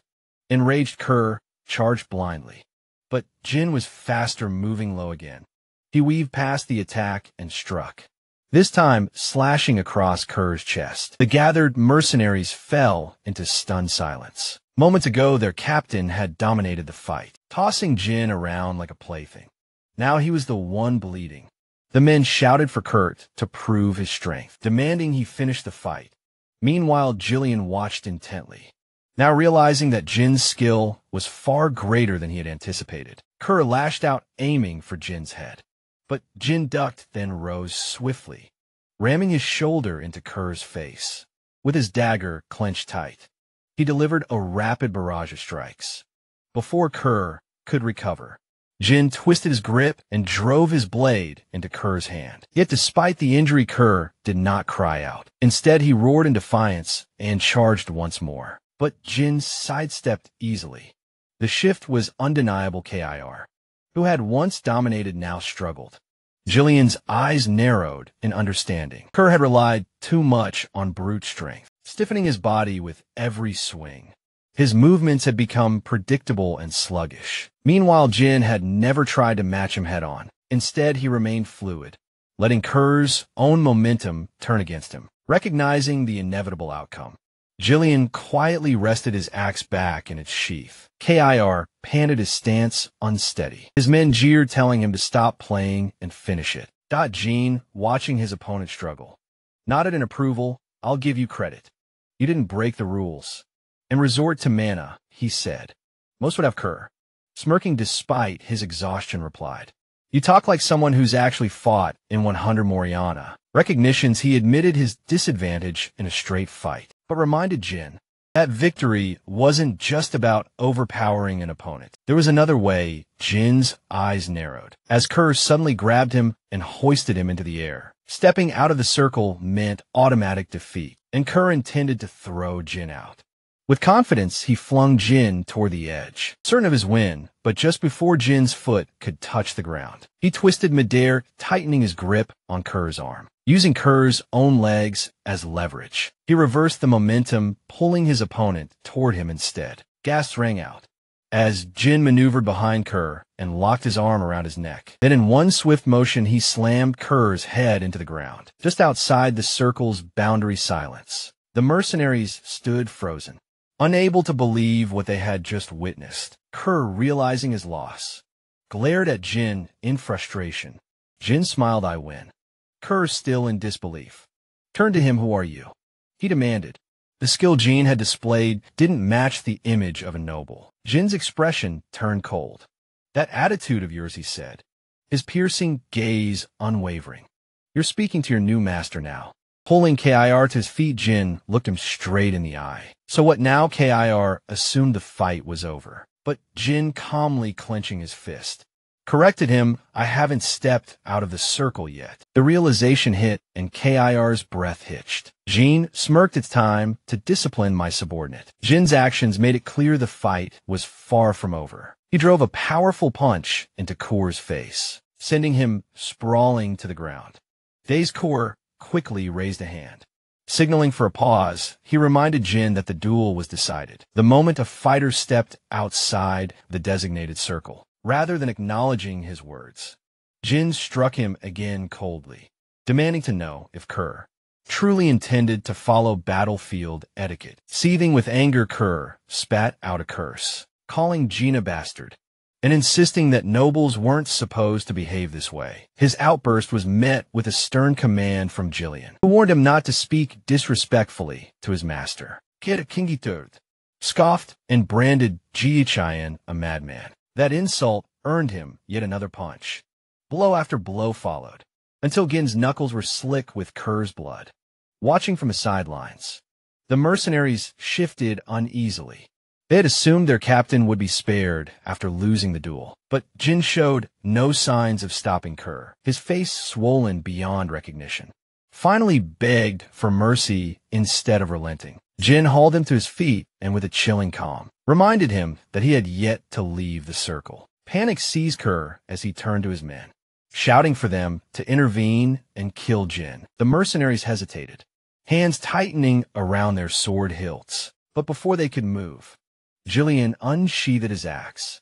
His voice rang with lethal authority as he warned them. Anyone who interfered would be executed on the spot. Seeing the deadly resolve in Jillian's eyes, the mercenaries froze. Kerr, trembling like a beaten stray, turned back to Jin. The noble met his gaze and asked if he was done. Instead of answering, Kerr let out a shaky, almost hysterical laugh. He had miscalculated. For the first time, the overconfidence that had always served him so well had betrayed him. He had long believed nobles were nothing but entitled weaklings, easy to manipulate with the right amount of pressure and intimidation. That belief had earned him the nickname Mad Dog, a title he had worn with pride. Yet now the so-called Mad Dog was at the mercy of the noble he had foolishly underestimated. The watching mercenaries exchanged uneasy glances. Their captain was battered, his strength drained, and his usual defiance all but shattered. Jin, assessing Kerr's injuries, finally turned to them, breaking the tense silence. He ordered them to bring water, bandages, and a towel. Caught off guard, the men hesitated, but when Jin coldly warned that their captain would die if they didn't act fast, they sprang into motion. Jillian observed carefully. Moments ago, these mercenaries had been wild and unruly, loyal only to their own interests. Now, without hesitation, they obeyed Jin's command. In a world where power mattered more than rules, Jin had asserted himself in the most direct and undeniable way, by proving he was the one in control.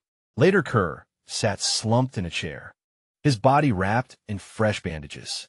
Jin placed a document on the table before him and instructed him to sign.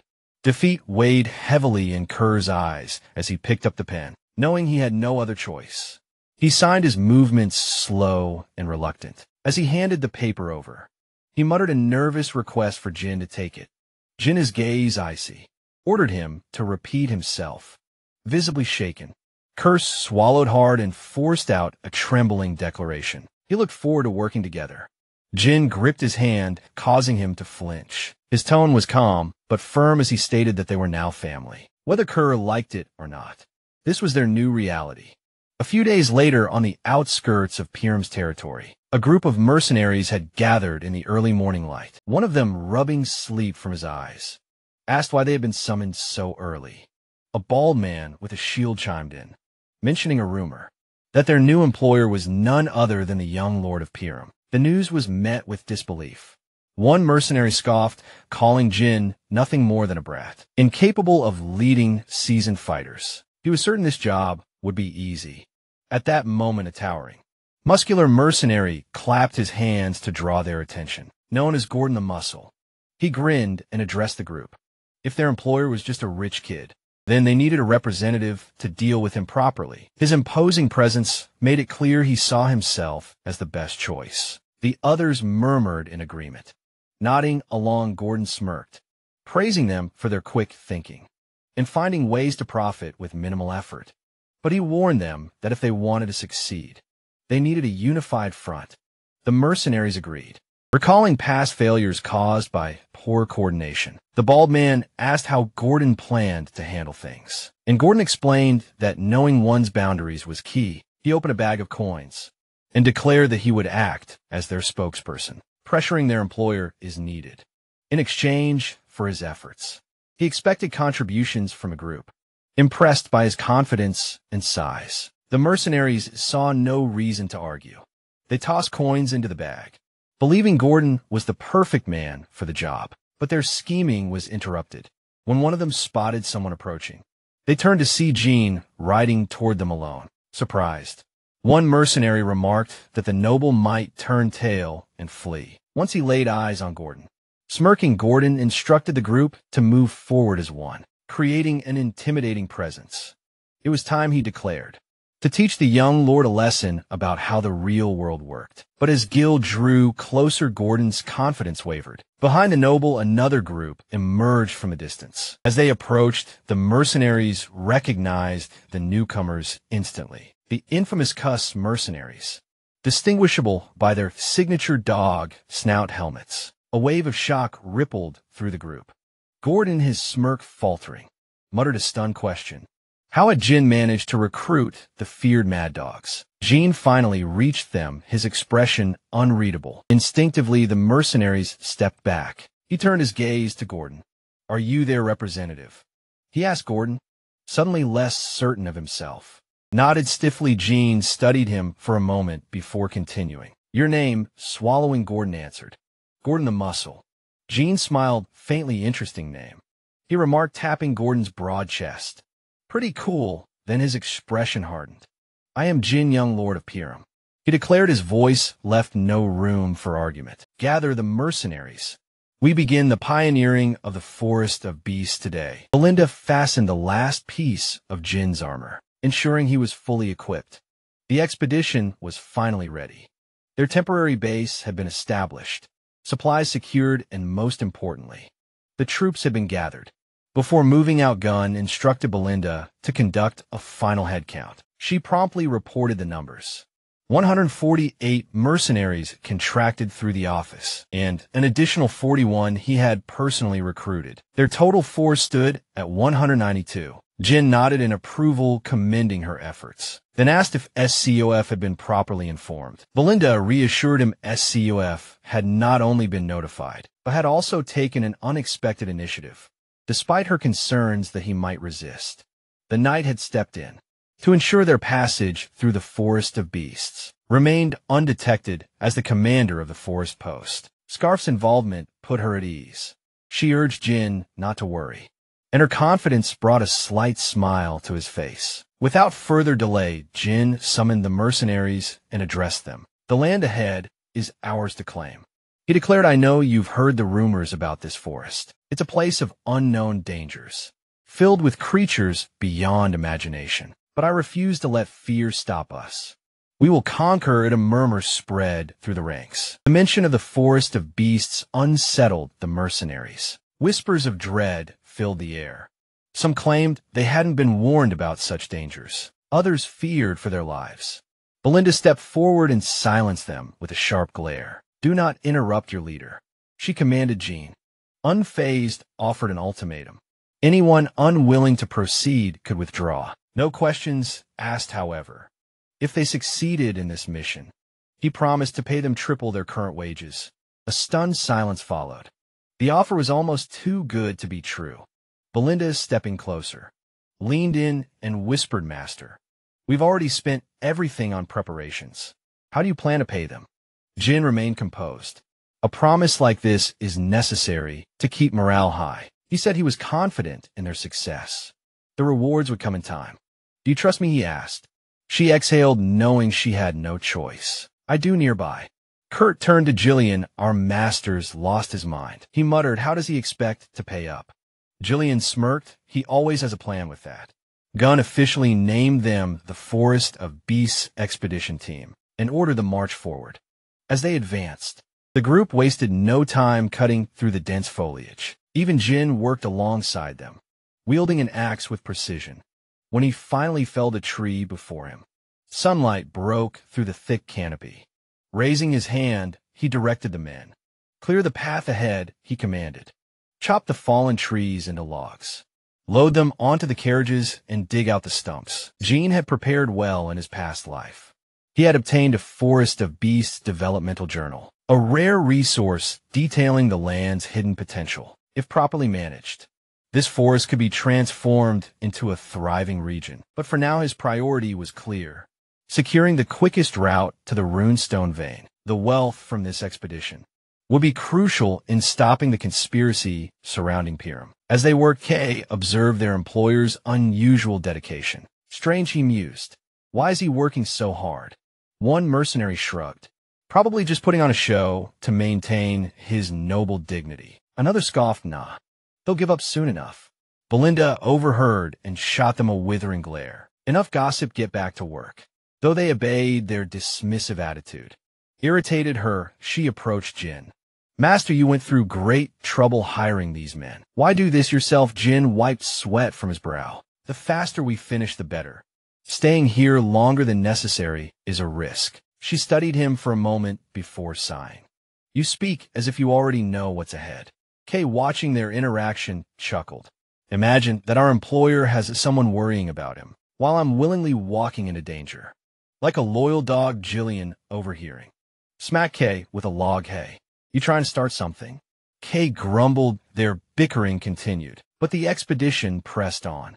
The Duchy of Deline had long sought to develop the Forest of Beasts, but Jin had never uncovered the Duke's true motivations. Still, he had managed to acquire invaluable records, maps pinpointing key resources and detailing the monster ecosystem. This knowledge gave him an edge. Among the supplies, one mercenary noticed an unusual abundance of oil lamps. Why so many, he wondered. Wouldn't torches be cheaper? Guinea didn't answer. Something was off. The deeper they ventured, the more unsettling the atmosphere became. "Stay sharp," he warned, as the sky dimmed unnaturally. A mercenary paused mid-swing and frowned. "Is it night?" Already another smirked. "Still no monsters. Maybe the rumors were just that." "Rumors?" his companion chuckled. "At this rate, we're getting triple pay for an easy job." A bald mercenary slapped Gordon on the back as he carried a log. "Hey, maybe you should give the boss a refund." Gordon, however, wasn't laughing. Something felt wrong.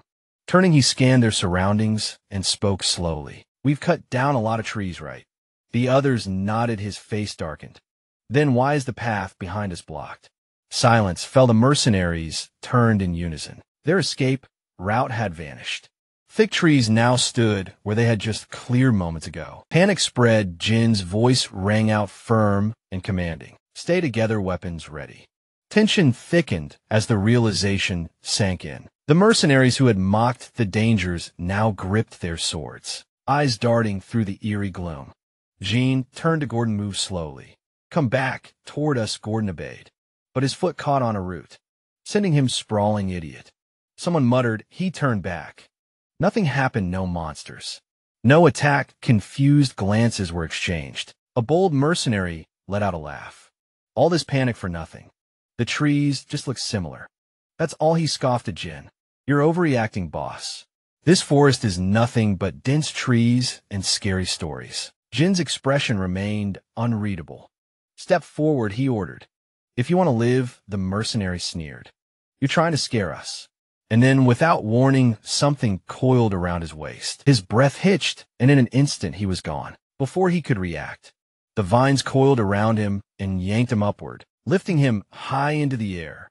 His frantic struggles were futile, as he was dragged toward the top of a towering tree, where a monstrous, gaping maw lined with razor-sharp teeth awaited. In a single, horrifying instant, the colossal tree-like beast swallowed him whole. The creature had no discernible presence, making it impossible to detect before it struck. It was the perfect ambush predator, thriving on catching prey off guard. Suddenly an eerie eye opened amidst the bark, revealing its identity, diarrheous ant. Jin's eyes darted around, and his stomach dropped. More of them, countless diarrheous ants, encircled the group. Panic erupted among the mercenaries as they scrambled to escape, their terror escalating, as the creatures extended their vine-like limbs, snatching several unfortunate men and dragging them into their cavernous maws. Gordon, clutching desperately onto a tree trunk, screamed for help. One of his comrades rushed toward him, axe in hand, urging him to hold on, swinging the axe with all his strength. The mercenary's expression turned to horror, as the blade merely glanced off the vine, leaving it unscathed while deep cracks splintered through his weapon. He barely had time to process his failure before the vine yanked Gordon even higher, inching him closer to his doom. Just as Gordon's fate seemed sealed, Jin sprang into action, channeling his mana. He infused his sword with raw energy and slashed cleanly through the vine. As he landed, he drove his blade directly into the creature's eye. A deafening shriek erupted as blood sprayed from the wound. The mercenaries, frozen in awe at their employer's display, quickly realized the truth. Their best chance at survival lay in targeting the dyer's ants. Eyes drawing in a sharp breath, Jin barked a command that cut through the chaos. He ordered the mercenaries to stop running and form a tight shield formation. Scattering would only make them easier prey. His decisive tones snapped them out of their panic, and they hastily complied, one of them muttering through gritted teeth that he refused to die here. Jean sprinted toward the carriage and demanded an update from Kerr. "Do we have the oil lamps?" Kerr nodded, realizing immediately what Jin had in mind. Without hesitation, Jin ordered him to light them and hurl them at the creatures as the flames flickered to life. The purpose behind bringing so many lamps became painfully clear, just as Kerr and his men prepared to throw. A warning rang out, "They're watching us." There was no time to hesitate. "Throw them now," Skin commanded. One by one the lamps were hurled toward the monstrous beings. But the Dura's ants reacted swiftly. Their vines lashed out, swatting the projectiles away before they could make contact. Stunned, one of Kerr's subordinates muttered in disbelief. "It's not working." A vine lashed toward them, but before it could reach, Jillian intercepted it with a powerful cleave of his axe. Belinda, steadying her aim, fired her shots directly at the creature's eyes, each impact causing an agonized shriek. Jean seized the moment. "Jillian, Belinda, get ready for a coordinated attack." He turned back to the mercenaries. Raising his sword high, "I'll draw their attention. Cover me." Without another word, Jin charged forward. The Dierus ants responded instantly, vines whipping toward him from every direction. Belinda shouted a warning, but Jin was already moving, weaving through the onslaught with remarkable agility, his blades slicing through the relentless tendrils. Then one of the creatures raised a massive leg, preparing to bring it down and crush him. The mercenaries held their breath, convinced their leader was done for. But Jin did not falter, channeling his mana once more. He slashed upward with all his might, severing the colossal limb in one clean strike. Using the momentum of his leap, he drove his sword deep into the monster's eye. A ripple of horror passed through the remaining dyer's ants as their attention snapped toward him. Gasps echoed among the mercenaries. But Belinda kept her composure. Now throw the lamps again. This time the mercenaries acted without hesitation. The lamps shattered against the creatures, flames erupting upon impact. Ear-piercing shrieks filled the air. As fire crawled across their bark-like bodies, a cheer rose from the Cerberus mercenaries. Jin was quick to cut it short. Don't stop, keep throwing until they're all burning. The fire spread, rapidly engulfing the monstrous creatures, their agonized howls ringing through the battlefield. A nervous murmur ran through the group, as one of them voiced a new fear. At this rate, the whole forest might go up in flames. Gordon, attempting to mask his own unease, scoffed, they're just weak to fire. Nothing special. Jin's sharp command snapped them all back to reality. Stay focused, this fight isn't over yet. The urgency in his tone sent a fresh wave of tension through the mercenaries. Then, as if responding to his words, the dire ants unleashed a dense cloud of steam, blanketing the battlefield. Confusion rippled through the group. Did the fire go out already? Someone muttered. Belinda and Jillian rushed to Jin. What's happening? His expression was grim. Their outer shells burn easily, but inside they're different. The fire reached their moist cores. That's what's causing the steam. As the thick vapor dissipated, the mercenaries recoiled in horror.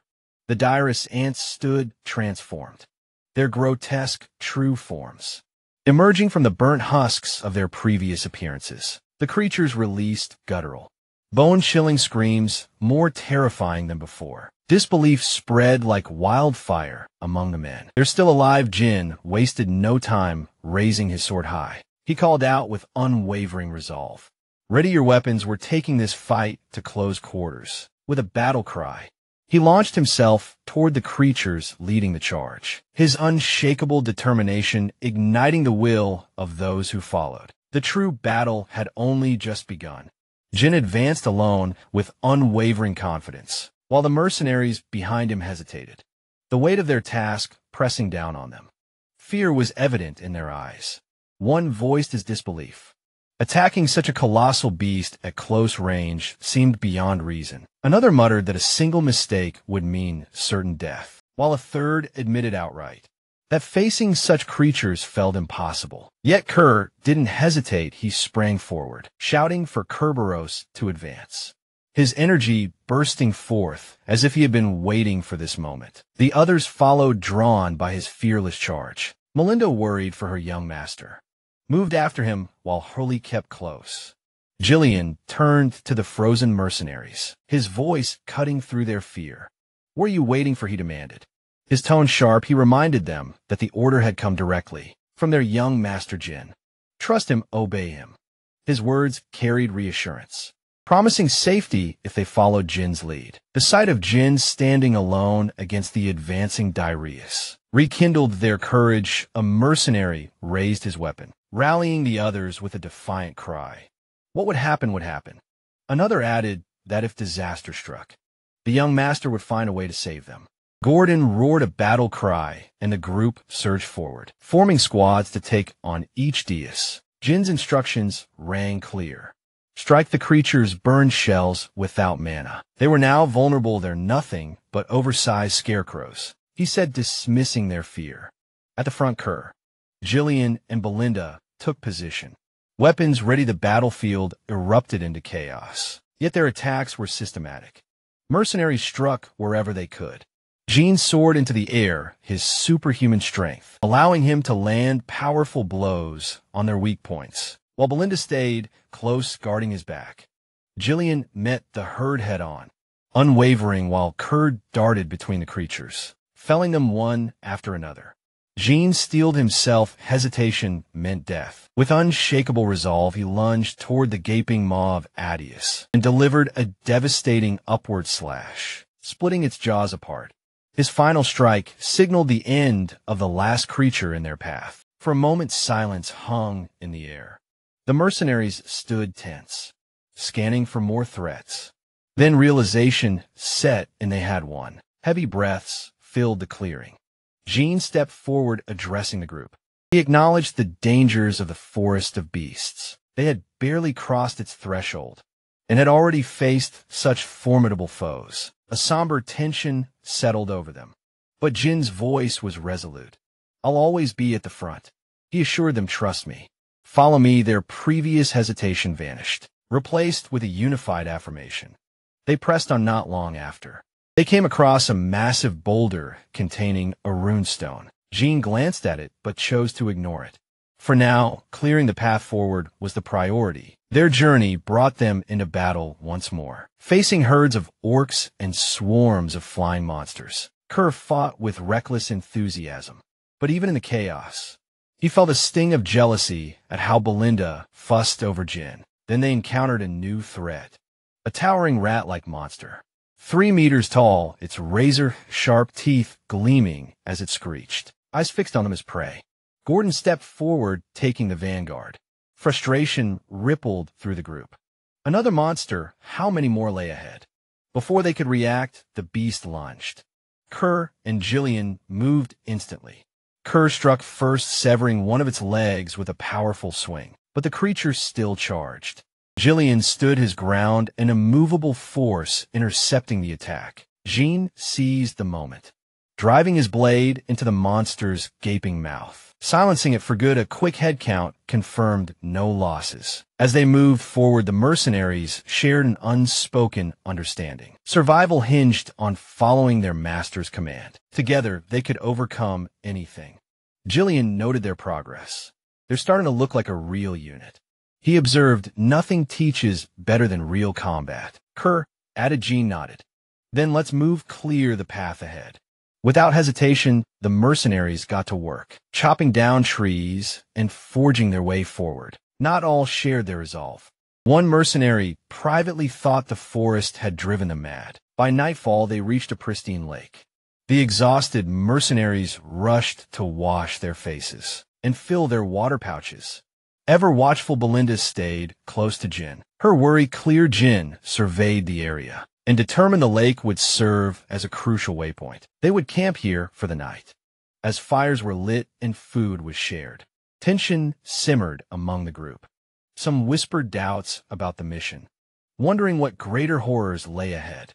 At one campfire, Manus voiced his misgivings outright. This isn't worth our lives. He argued the young master is chasing glory through brute force. Gordon scoffed. You were paid. Weren't you a mercenary with a patch over one? I spoke calmly. He saved us more than once.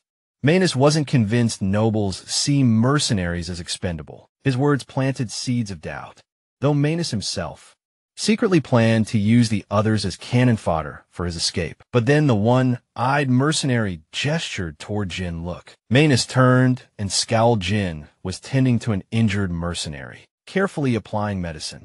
Keep it dry, he advised. It'll heal faster. The mercenary nodded gratefully. Thank you. Belinda approached, frustration spilling over. That medicine is too valuable to waste like this. Jin dismissed her concern. Medicine left and used is worthless. Then he called the next injured soldier. Forward the patch-eyed mercenary addressed the group again. Would a man who sees us as expendable waste expensive medicine on us? Silence. Another mercenary nodded. He's nothing like our last master. Manus clenched his jaw, anger bubbling beneath his skin. His attempt to sow discord had failed. Muttering curses under his breath, he walked off. Jean, having noticed the exchange, addressed the group. Finish eating rest. Then he called Kerr and Jillian aside. Kerr, ever direct.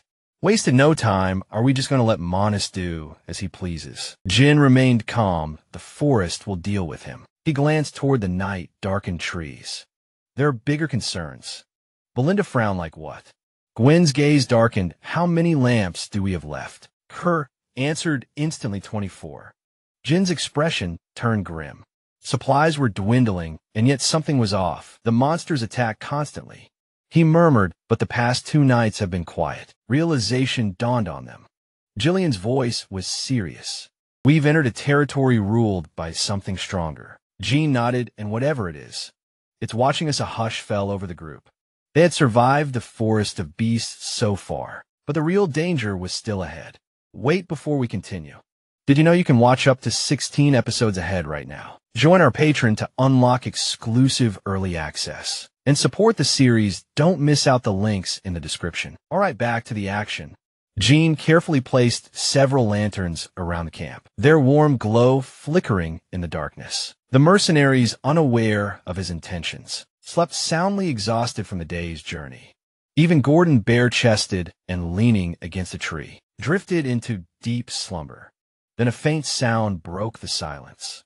Gordon's eyes snapped open, his breath caught in his throat, as he spotted a lantern floating in midair, as if gripped by an invisible force. Before he could react, the lantern vanished into the darkness. A strangled cry escaped his lips. Moments later, his alarm turned into sheer terror. From the shadows, 4 pairs of glowing red eyes emerged, burning like embers in the night. Gordon's scream shattered the stillness of the camp as he scrambled to his feet, swinging his weapon wildly at the unseen creatures. His frantic shouts urged the others to wake. The commotion stirred the mercenaries from their sleep. They rushed to Gordon's side. Weapons drawn, one of them demanded an explanation. Still breathless, Gordon insisted that a monstrous presence had been right next to him, but his claims were met with skepticism. No one else had seen a thing.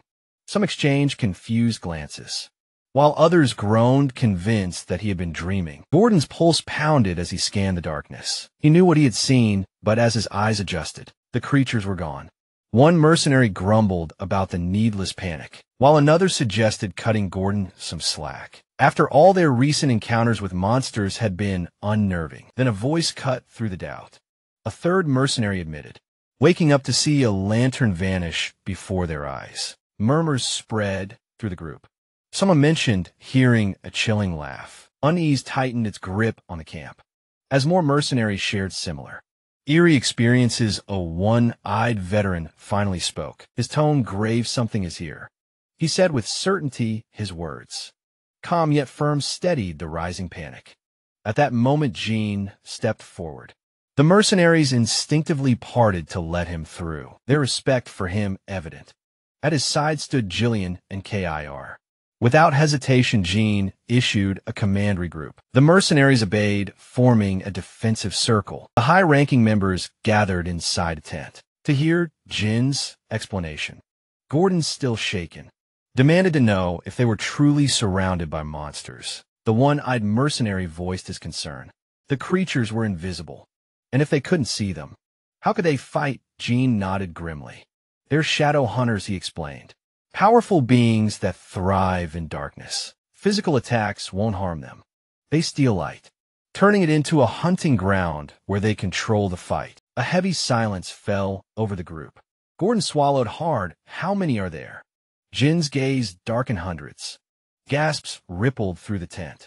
Belinda's eyes darted to the remaining lanterns, her voice barely above a whisper. The light, it's dimming. Kirk clenched his fists. They're toying with us. He growled, we should strike first.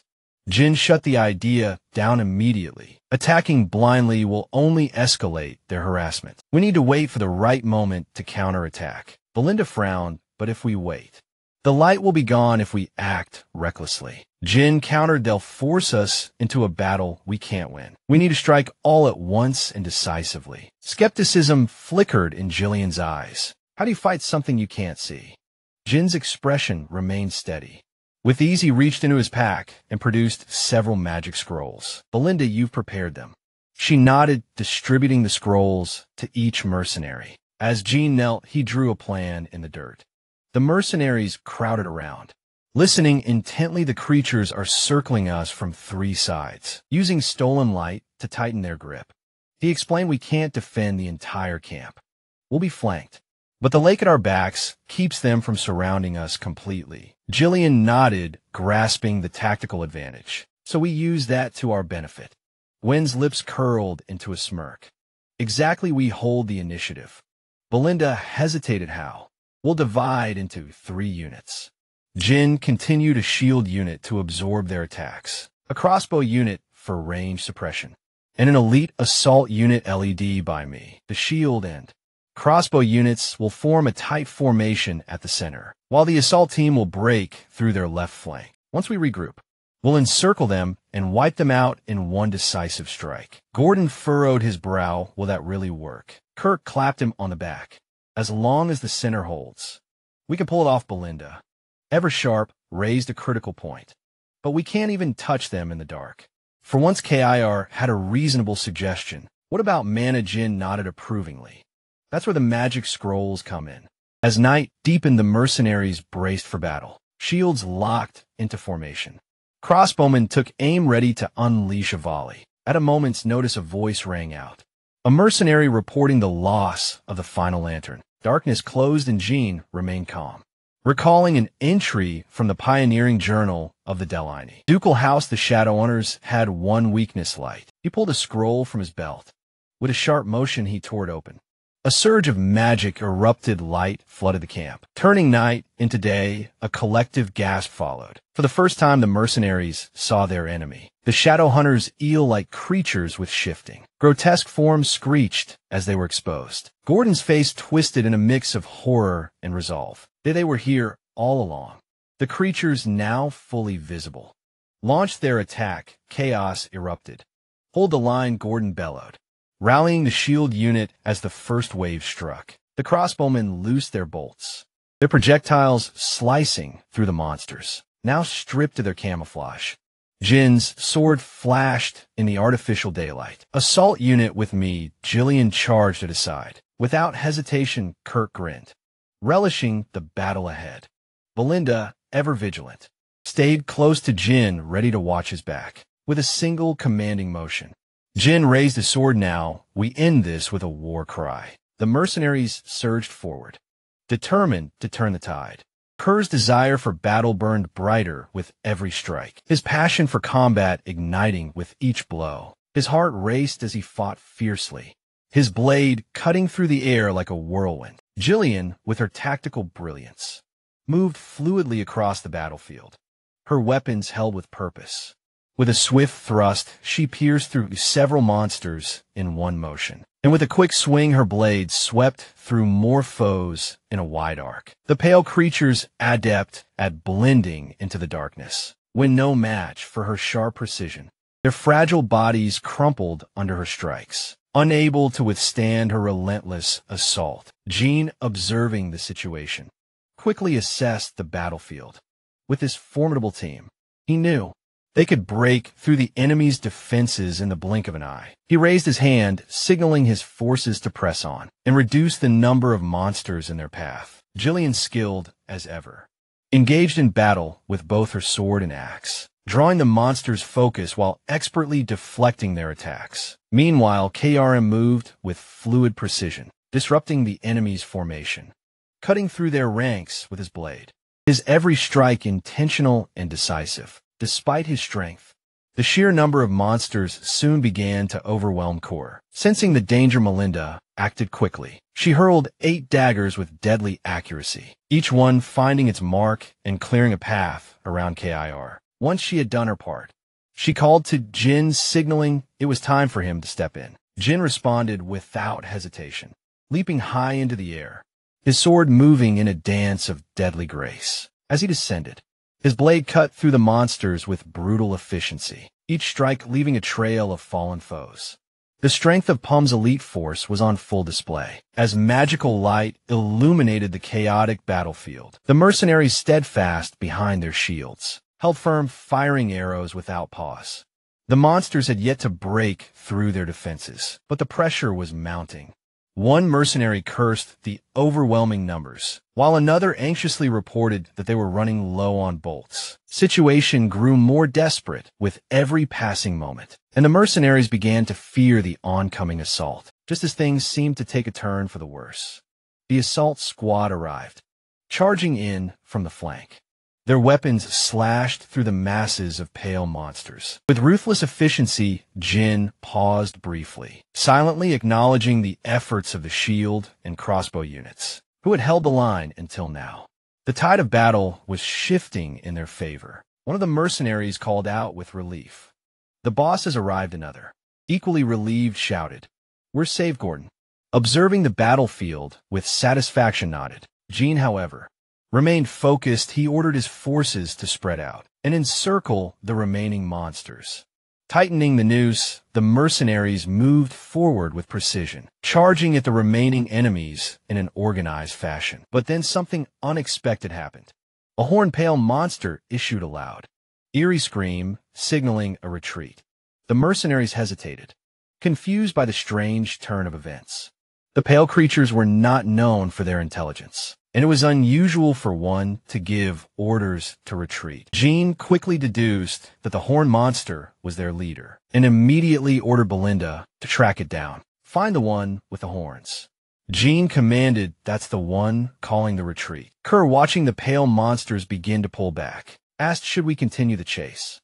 Belinda, ever the strategist, considered the situation before answering. Wouldn't it be better to let them go? Jin shook his head, his decision clear. The pale monsters are relentless. Even if they retreat now, they will follow us for days. The only way to stop them from hounding us again is to take out their leader. If we break their command structure, the rest will fall apart. Belinda smiled, impressed by the growth of her young master. She swiftly retrieved a hook attached to a line, infused it with mana, and expertly threw it toward a nearby tree. Using the line, she propelled herself into the air, soaring over the retreating pale monsters and heading straight for their leader. She spotted the horned creature and, with a precise flick, launched the hook toward it with a signal to Jin. Belinda called for him to join the pursuit. Jin, seeing the signal, knew the time had come. He gathered his strength, pouring mana into his legs, and launched himself forward. He tore through the ranks of the retreating pale monsters, his sword cutting through them as he made his way toward the leader. With a final decisive thrust, Jin's blade drove deep into the heart of the horned creature, ending its life in a single swift motion. "It's over," Jin muttered, his sword cleaving the leader's body into two. With the leader down, Jin turned to the remaining mercenaries. "Finish them," he ordered. The mercenaries wasted no time charging at the remaining monsters, with all the fury of their recent victory. Jin stood resolute, watching the mercenaries charge into the fray. One mercenary, filled with anger, shouted, "Let's make these monsters regret ever crossing our path." Eager to prove his strength, joined in the rallying cry. "We'll show them we're stronger than the last remnants of the Rothers." Jillian, overhearing Kerr's challenge, allowed a soft sigh, but said nothing. The battle was far from over, but the victory was now within their grasp. As the first rays of the sun bathed the battlefield, casting a golden hue over the chaotic remnants of the fight, the mercenaries stood victorious. They had fought through the night with unwavering determination, using light scroll magic to aid their efforts. Jean, standing tall among his men, delivered the final blow to the last of the pale monsters, his sword cleaving through its body, signaling the end of the battle. The mercenaries, exhausted but triumphant, erupted in cheers, their voices filled with both relief and the sweet taste of victory. The air was thick with the satisfaction of a job well done. The big three, Jean, Jillian, and Belinda, gathered together, exchanging words of praise and gratitude. Jillian, ever the tactician, offered a few kind words to Jin, commending him for his leadership and the precision with which he executed his plans. Jean, ever humble, acknowledged the compliment with a nod, but quickly redirected the praise to his mercenaries, recognizing their commitment and teamwork. Belinda, ever the protector, immediately noticed Jin's worn appearance. Her eyes scanned him for any signs of injury. "Are you hurt anywhere?" she asked, her voice laced with concern. Jean, always focused on the task at hand, gave a quick wave of dismissal. "Check the head count, Belinda," he instructed, his voice steady. He then turned to Kier, "Get the Cerberus mercenaries moving. No rest, we need to clear the area." He looked to Jillian and continued, "We'll scatter the corpses of the pale monsters around the camp to drive off any other creatures."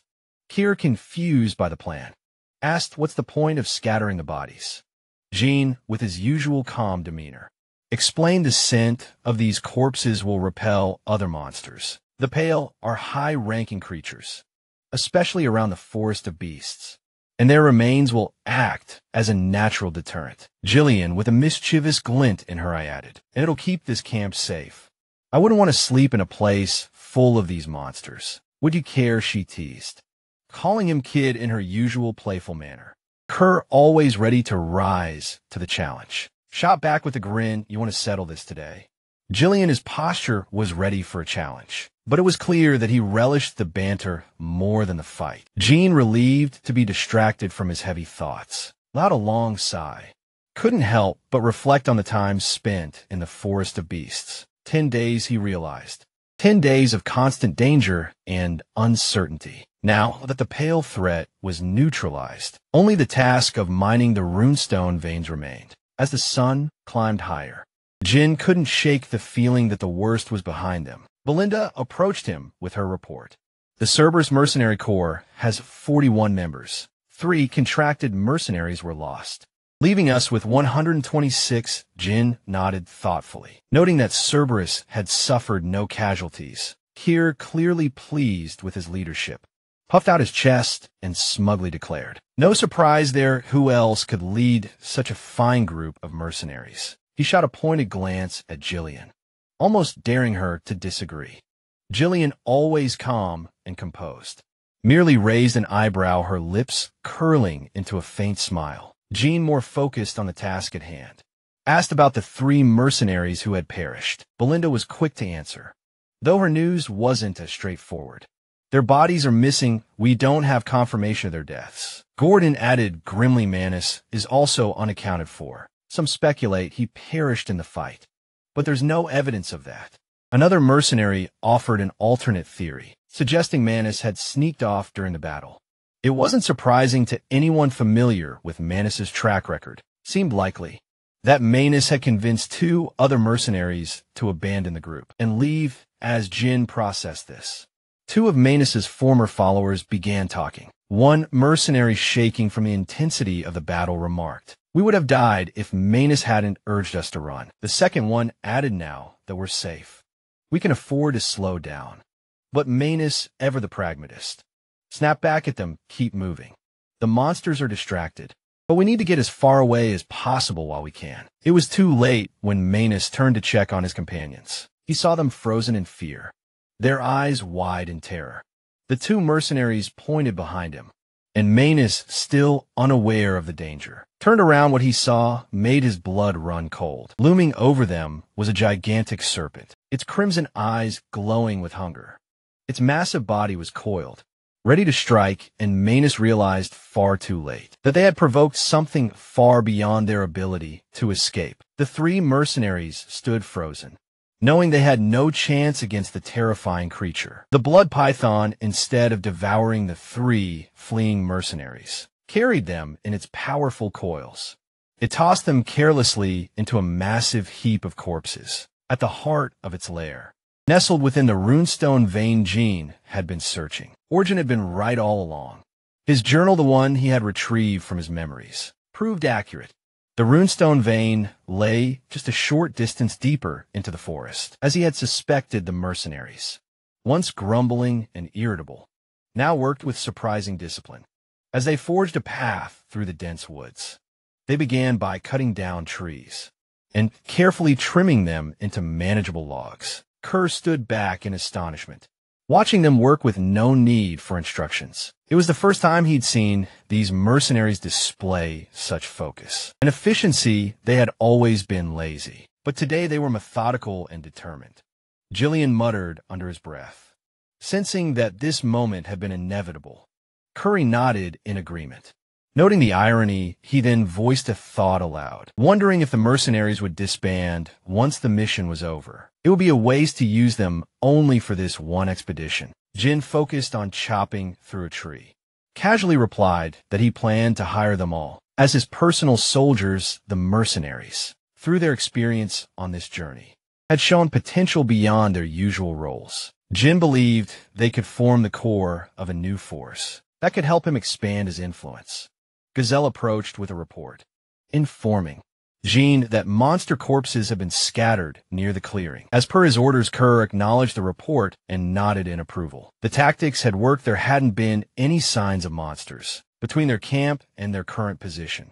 It was a good sign, a confirmation that their approach was effective. His gaze flickered briefly toward Jin, while the animosity from their past encounters seemed to have faded. An uneasy feeling lingered with Jin. He couldn't shake the sensation that something wasn't quite right, but he tried to ignore it. Suddenly, Belinda appeared, swinging from a tree before landing gracefully and kneeling. Her excitement was palpable as she spoke a single word that made Gwen's heart race. There was something ahead. Instantly, Jin understood the significance. He ordered the mercenaries to clear the path quickly. Their goal was within reach. Energized by the command, the mercenaries pushed forward with renewed strength. Not long after, they arrived at the site of what they had been searching for. The runestone vein, radiant and alive with shimmering crystals, lay just beyond the final line of trees. The sight of it took their breath away. The crystals, jutting from the earth like a towering mountain, were beyond anything they had imagined. The mercenaries, for the first time in a long while, were speechless. One muttered in disbelief. "This can't be real." Another echoed the sentiment, stunned by the sight. Jean, calm as ever, explained that this was precisely why they had embarked on this expedition. The runestone vein before them was top grade. It was a discovery of immense value.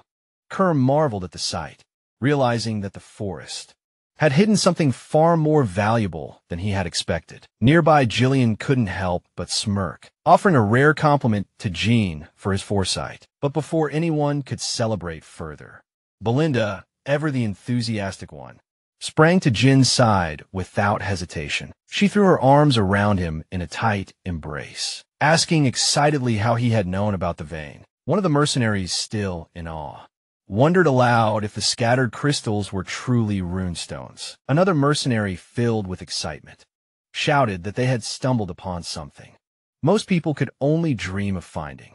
Once in a lifetime, talk quickly turned to mining the crystals and the wealth they could bring. However, the moment of triumph was abruptly shattered by a harsh voice that cut through the thick fog. "None of you are going anywhere." The mercenaries froze. The voice was unmistakable. They turned to see Manus standing unnaturally still, as if under some dark influence. Before anyone could act, Manus collapsed. Engulfed in a thick mist, the Yi mercenaries rushed to his side, shouting in frustration and confusion. Jean, with the authority that had become second nature to him, raised his sword and ordered them to fall back. Without hesitation, he drew back his broadsword, preparing for what was to come. With a single swing, the force of his strike sent her blast of wind that swept the mist away, revealing the scene that lay hidden beneath. The mercenaries were stunned. Before them was the blood python's lair, a massive mound of bones, littered with the remains of countless creatures. Horror spread across their faces. One mercenary shouted, horrified by the sheer number of corpses scattered across the ground. Another demanded to know what had happened here. As they examined the scene, they realized the truth. This was no abandoned lair. Among the monstrous bodies were human remains as well. The evidence was clear. This place had been home to something far more dangerous than they had anticipated. Belinda and Jillian immediately assumed defensive stances, awaiting Jin's orders. Jin's gaze swept across the scene, his mind racing. Peaceful mining of the runestones was no longer an option. The scale of the carnage around them suggested that this was the nest of high-ranking monsters. The presence of fresh, undecayed bodies indicated that this place had not been abandoned for long. Jin's mind worked quickly.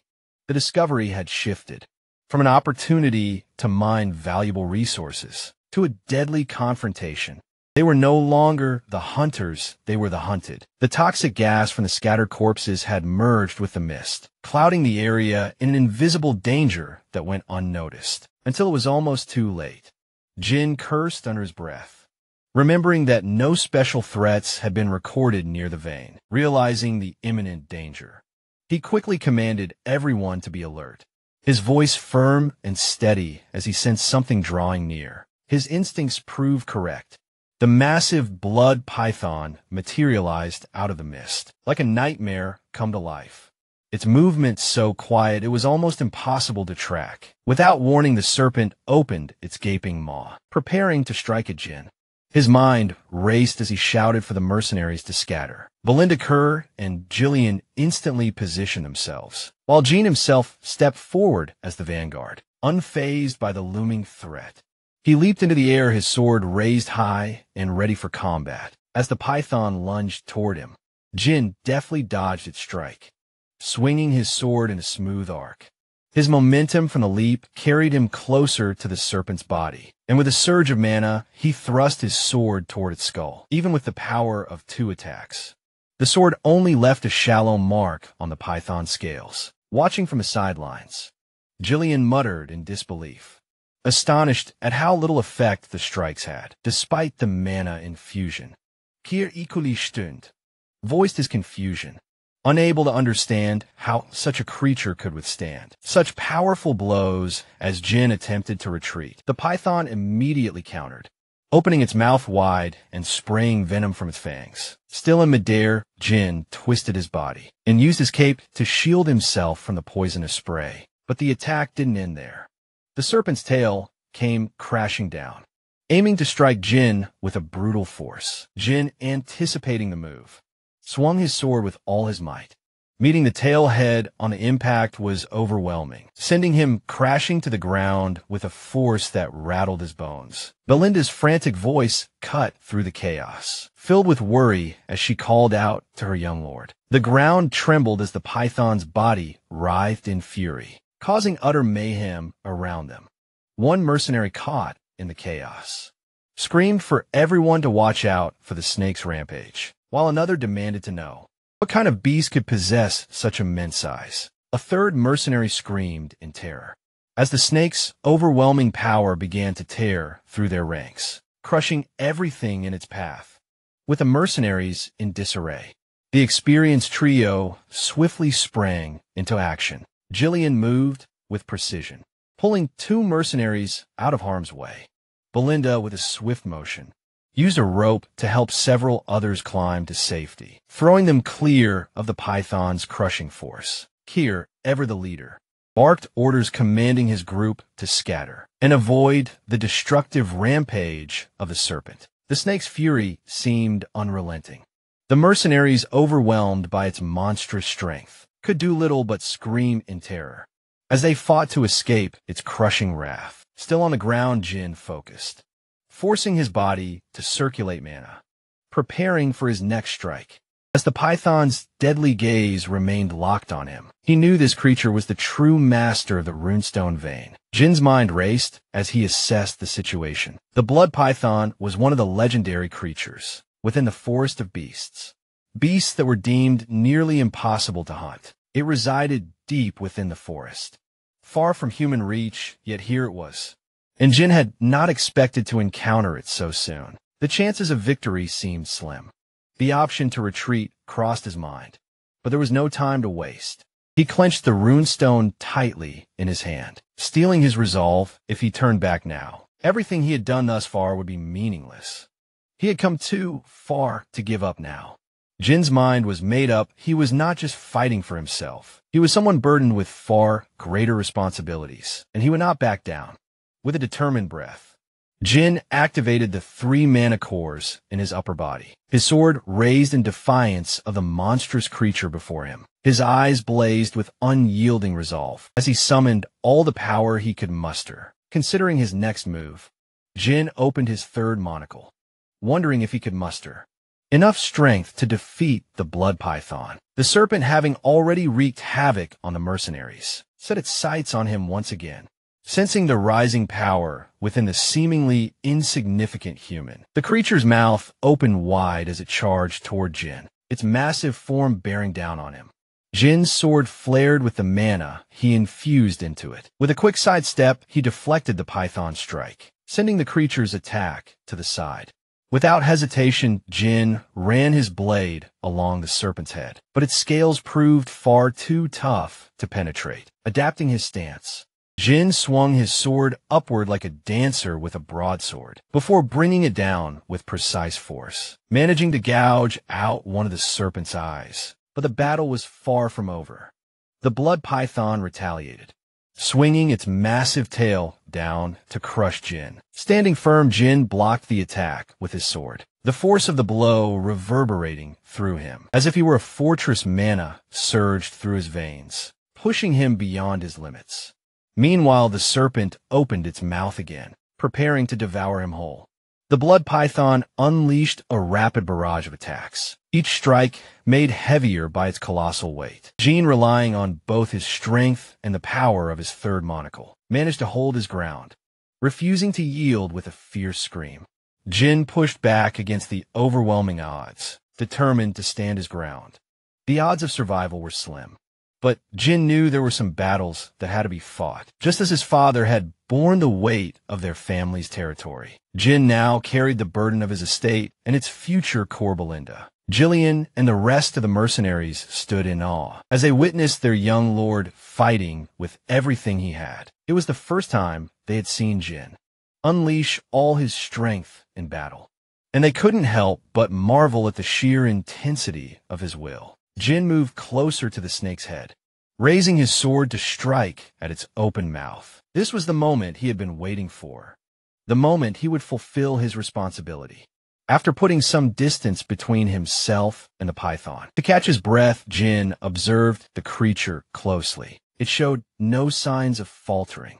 The thought crossed his mind that keeping his third monaker open for too long was dangerous. He might run out of energy before he could finish the creature off. To his surprise, the mercenaries whom he had LED into battle charged forward to help him. Belinda shouted for him to turn toward her, and Jin saw Jillian standing in front, ready to face the enormous serpent. Even Kerr stepped forward, preparing to fight alongside him. Belinda checked Jin for injuries and urged him to fall back to safety, pleading for him to retreat while they held off the serpent. Jin's response stunned them all. He commanded the mercenaries to leave immediately, to retreat from the battle. Keir and Jillian paused, confused by the unexpected order, and Belinda was left bewildered. She wondered what Jin meant. Her mind racing, Gordon questioned aloud whether their boss had truly given that command. While Jillian also spoke up, seeking clarification, Jin explained calmly, his voice resolute. He knew that even with all his power, he couldn't guarantee everyone's safety against such a monstrous foe. He couldn't afford to lose anyone here, not after everything they had done to get this far. He made it clear that he valued their lives far more than the battle itself. Belinda was still in shock. She couldn't believe he was willing to push himself even further, especially when surviving this long already felt like a miracle. She silently wondered why Jin would go to such lengths, but her question went unanswered.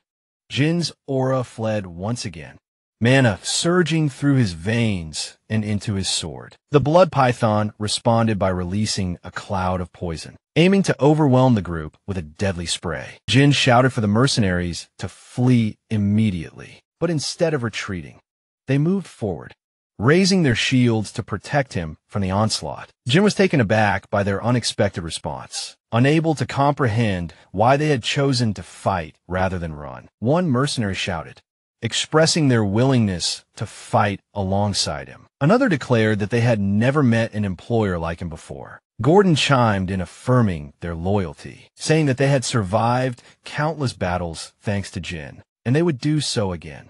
Keir, with excitement in his voice, added that the treasure waiting for them was theirs for the taking, if they could bring down the serpent. Belinda, with a voice full of conviction, vowed that she would not leave him behind. Jillian, the first to swear his loyalty, offered to create an opening by distracting the serpent. He told Jin that just as they believed in him, he should now believe in them.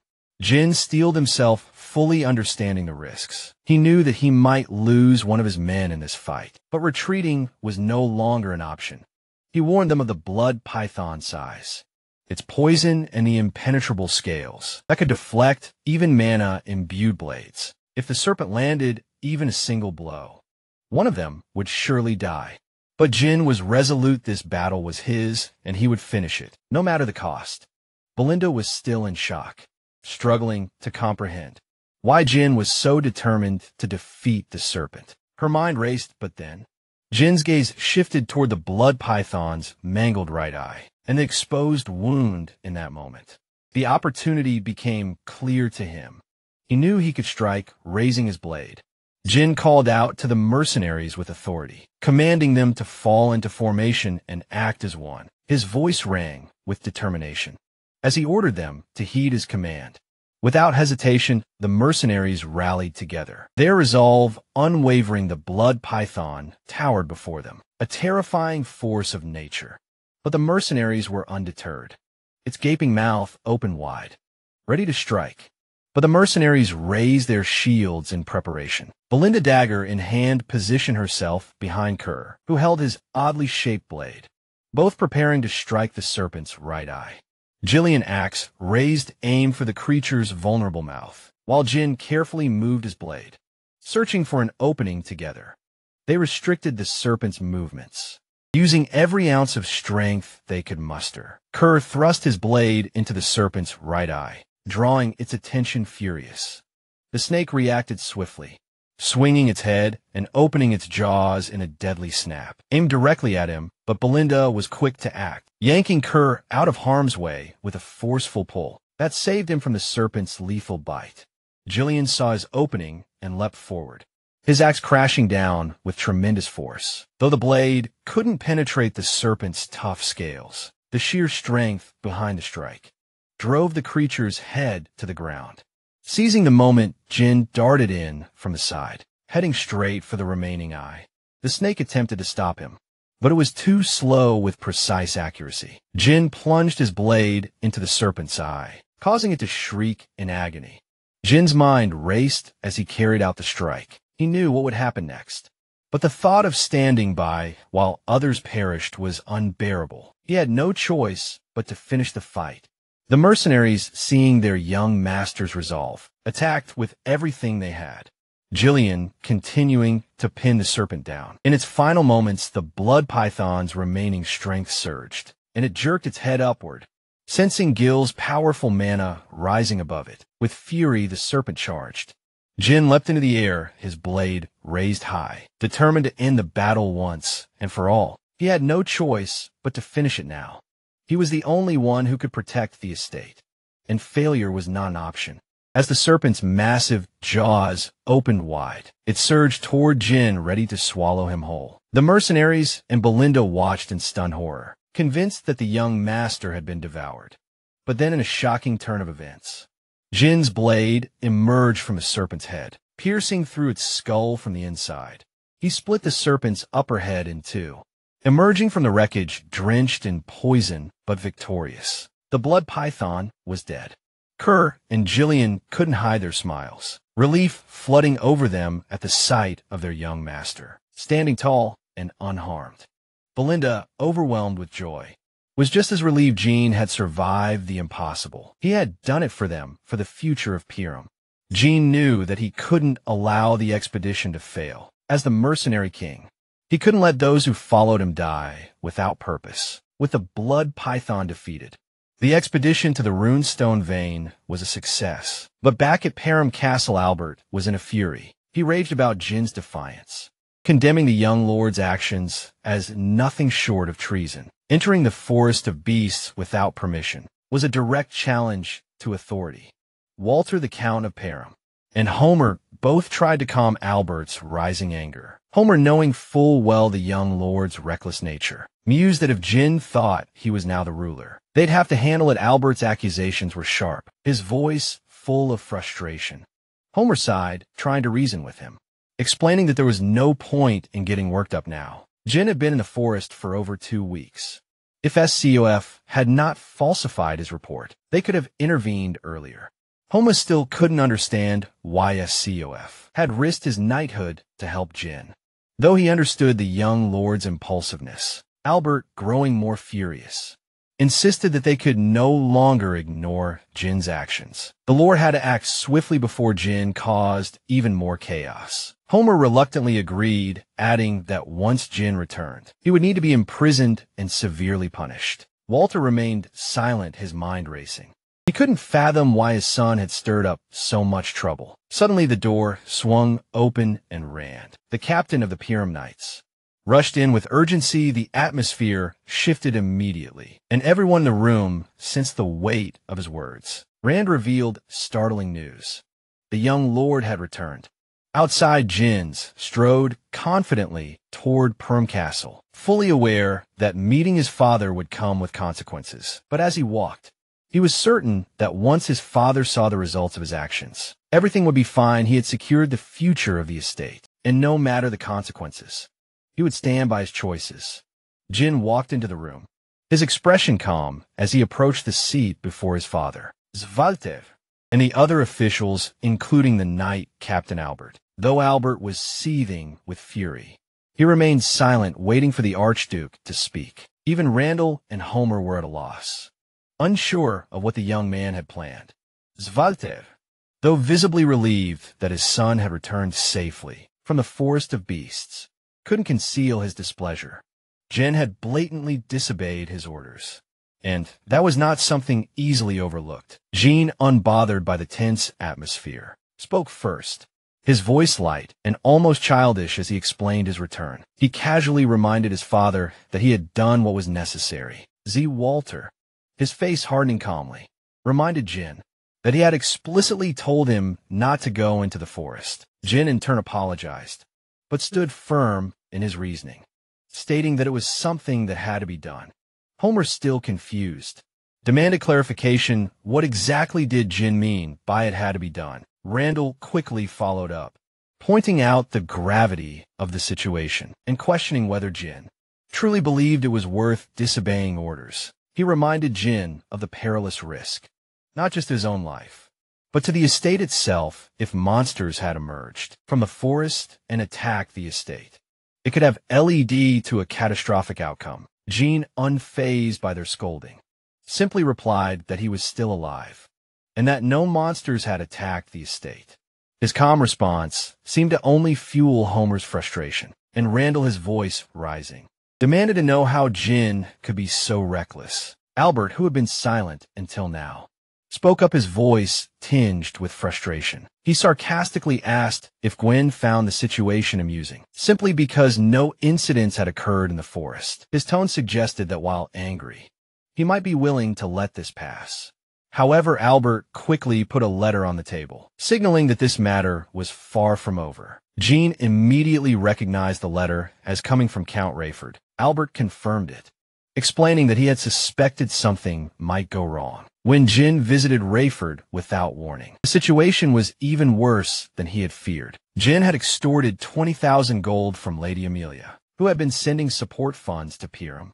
This had enraged Count Rayfeld, leading him to sever all ties with the estate and call off the engagement. Albert's words were harsh, underscoring the severity of the issue, which could shake the very foundations of the estate. Jin paused for a moment, contemplating. He wasn't troubled by the details of the report. Manipulating a greedy count was hardly a challenge, but he realized that Amelia's connections with the enemy had been her downfall, and her leverage over him had evaporated. The real issue, Jin understood, was that if he had delayed his mission any longer, he would have been trapped within the estate. As he processed this, Walter placed the letter back on the table. Urging Jin to speak, Albert questioned him coldly, demanding to know if Jin had anything to say in response. Homer, never one to hold back, suggested that the 20,000 gold should be returned immediately. Randall, equally displeased, remarked that the sum would have been enough to cover the knight's expenses for quite some time. Jin simply replied that he had already spent it all. The room fell silent as the others exchanged bewildered glances. Jin, unfazed, explained that the money had been used to develop the forest of beasts. Albert, unable to believe what he was hearing, demanded to know if Jin had truly spent the entire amount on a forest full of monsters. Jin, refusing to make excuses, simply apologized for the situation with Rayfield. The apology did little to calm Albert, who grabbed Jin by the collar, cursing him as a reckless fool. He reprimanded Jin for jeopardizing the future of the estate. With his actions, Homer, growing even angrier, declared that Jin was no longer fit to be the Archduke of Piram, and insisted that he should be restrained and thrown into prison. Jin, however, remained calm and indifferent, responding in a nonchalant tone. He calmly assured them that he would personally provide the necessary report funds moving forward, including the 20,000 gold. Walter, clearly perplexed, asked his Yiba son what he meant by that. Without hesitation, Jin called out to Belinda, who had been waiting outside the room. She entered holding a box in her hands. Gwen explained that if his goal had merely been to enter the forest of beasts and return, he would never have started developing it in the first place. Belinda walked up to the table, placing a box gently down before opening it. The older men gathered around, their expressions puzzled, as they gazed at the glowing crystal inside Z. Walter, however, recognized it instantly, his eyes widening with understanding. Jin explained calmly that it was a top-grade runestone. Those familiar with such rare treasures knew immediately of its value. Albert, seeing the crystal for the first time, was taken aback, his surprise evident.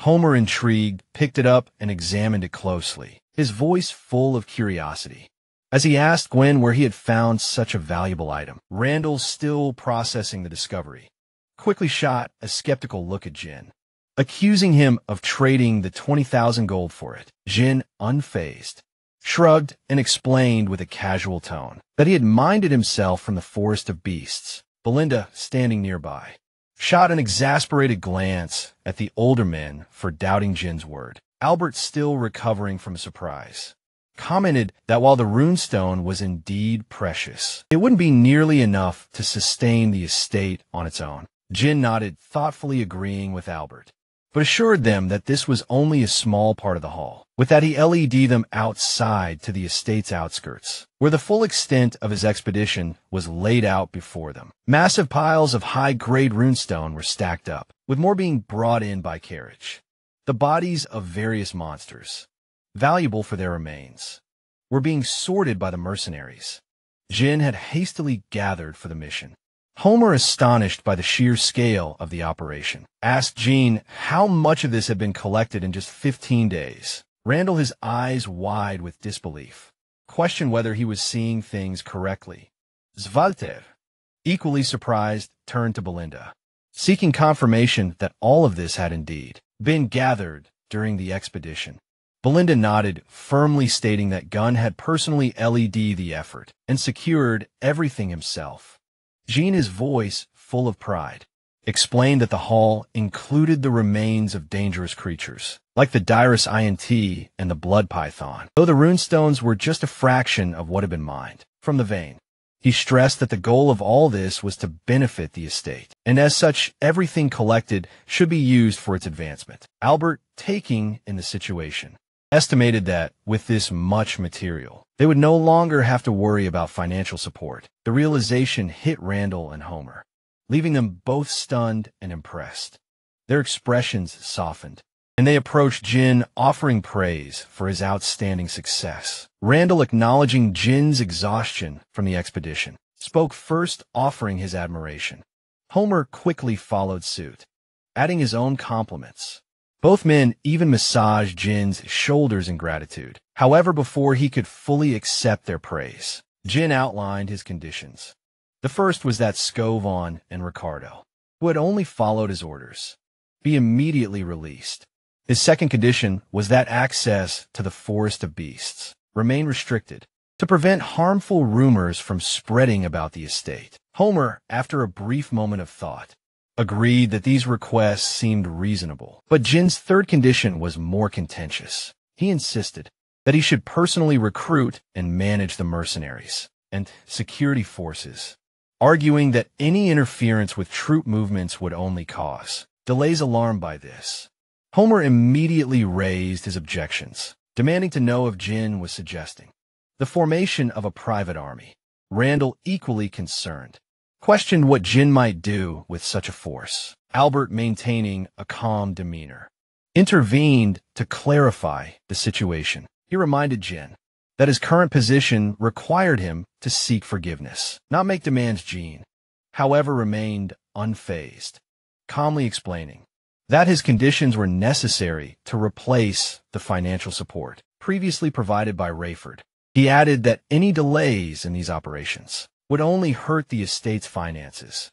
Jean then turned to Albert, challenging him to consider whether he was truly willing to bear the consequences of any delays. Albert stood frozen for a moment, unsure of how to respond. The tension in the air was palpable. In that moment, Albert turned to Z. Walter, urging him to step in and take control. before Jin's demands put the future of the estate at risk. However, Walter remained silent, observing the situation unfold without intervening. Just as the atmosphere grew more tense, a voice broke through from behind. Calling out to Jin, everyone turned to see Jillian approaching. Smiling Mormliker, standing nearby, also greeted Jin with a smile. Jillian praised Jin for his efforts, and Jin responded with a nod, acknowledging the compliment. The mercenaries who had joined them on the expedition stood behind Jillian, clearly sharing in the respect and admiration for Gil. Jillian then reported that the loading of the runestone was nearly complete, and that they were waiting for further instructions. With a single command, the mercenaries were prepared to move at a moment's notice. Kerr, speaking with newfound respect, reported that, as instructed, the Duracent bark had been stored without preservatives. He then asked for guidance on what to do with the blood python. Jean, without hesitation, issued the necessary instructions, detailing how to dismantle the creature's body, separating the venom blood, flesh, and hide in order to prevent decay. The mercenaries acknowledged his orders, ready to carry them out immediately. Zvalter, observing the mercenaries, was visibly impressed by their presence. However, he couldn't quite grasp how Jin had managed to command such an elite group. He commented on their formidable appearance, prompting Jin to turn and acknowledge the remark. Jin explained that while the mercenaries were indeed impressive, their assistance had been crucial to the success of the expedition. Without them, the mission would have been nearly impossible. As Walter looked at his son, he saw him in a new light. Recognizing his growth and capabilities, the moment was brief, but it marked a turning point in their relationship. Walter then gave the command for the officials to return to the estate. As he began walking away, the others hesitated momentarily. But Walter gave no chance for argument, and they followed swiftly behind him. Before departing, Walter addressed Jin, choosing to overlook his recent actions. He reminded his son that if he ever defied his orders again, there would be consequences. Jin, both grateful and resolute, responded with a firm yet respectful tone, thanking his father while also expressing that one day he would inherit the estate as its rightful successor. As he walked away, Walter remarked that Gwyn had the spirit of the Northern Wolf, a title given to the Count of Pyram, who had long defended the northern frontier of Lithuania. Jin's father had led a lonely life, managing an estate in poverty and defending the northernmost boundary of the kingdom with a weak military force. He had dedicated his entire life to safeguarding the estate, even without the company of his wife, Elena, or his son in the end. Walter had passed away, his death solitary and largely forgotten, a stark contrast to the legacy he had hoped to leave behind. With the immediate tension fading, Kier let out a relieved sigh, remarking that they could finally afford a moment of rest. However, Belinda, still concerned for Jin, asked if he was planning to head straight back to the castle. Jin shook his head, explaining that he couldn't rest yet. He instructed Belinda to prepare everything for departure, as they needed to be ready to leave at any moment. Surprised, Belinda asked if he wasn't going to rest after everything he had just endured. Jillian, noticing the weariness in Jin's demeanor, suggested that he take some time to recover, pointing out that it was nothing short of miraculous that he had survived being inside the blood python. Belinda, recalling the effort it took to detoxify him from the venom, sternly reminded him of the toll it had taken on his body and urged him to rest despite the exhaustion weighing on him. Jin placed a reassuring hand on Belinda's shoulder, expressing his gratitude for her support. He also assured her that he was relying on her, but deep down he knew he couldn't afford to waste any time. The mining operation was a crucial part of securing the estate's future, and he was aware that word of the rune's stone vein would spread fast. Soon it would reach the ears of those who might seek to take the estate for themselves. Determined to press on, Gunn turned to leave, though each step grew more difficult. His breathing became shallow, and his body felt heavier with each passing moment. The urgency of strengthening their forces weighed heavily on his mind, as he knew they needed to reach a level of power where no one would dare to challenge them. But just as he was about to take another step, His body betrayed him with a sharp intake of breath. He collapsed unconscious to the ground. Belinda cried out his name in panic. And though there was no immediate response, a wave of pain washed over everyone who had witnessed Jin's sudden fall.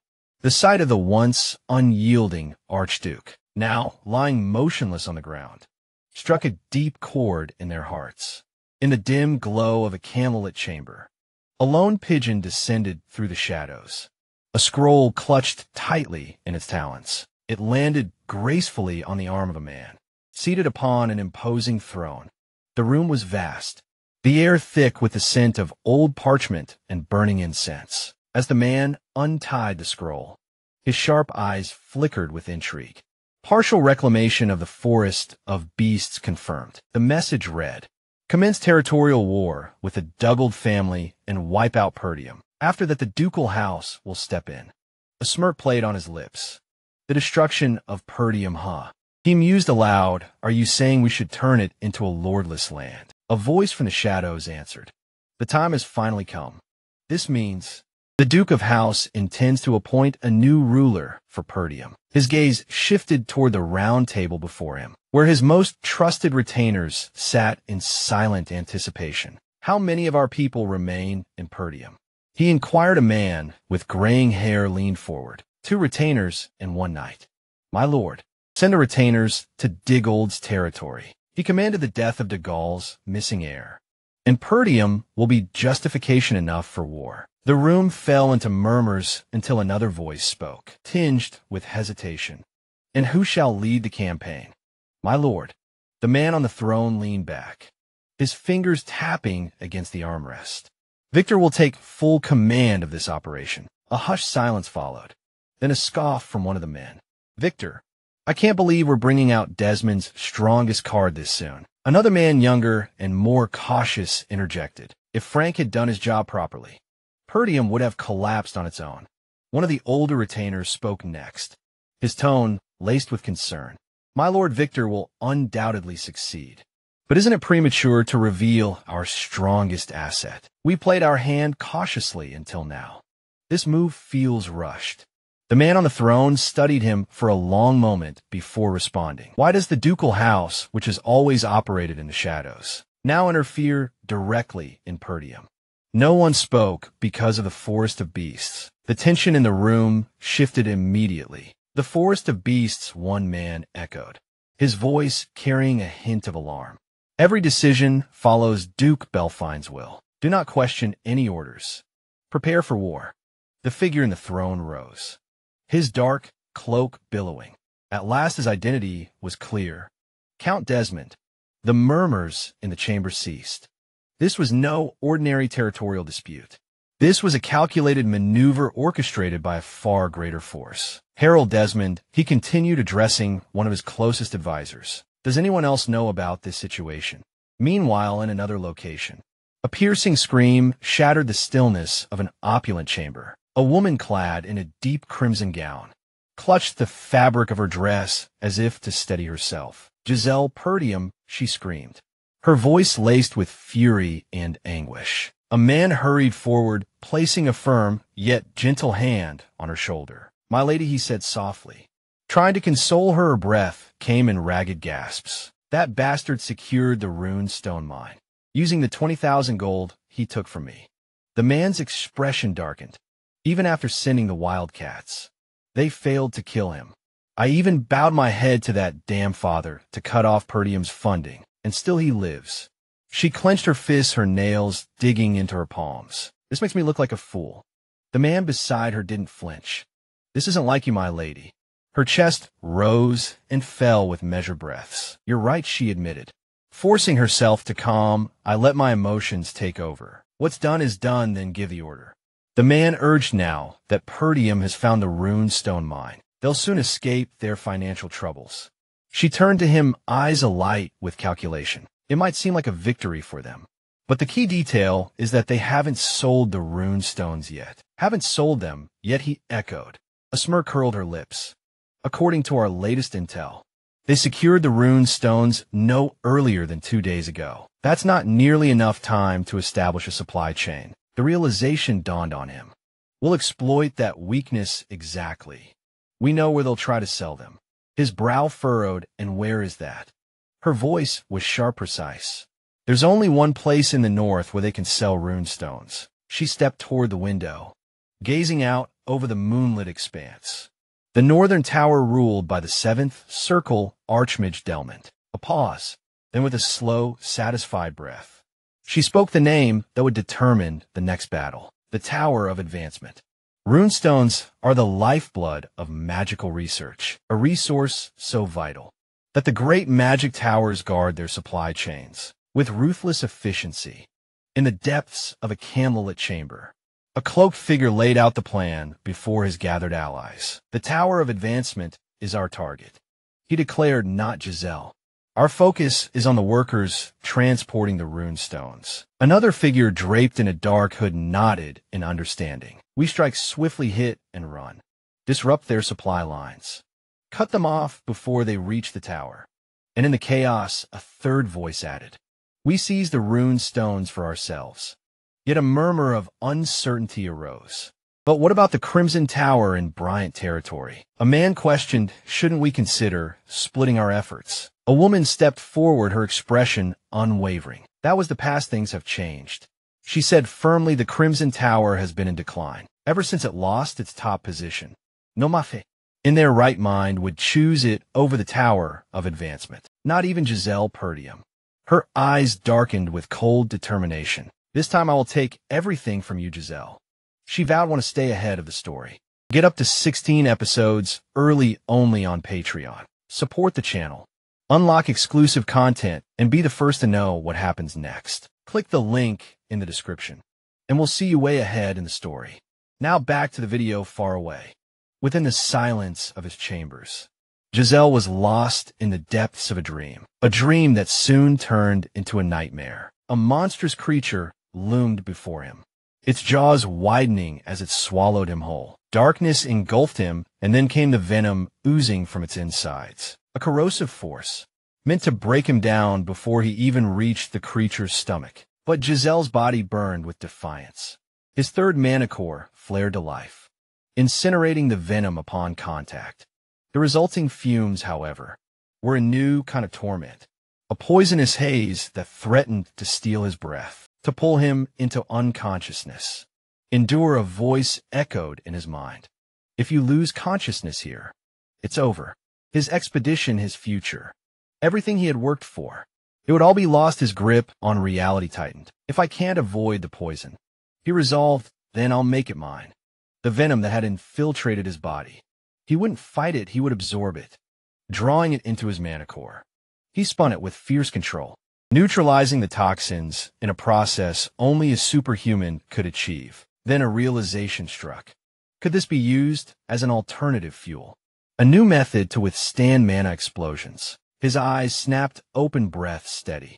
Body refreshed, he sat up disoriented. Is this my room? He muttered. What happened? He remembered making amends with his father. But after that, nothing. A voice broke the silence. You're finally awake. He turned to his left and found Elena watching him intently. You left without a word and collapsed the moment you returned. She said, her voice tinged with concern. Elena, Giselle asked, still dazed without warning. She pushed him back onto the bed and bolted from the room. Belinda, she shouted down the hall. Brother is finally awake. Giselle remained still, processing her words. 2 days he had been unconscious. For 2 whole days. I pushed my body to the limit. He thought I barely received first aid after emerging from the python. And yet I feel fine. He flexed his fingers. His body should have been battered. But instead he felt stronger.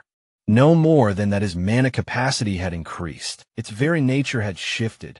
His gaze darkened in thought. Could the blood python's energy have fused with me? A possibility he had never considered in his past life. I didn't plan for this, but the risk I took has paid off. Excitement stirred in his chest. If this method worked, he could grow stronger. Faster by unimaginable leaps. He needed to run tests, but there was no time for that now. For now, there was only one priority. The rune stones. 2 days had passed by now. Word had already spread. He swung open his cabinet. I need to gather the mercenaries immediately. A knock at the door interrupted his thoughts. You don't need a knock, he called. Cool mean. The door swung open, revealing not just Belinda, but also his father Swalter Perdium. A rare sight, Father Giselle said, momentarily caught off guard. Walter studied him for a long moment before speaking. I heard from Belinda. He said that you jumped into a python's body and got poisoned. His tone was steady, unreadable. Are you all right? Giselle met his gaze, as you can see. He replied, evenly. Swalter exhaled slightly, a subtle sign of relief. Good. Belinda stepped forward, touching his face lightly. You suddenly collapsed, she murmured. You know how worried we were. I'm fine, he reassured her. But then his father's voice cut through the moment. Giselle, he said, we need to talk. A pause. I have a request for you. Giselle's eyes narrowed. A request, he repeated. Father and son strode toward the training grounds, their steps the only sound in the still air. Each carried a sword, their grips firm. But Jin's attention was drawn more to the man beside him. It was rare, almost unheard of, for the two of them to be alone like this. In his past life, Jin had always avoided these moments, fearing the inevitable reprimands that would follow. But now he held his ground, determined to face whatever came next.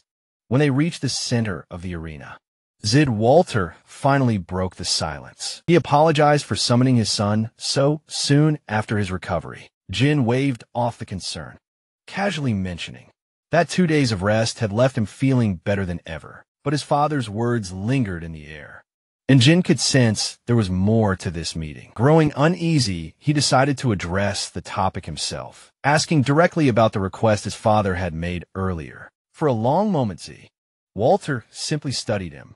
Then, as if making a deliberate effort, he averted his gaze. Jin narrowed his eyes. His father's uncharacteristic hesitation set off warning bells in his mind.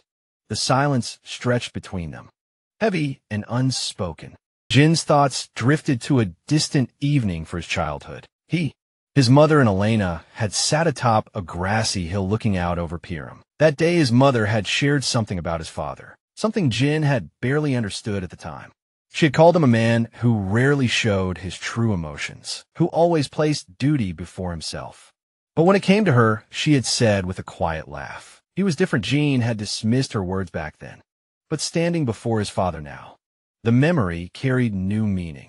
Without warning, Walter shifted into position. Raising his sword, he instructed Jin to do the same. Suppressing his nerves, Jin complied, gripping his weapon tightly. Beads of sweat formed on his brow, but he locked eyes with his father, bracing for what was to come. Then in a flash, Walter lunged. His blade shot forward, swift and precise. Jin barely had time to react, turning his sword just in time to deflect the attack. But the reprieve was brief. His father pulled back, spinning his sword before swinging downward with staggering force. Jin gritted his teeth and planted his feet, blocking near the hilt to absorb the impact. He retaliated with a swift counterattack. Striking from behind, Walter was faster. He brought his sword down to block, then retaliated in a single fluid motion, his movements as sharp and deliberate as a striking viper. Jin barely managed to parry. In time, their duel intensified, each exchange coming harder and faster than the last. Walter's technique was effortless, a mix of power and grace, but Jin held his own. He thrust with deadly precision, forcing his father to evade and counter in quick succession. With each clash, Jin became more aware of the nature of his father's swordplay. It wasn't just a weapon meant to overpower enemies. It was a blade that could both protect and destroy. As they fought, something shifted in Jin's understanding. He could feel the weight of the blade in his hands, not just as an instrument of battle, but as an extension of himself. His father had mastered the delicate balance between strength and restraint, and now Jin could sense it too. Then in one final exchange, Walter came at him with overwhelming force. Jin braced himself, blocking with the hilt before twisting to strike from the side. His father responded instantly, raising his sword in defense. For a fleeting moment, they both saw it. An opening, they moved as one, their blades finding each other's throats.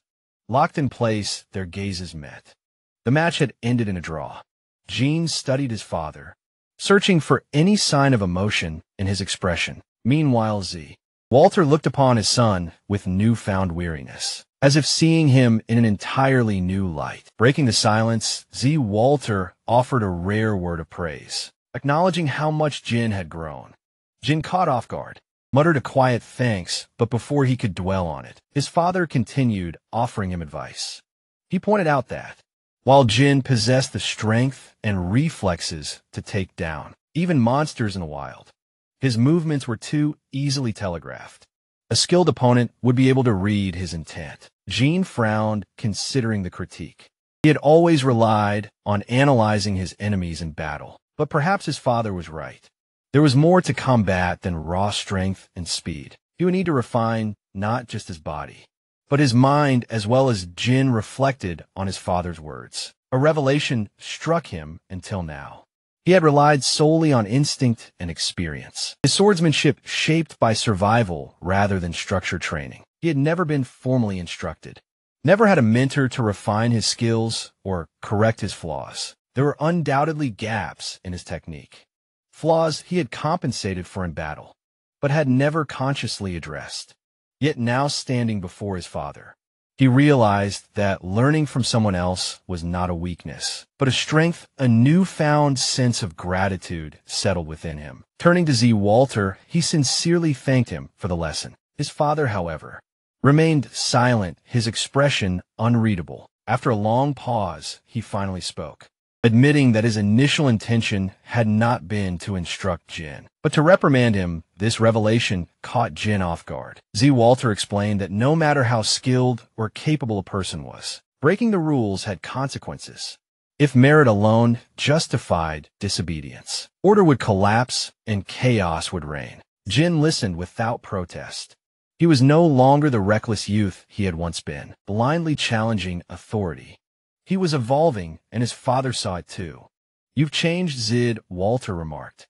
Unlike others who sought personal gain or recognition, Jin's motivations ran deeper. He wasn't merely chasing accolades. He was preparing for something greater." With a measured tone, Walter urged him to stay the course, to consider not only himself, but the people of Pyram. His role as the estate's successor came with responsibilities that could not be ignored. The weight of that word responsibility settled heavily on Gun, though he did not say it aloud. His resolve had been set the moment he had woken, in the barracks before his father departed. Gun remembered the request Walter had alluded to earlier. Pressing for an answer, he was met with uncharacteristic hesitation. Finally, his father turned and asked, almost reluctantly, if Jin had any money. The funds were needed for the reconstruction of the northern fortress. Later, draped in his cape, Jin strode toward the forest of beasts encampment. His mercenary force awaited him, the strongest of them, standing at the front in silent acknowledgement of his arrival. As he approached, the ranks straightened in a chorus of voices greeted him with practiced unity. A rare smile crossed his lips at the sight of them. He asked how they had fared in his absence, and the mercenaries responded with fervent energy. Their admiration evident. Kier noted how well Jen appeared, while Jillian, his voice tinged with concern, inquired about his condition. Jean reassured them, apologizing for the delay in his return. His next question was about Rachel, Jillian's daughter. The answer pleased him.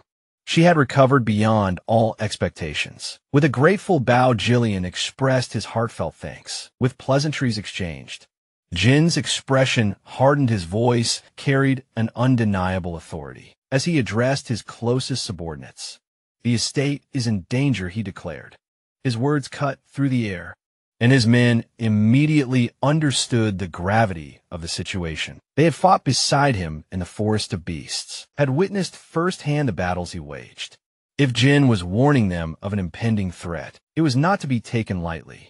Inside the confines of a tent, he laid everything bare. He recounted the attack on Elena, the forces conspiring in the shadows, the sinister plot aimed at igniting war. No detail was withheld. His subordinates listened with unwavering attention, knowing that whatever came next, they would stand at his side, prepared to fight. Jin's mind churned as he processed the grim reality before him. The corpse of the dull prince, the encroaching threats upon Pyram, and the unsettling realization that spies had likely infiltrated the estate long ago, his pulse quickened. If enemies had been lurking in the shadows for so long, then how much had they already seen? How much had they already planned? Belinda, sharp as ever, finally understood why Jin had been in such a rush. She had assumed that uncovering the rune stones would bring a rare moment of peace. But it was clear now there was no time for respite. Param had always been a place of turmoil, and now its newfound wealth made it an even greater target. Kerr, ever eager for conflict, smirked. After the mess in the Forest of Beasts, war seems like the only logical next step. Jillian nodded grimly with the rune stones discovered. Our enemies won't just sit back and watch. They'll move fast. We've only delayed the inevitable. Genai confirmed their fears with a firm nod. They won't let Piram be Belinda. Practical as always, suggested, alerting the retainers and the Lord immediately. But Jin's expression darkened. No, he said, shaking his head. Even Elena's own knights turned on her. There could be spies among the retainers as well.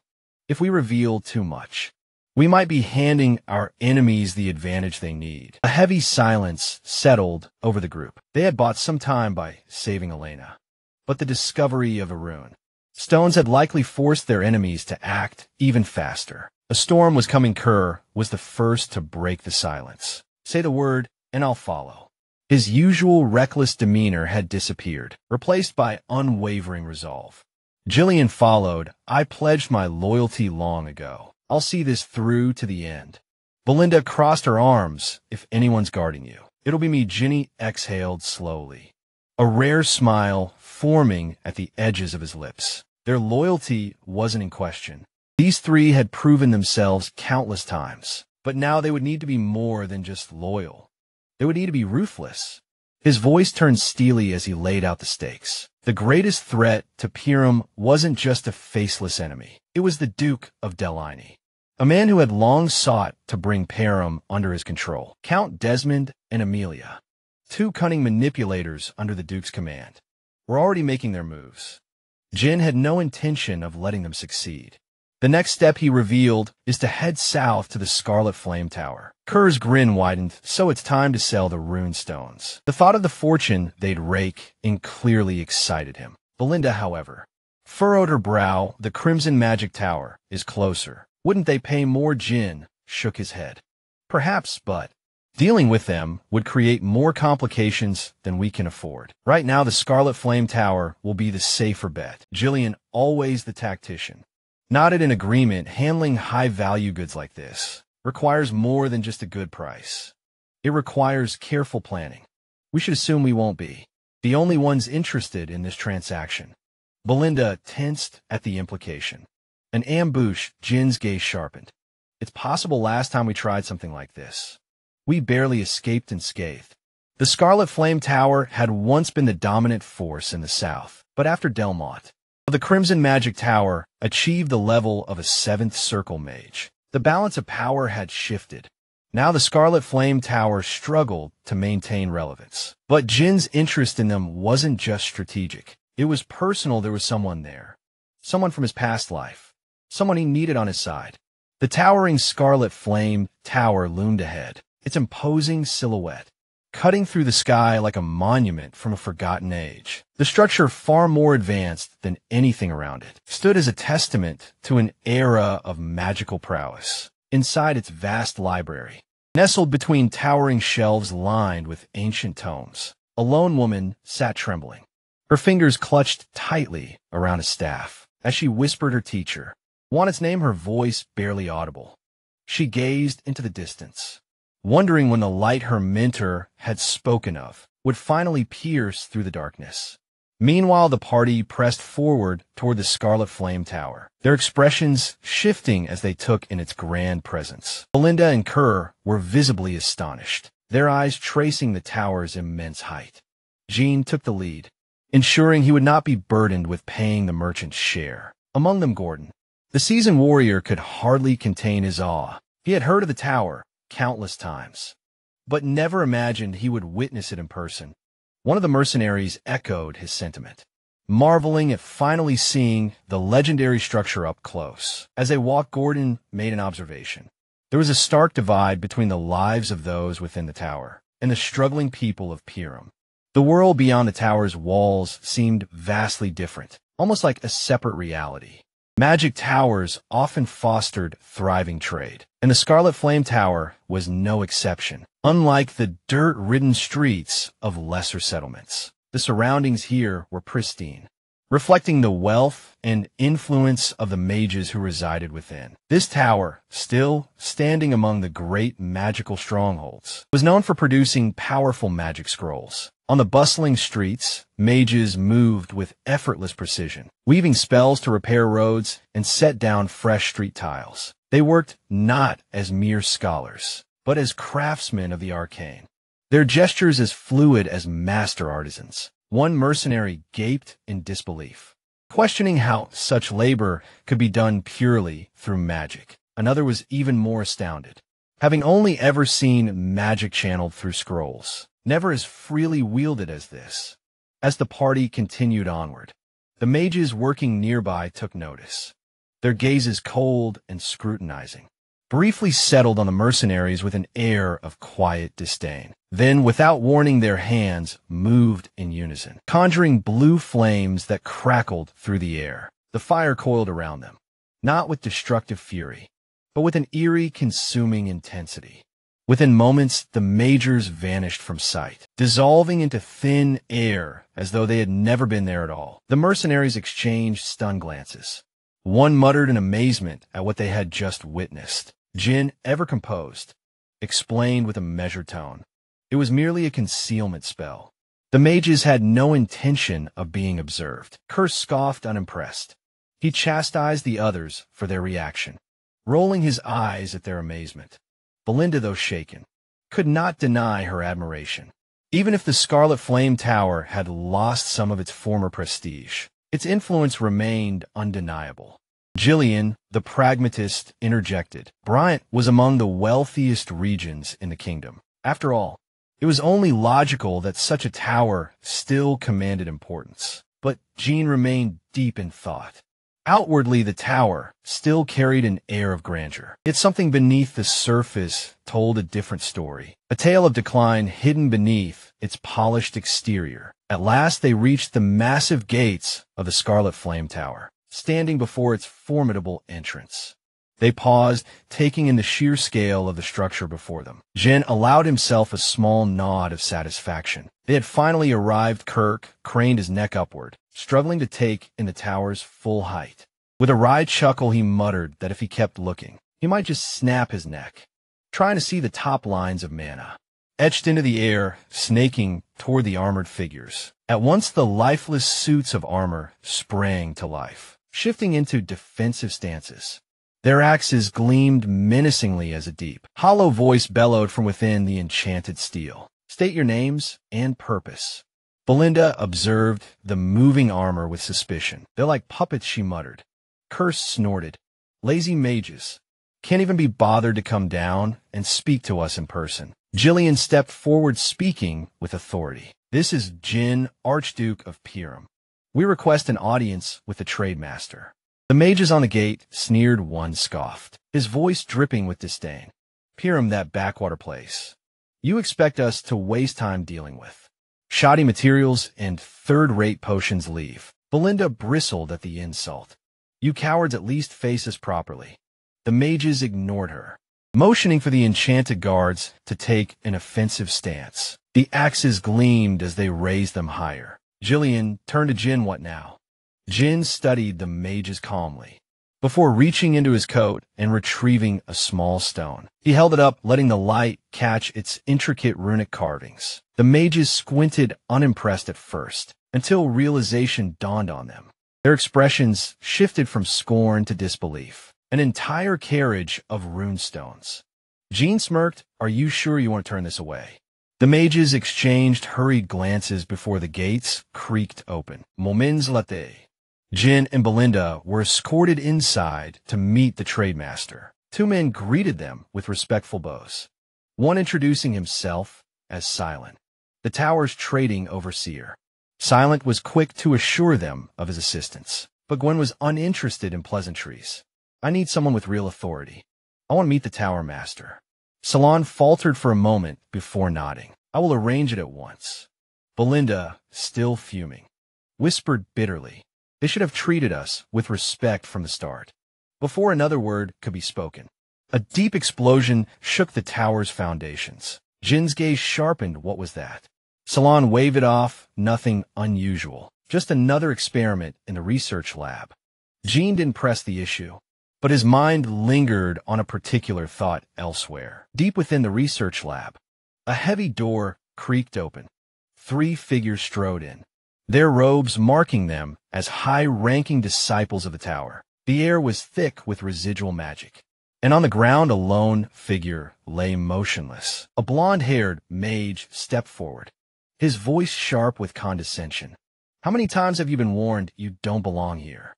His sneer deepened as his gaze fell upon a black-haired girl. You have no magic, and yet you think you deserve a place here. He glanced to his side, where another disciple stood. A man with dark hair, his smirk matching the blonde's. He chuckled. I suppose we shouldn't be surprised.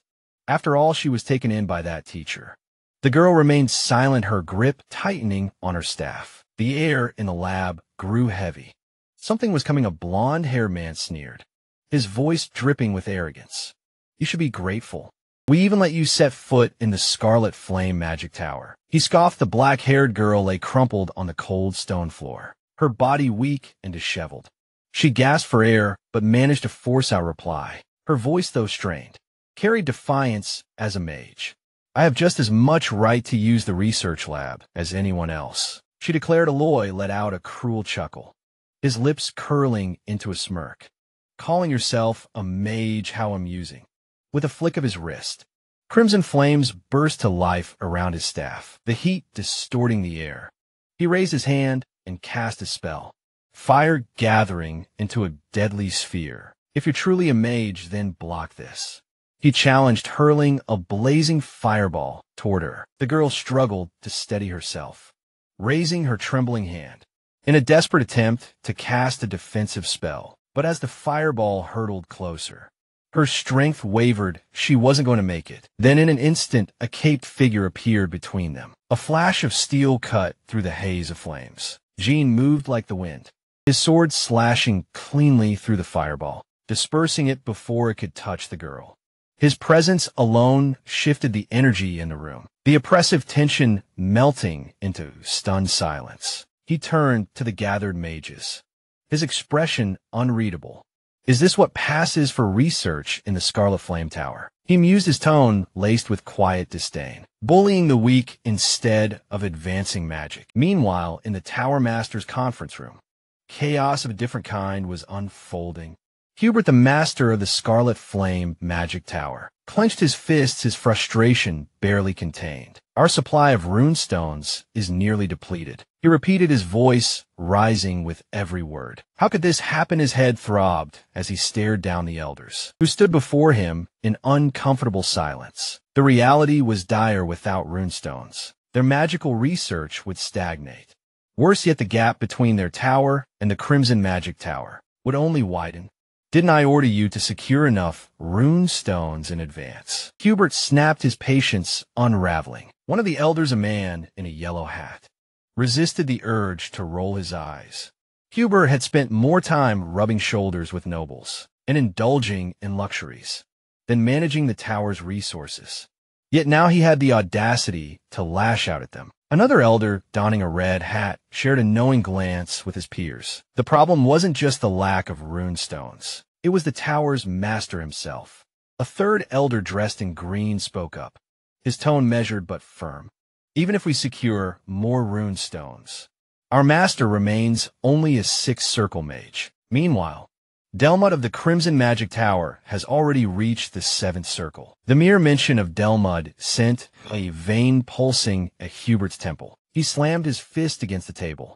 If I had more runestones, I would have reached the 7th circle by now. He bellowed, that lowborn mage isn't superior to me. He's just hoarding resources. His anger spiraled further, his accusations growing more desperate. There's nothing special about those runestones. The Crimson Magic Tower shouldn't have such an edge over us. The elder in the green hat pressed on. Then what do you propose we do if we run out completely? Before Hubert could unleash another tirade, the door burst open. San, the tower's trade manager, rushed in. Breathless. Master Hubert, elders, you need to come down immediately. Hubert scowled. San, this is not the time. It is. San, cut in urgently. A massive shipment of rune stones has just arrived. The room fell silent for a moment. The weight of the situation seemed to shift. The elders exchanged glances, their initial skepticism turning into cautious hope. Back in the research lab, the fight raged on. Aloy, his frustration mounting, launched another series of fireballs at Jin, determined to overwhelm him. Yet Jin moved effortlessly, his blade cutting through every attack with infuriating ease. Each failed strike only fueled Aloy's anger, grinding his teeth. Eloy poured every ounce of his mana into a final massive fireball. Flames roared as he hurled it toward Jean, with all the force he could muster. Jean, unshaken, simply raised his sword with a single downward slash. The fireball split cleanly in half, its energy dissipating harmlessly around him. The room fell into stunned silence. The gathered mages watched wide-eyed, unable to process what they had just witnessed. Aloy's strongest attack rendered useless. Aloy staggered back, his face a mix of rage and disbelief. Who the hell are you? He demanded. Before he could receive an answer, a thin wire of energy coiled around his limbs, tightening with lethal precision. His breath hitched as he realized he was completely immobilized. From the shadows, Belinda stepped forward, her cold gaze locked onto Aloy. Attacking my young master. She mused, her voice as sharp as a blade. A mistake you won't be repeating. She pulled the wire tighter, watching as Aloy's earlier arrogance crumbled into fear. Aloy struggled against his restraints, panic creeping into his voice. Who are you people? Before anyone could respond, a commanding voice rang through the lab. Enough. The room tensed as Hubert strode in, his expression a storm of barely contained fury. The four elders trailed behind him, their eyes scanning the chaotic scene. Aloy helplessly bound Jin, standing tall with his sword drawn, and the black-haired girl still recovering from the ordeal. The air crackled with tension as all eyes turned to the Tower Master. This was far from over. The arrival of the Tower Master sent a ripple through the tense atmosphere. Vanessa let out a startled gasp, struggling to collect her thoughts. Standing beside her, Jin remained unmoved, his expression unreadable, despite the presence of the most powerful mage in the tower. At his command, Belinda loosened the bindings around Aloy, allowing him to collapse onto the floor. Breathless and shaken, scrambling to his feet, Aloy clung to his master's robes, his voice frantic as he pleaded his case. He insisted that intruders had breached the tower, and that he had only been trying to stop Vanessa from entering the lab when the young man had assaulted him. His words quivered with desperation as he painted himself as the noble defender, shielding a helpless girl from danger. Belinda scoffed, her sharp gaze filled with mockery. You sound like a frightened little girl. She sneered. Aloy's face turned red with indignation. I'm not a girl, he snapped, his pride stinging more than his injuries. Meanwhile, Vanessa, still seated on the cold stone floor, mustered a weak explanation. I only wanted to use the lab. She murmured, her words stirred something deep within Jin, an old memory from a past life. He recalled a name that once sent tremors through the magical world, the Red Nightmare, a seventh circle mage known for her insanity and unpredictability, a force of nature, and yet here she was reduced to this state. Even legends had their vulnerable moments. Hubert's patience snapped. His voice boomed through the hall as he condemned the intruder. Not only have you forced your way into my tower, but you dare to lay a hand on my disciple. Flames sparked at his fingertips, his magic surging as he prepared to unleash a fiery. The assault, the threat was clear. He would burn this insolent youth to nothing but ash. But Jin did not flinch. Belinda turned to him with a quiet but knowing look. What are your orders, young master? Despite the tension crackling in the air, Jin remained composed with effortless confidence. He stepped forward and introduced himself. his voice steady and unwavering. I am Jin Purim, Archduke of the Purim territory. I've come here to trade runestones. A stunned silence fell over the room for a long moment. Hubert did not react, struggling to process what had just been said. A noble trading runestones. The absurdity of it all left him momentarily speechless. Aloy, his earlier indignation forgotten, gaped at Gwenyu. You actually brought runestones here. Jean smiled as if the answer was obvious. Would you like to see them?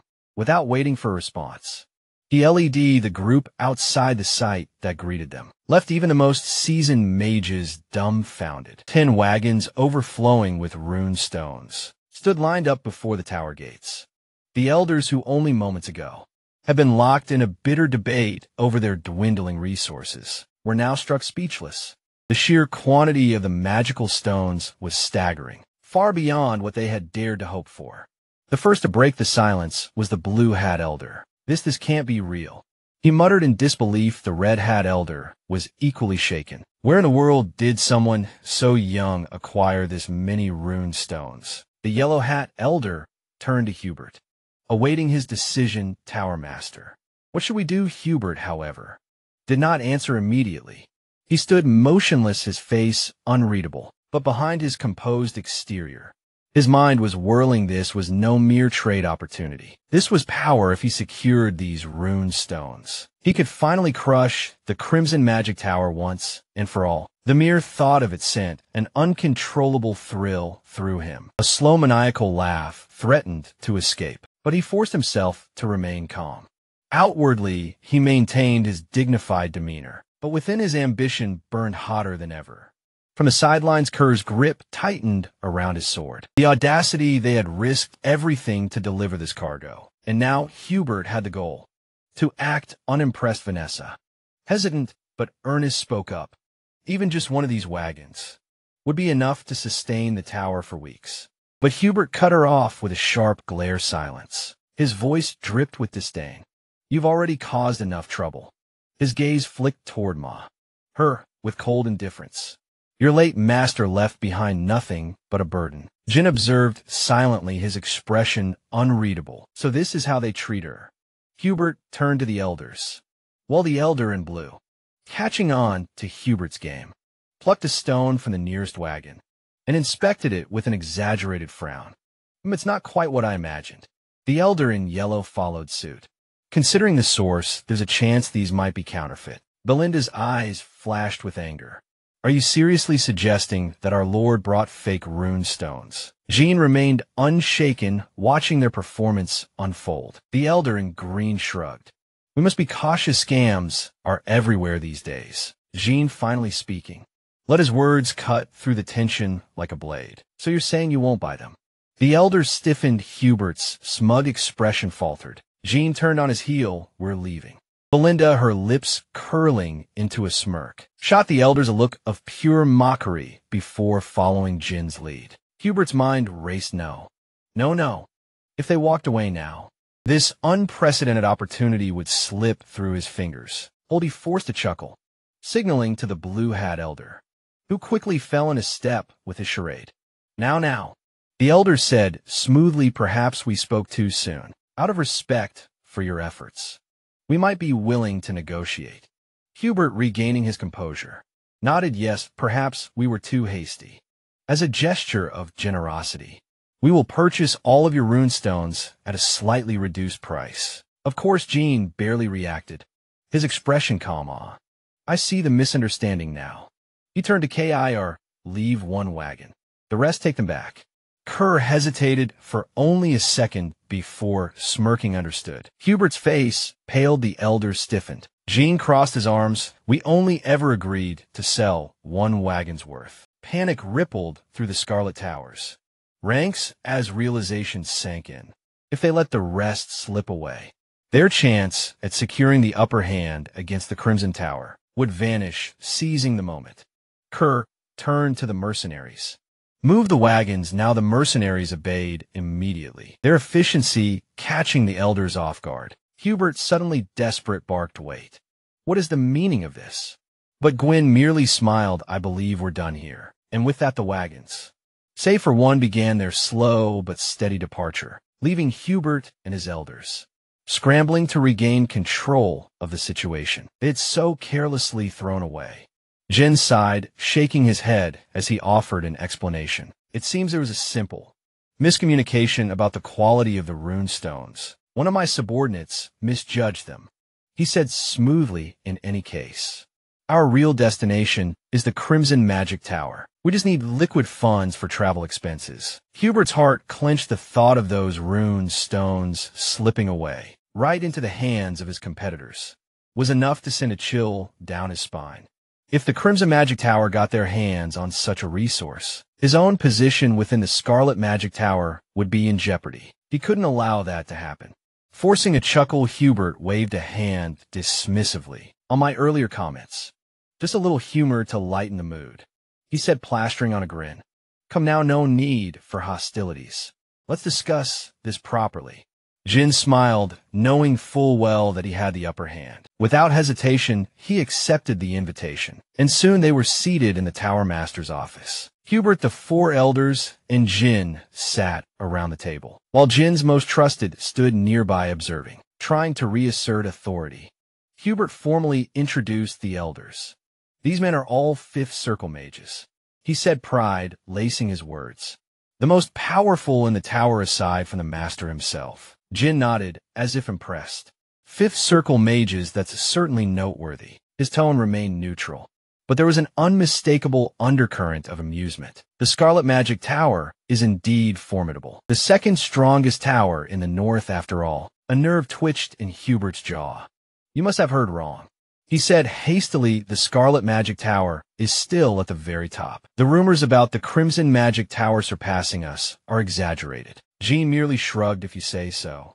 Belinda leaned toward Jillian, whispering her unease as he tried to provoke them. Jillian, however, remained unbothered. Jean knows what he's doing, he assured her. Meanwhile, Kerr watched with barely contained excitement, relishing how easily Jean was manipulating the elders, wanting to regain control of the conversation. Hubert cleared his throat.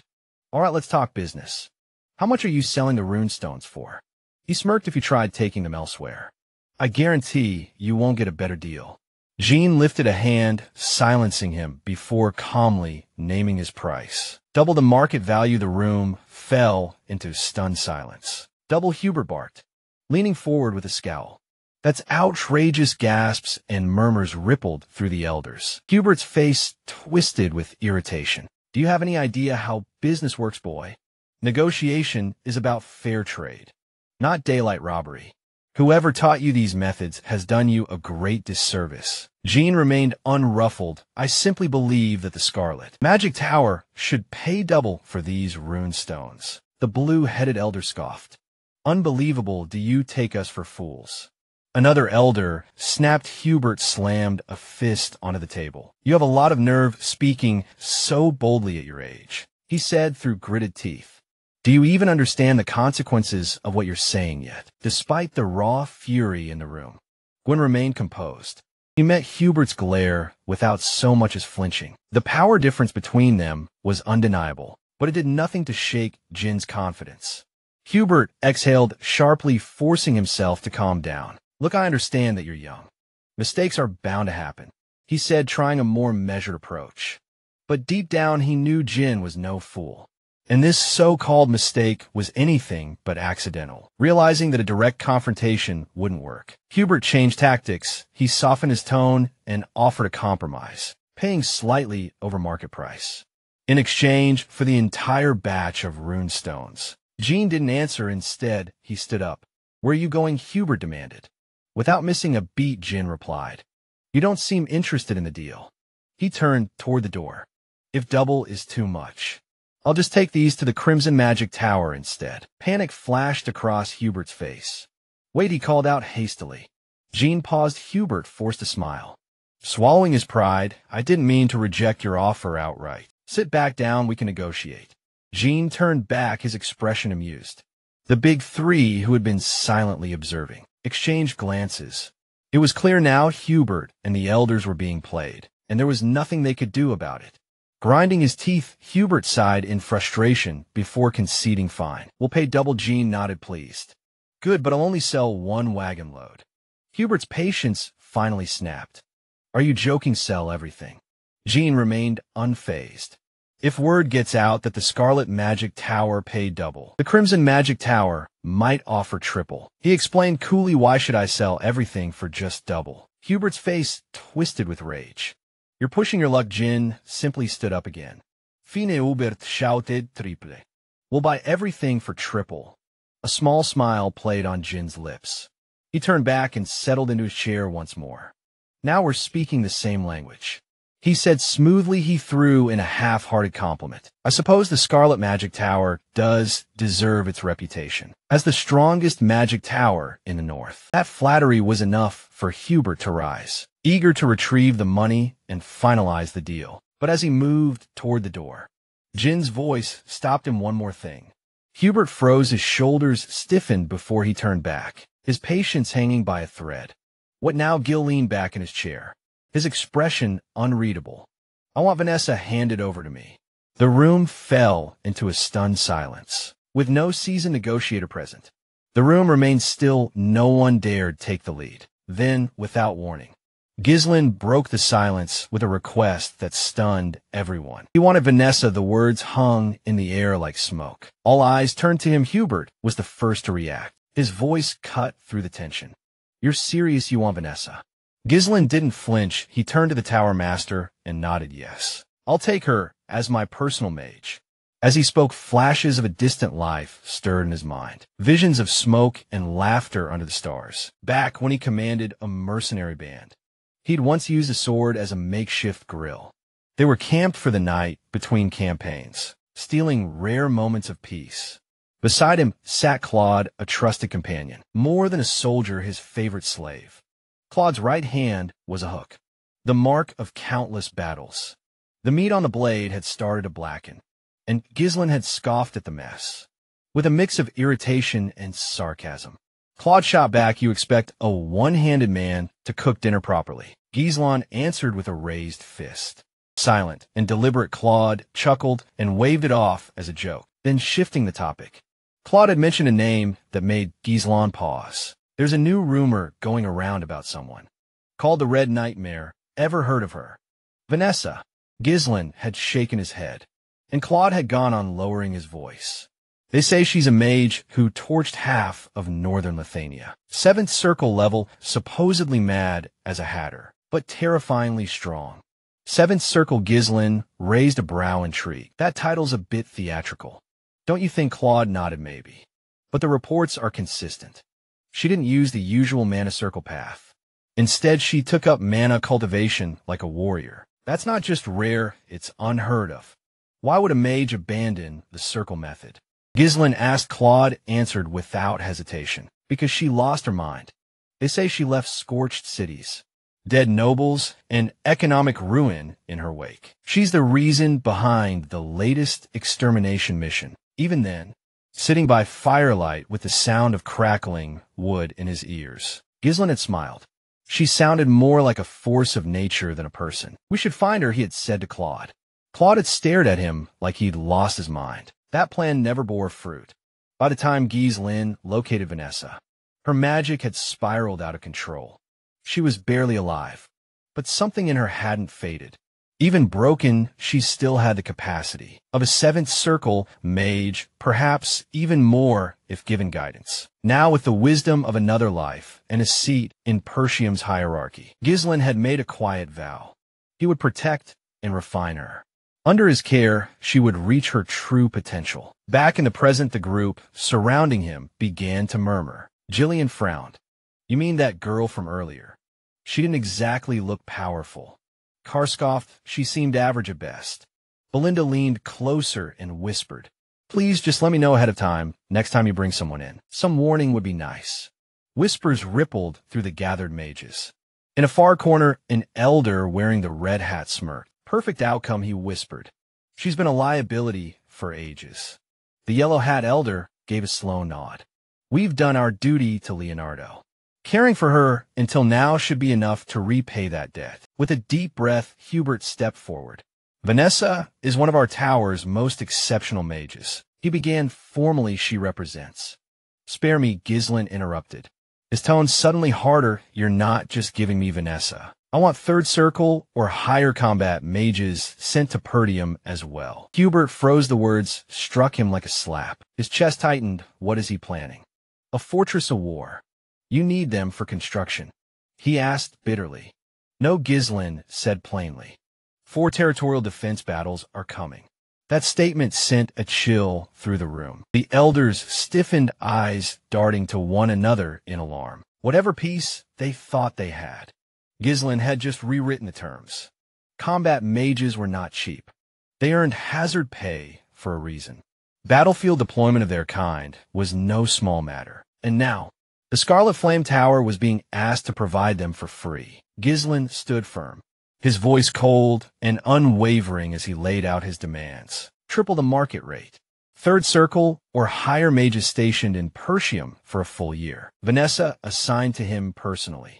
Not one of these terms was negotiable. The trio of elders across from him stiffened. Just the demand for triple price was outrageous. But Ghislain hadn't stopped there. He'd piled on the other side of the chamber. A slow burn of fury spread through the elder mages. Their glare sharpened. Hubert's thoughts swirled. Sure, the rune stones were urgently needed, but this felt like outright extortion. With a sharp intake of breath, Hubert summoned a rush of mana. The entire chamber seemed to tremble under the weight of his magic. The other elders joined him, unleashing their power in unison. A tide of invisible force crashing toward Ghislain like a silent storm. Yet the young lord remained seated, calm, untouched. Hubert's voice cracked through the charged air, thick with anger. He accused Ghislain of treating him like a fool. Invoking an ancient law, mages affiliated with the tower were forbidden to take part in territorial conflict. Calling for core mages to deploy in Perdium was not only illegal, it was insulting to demand such a thing. Hubert snarled, is worthy of execution. I should turn you to ash where you sit. And on paper, Hubert had a point. Ghislain had made the first aggressive move. The tension in the air rose to a breaking point. Belinda, Jillian, and Kay readied themselves, magic brimming at their fingertips. Their opponents were 5th and 6th circle mages, powerful beyond easy measure. Even united, the odds weren't in their favor. Still, Ghislain didn't flinch. Instead, he calmly asked the question that gave Hubert just enough pause. Are you absolutely sure you won't regret that? The room held its breath then without theatrics. Ghislain dropped his ace.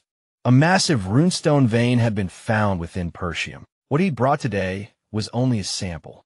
The real deposit was dozens of times larger. Shock rippled across the chamber.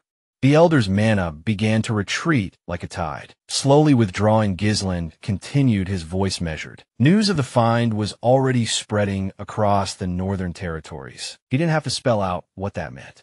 Soon others would come. Ghislain's tone softened, almost cordial. The Scarlet Flame Tower has the opportunity to act first. Help us endure this phase of growth, and we'll offer exclusivity. All of it to full vein. Yours alone. Hubert's eyes narrowed. Exclusive rights. He echoed. Ghislain stood, extending a hand. It was a gamble, but a calculated one. If the deal went through, the Scarlet Flame Tower could surpass Crimson and reclaim its seat at the summit of magical power. Hubert's pride wavered. Greed crept in to take its place. A steady runestone supply. A chance to restore his tower's legacy. It was everything he dreamed of. And Ghislain knew he'd hit the pressure point flawlessly, offering power, prestige, and security in one irresistible package. The fire in Hubert's eyes dimmed. He clasped Ghislain's hand with a faint, satisfied smile. And for a brief moment, Ghislain felt a flicker of unease. After the meeting, Hubert pulled Alpha aside. You'll go to Perdium with him, he said plainly. Alpha blinked. Me. Surely there are others more suited. There is no one more suited. Hubert cut in. The greatest talent our tower has seen in a century isn't being sent as an errand boy. You're going because our future depends on it. The praise landed with force. Alfoy straightened, pride swelling in his chest. As the runestone crates were unloaded by mercenaries outside, Hubert added, "This mission isn't just support. It's preparation. One day you'll sit where I do. This is your proving ground." He laid out the task: monitor the estate, safeguard the rune stones, prevent any attempts to redirect or smuggle them. If conflict broke out, Alfoy was not to fight, only to retreat 1 year.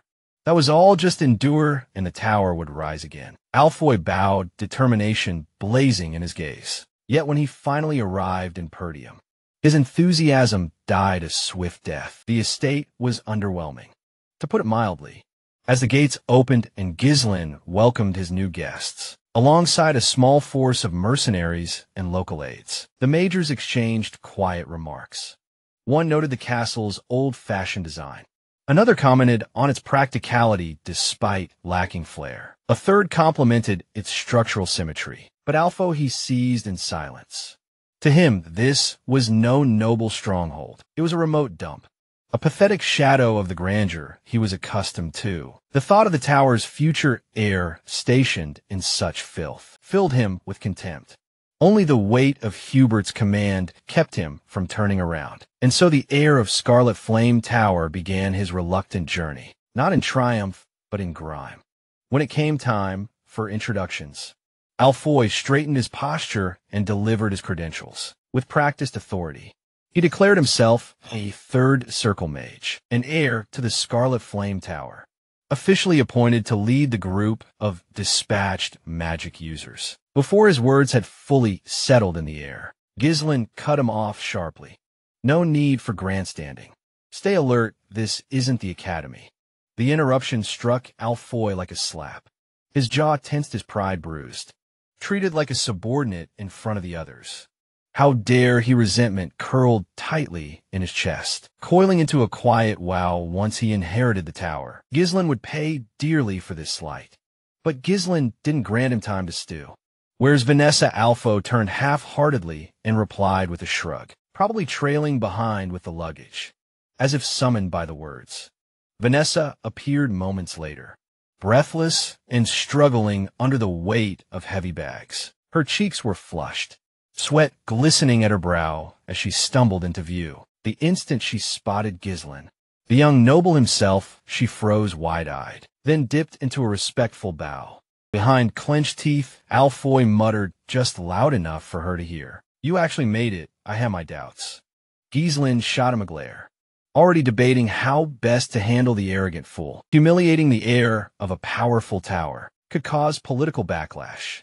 But ignoring such disrespect was out of the question. Instead, he turned to Vanessa and beckoned her forward. "Set those down, come here." Vanessa hesitated. "I haven't finished moving everything." Before she could finish, Ghislain stepped forward and grabbed one of the bags himself. Alfoy scoffed. "She's always done chores. What else is she good for? The girl can't even use magic." But Ghislain had had enough. Without a word, he hurled the bag straight into Alfoy's face. The impact knocked the mage off balance, silencing him with a shocked yelp. Ghislain didn't flinch. "She's no longer of the tower," he said coldly. "From this day forward, Vanessa is under my protection. Any mistreatment from now on will not be tolerated." He let the warning hang for a beat before continuing. "This time, I'll let it go. Next time, there will be consequences." Vanessa stood, frozen, heart racing. No one had ever stood up for her. Not like this. Her vision blurred slightly as a blush crept up her cheeks. For a moment, she forgot the weight of the bags at her feet. But Alfoy was far from subdued. Face burning with fury, he erupted. "Have you lost your mind? I'm the heir of the Scarlet Flame Tower. A third circle mage. How dare a backwater noble treat me this way?" His voice rose, rallying the other mages. "This estate could be reduced to ash if we so much as raise a hand. Are we to swallow this insult?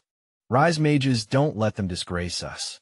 But Ghislain merely sighed and raised a finger. Instantly, the mercenaries stationed nearby moved. Hardened veterans from the Forest of Beasts campaign. They encircled the mages in a tight, silent formation, their movements mechanical. Disciplined and swift, Alfoy paled.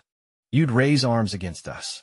Against mages, Ghislain cut through his outrage with calm finality. "The contract is clear your mind to command for 1 year. Signed and sealed by your own tower master."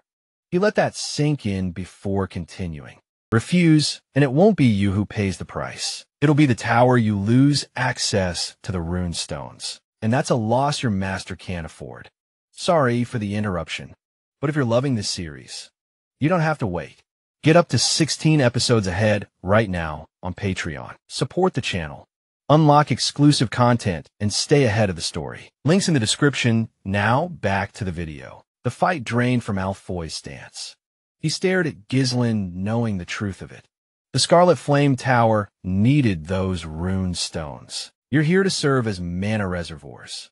That's your role, accept it or leave. Alfoy see the teeth grinding, but there was nothing he could do. Humiliation settled over him like ash. Ghislain turned away, issuing new orders. Here, Jillian. Make sure they understand their position. Kyr's eyes gleamed with amusement. Life must have been soft in that tower. Jillian smirked. They'll adjust quickly. Alfoy clenched his fists, trembling with barely contained rage. But still he did nothing. Off to the side, Vanessa watched the scene unfold, torn between shock and something dangerously close to hope. Then Ghislain turned to her again.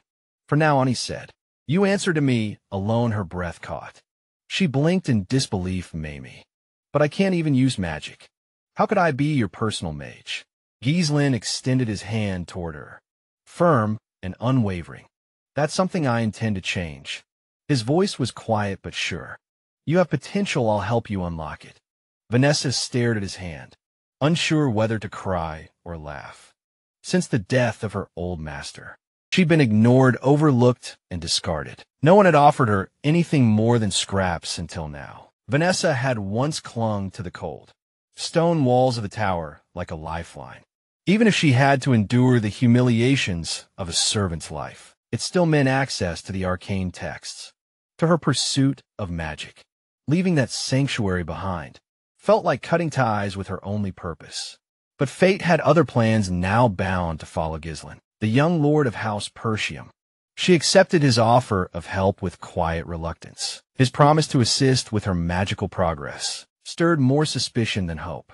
After all, what could a swordsman know of the mysteries of mana? She was deep in thought when Ghislain's voice called her back to the present. Yes, my lord. She answered, straightening. His tone was gentle, almost curious. Tell me, how far did you advance in your magical training? With a hint of hesitation, Vanessa admitted she had reached the 5th circle on paper. Her understanding, she added quickly, was largely academic theory and formulas, not actual spell work. To her surprise, Ghislain smiled approvingly. That's no small feat, he said sincerely. You've already climbed higher than most. Vanessa blinked, caught off guard by the praise. Praise wasn't something she'd heard much in the tower. There she'd been an outsider, tolerated but never respected. She lowered her eyes. It doesn't mean much. I've never been able to cast a single spell. Ghislain already knew this, but he still asked, is there a reason, something blocking you? Her reply came softly, a fragile truth. She barely dared to speak. I've never felt mana, not once. Not since I was a child. I studied harder than anyone, hoping that if I just learned enough, maybe something would change. But it never did. Her mentor, Leonardo, had been the only one who believed in her. He had since passed away, and after his death, so too had any remaining patience the tower had for her. She wondered aloud if that loss had sealed her fate. Ghislain listened quietly, then nodded with conviction. That ends now. From this day on, I'll teach you how to cultivate mana properly, with your existing knowledge.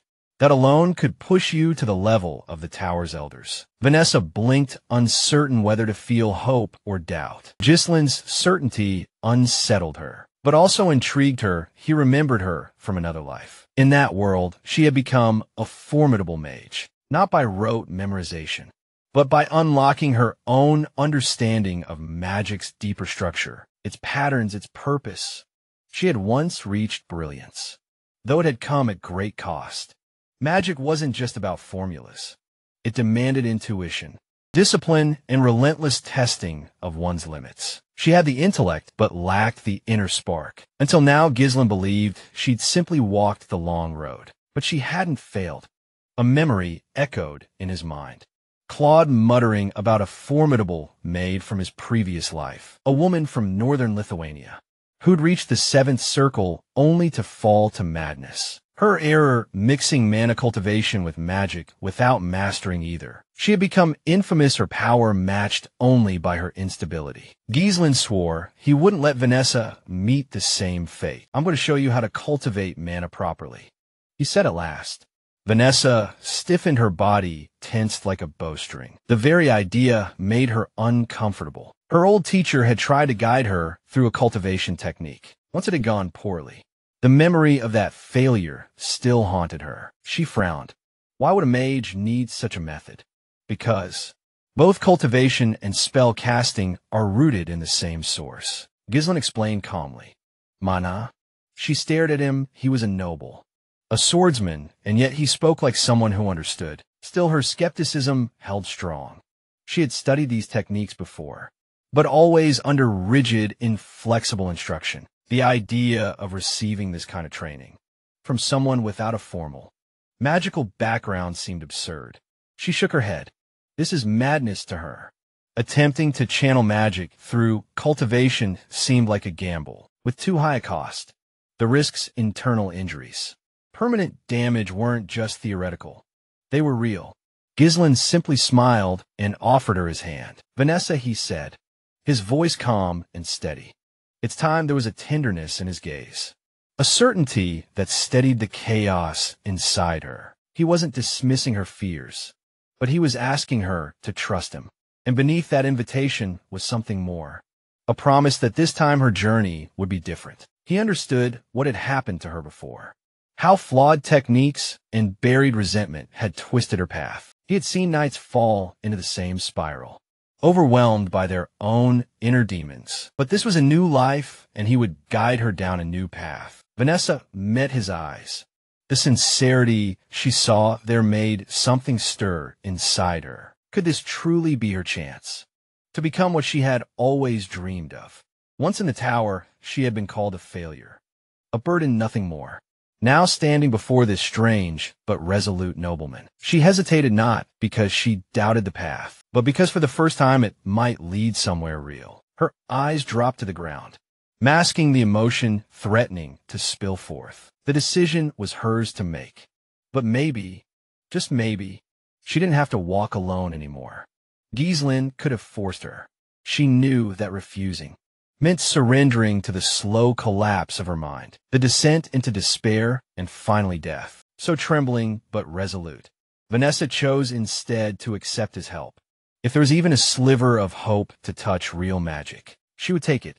Nervously, she turned away from him and sat down, her back exposed with fingers that only slightly hesitated. She loosened her collar, pulling her shirt down to reveal the pale skin of her back. Gislin, watching her silently, saw something familiar in her eyes. The same desperate longing he'd witnessed in another lifetime. An insatiable thirst for magic, tainted by grief, fury, and sorrow. In that other world, she had clawed her way toward power with bloodied hands, ultimately becoming a creature consumed by it. But this time, he was here early enough to change that fate. Without a word, he placed a steady palm against her back. The procedure was dangerous, precise, and excruciating. A single misstep could tear her apart from within. But Gislin's hand didn't tremble. Mana pulsed from him in a steady stream, humming low as it flowed into her. Vanessa gasped. The burning pain was immediate and immense, as if her very nerves were being scorched. The current traveled like fire through her veins, spiraling down into the space just below her navel. Gislin guided it carefully, his voice sharp and urgent. Silence. Your channels are starting to tangle. He explained this mana was not her own. She had to anchor her focus to it, trace it, feel it, and stay connected to its rhythm. If she lost track of it, the transfer could destroy her. Nodding through clenched teeth, Vanessa shut her eyes and focused. She had to surrender completely to the sensation, to become one with the flow now threading through her. Normally, a novice would be eased into the process, taught the feel of mana slowly before attempting core formation. But Gislin knew time was not a luxury they had. Instead, he immersed her directly in the full force of mana, pushing her beyond the edge. Her task was to circulate that torrent through her internal pathways, and begin compressing it into a core. And then something incredible happened. Her eyes flickered open, glowing faintly with recognition. She felt it mana. For the first time, it was real. Alive, present. Now came the test. The temporary core Ghislaine had planted would soon fade, unless she managed to birth her own from it. Her future as a mage depended entirely on what she could do next. As the sensation deepened, Vanessa's mind drifted backward. She saw herself as a child, an orphan plucked from obscurity. It was Leonardo who had found her, recognizing not raw talent, but an intellect sharp enough to challenge theory itself. He had argued her case to the esteemed mage Hubert, insisting she had the potential to understand mana at its roots and reshape spellcraft from the ground up. Hubert hadn't been convinced. She can't cast a single spell. He had scoffed, all the brains in the world mean nothing without magic. A mage who can't use magic. Is she a mage at all? Vanessa, just a child then, had overheard it all through a cracked door. She'd sat in silence as Leonardo pleaded for her, and when Hubert delivered his final judgment, that no amount of training or resources would bear fruit, she had wept in secret, apologizing to the one man who had believed in her. In her heart, she blamed herself. If only she had been gifted. If only she could feel mana. Then maybe Leonardo would never have had to leave the tower. But he had left not out of disappointment, but in search of a miracle. Before departing, he had looked her in the eye and said, "Lift your head, child. Look to the sky. Darkness does not last forever. You too will see the dawn." And now Ghislaine had become that dawn. Inside her soul, Vanessa finally understood. The light her master spoke of wasn't just hope. It was real, tangible warmth. Far from her inner world, chaos erupted elsewhere. A lone warrior clashed with a patrol of armed soldiers, his movements fluid and brutal. One soldier cried out in alarm. For their comrades, already down. "What is this man?" he shouted. "He's not human," with a mocking sneer. The wild-eyed warrior beckoned. "Come on then, try me." A soldier lunged, blade glinting. The warrior sighed, stepped effortlessly, grabbed the attacker by the arm, and slammed him into the ground with bone-rattling force. Another soldier tried to exploit the moment and attack from behind, but the warrior moved like lightning, swinging the first body like a weapon, crashing both of them through the barracks wall. Standing over them and scathed and amused, the warrior cracked his neck, haven't even broken a sweat. Inside the same barracks, Victor sat at a small table, eating quietly, entirely unfazed by the mayhem. Just outside, one wide-eyed soldier whispered, "That man, he's the strongest fighter of our time." Victor calmly set down his cup. His meal finished his silence, more formidable than any battle cry. In search of a moment's peace amidst the chaos of night, Victor lay stretched out on the grassy edge of a quiet riverbank. His fishing rod rested carelessly in the dirt nearby, its line forgotten in the current. The hush of flowing water filled the silence, until footsteps approached. Another man emerged from the darkness, the flicker of torchlight catching the edge of his armor. "Did your training go well?" he asked casually. Victor didn't bother to answer. He remained reclined, eyes half-lidded, voice low and indifferent. "What did you come to tell me?" The man straightened, "Orders from Count Desmond." For a moment, Victor said nothing. The gentle hush of the river filled the air again. He closed his eyes briefly, letting the last threads of calm slip away. Count Desmond's summons were not the kind one refused net if you valued your life, your honor, or your station. With a sigh that carried no surprise, only resignation, Victor sat up and reached for his helmet. The cold metal met his hands like an old companion. He fastened it in place and stood, the calm in his chest replaced by something sharper, more purposeful. Back at the barracks, the aftermath of violence greeted him. His men, bruised and bloodied from a recent scuffle, loitered in disarray. Victor gave them no more than a passing glance. Discipline would come later. He had grown tired of waiting, tired of the stale routine that dulled his instincts and corroded his patience. But now at last, there was movement, a mission. A name to chase. Victorious didn't need to ask who the target was. If Count Desmond had chosen one, that alone gave it weight. And Victor intended a hunt.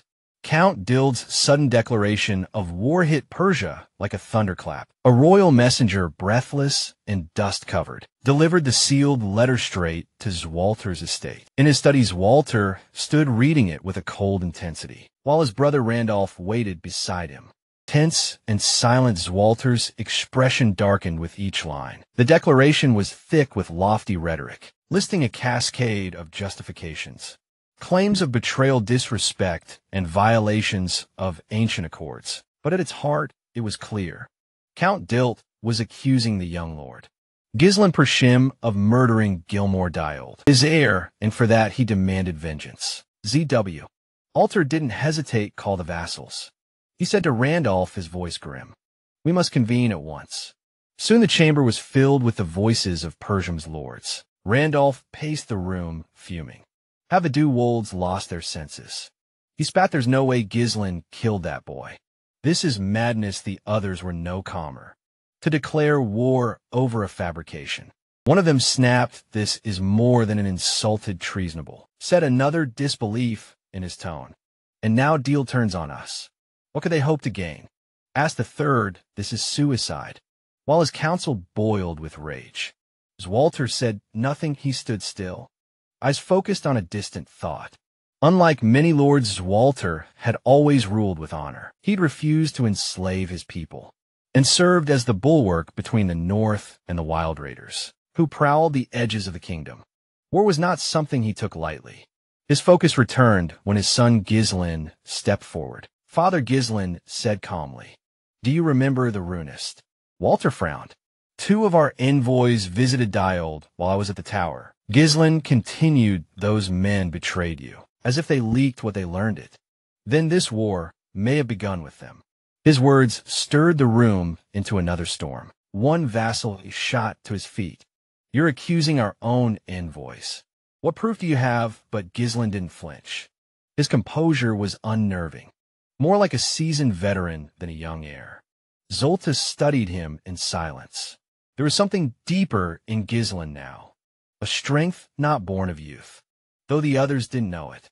His son had once lived another life, carrying the title of the mercenary king.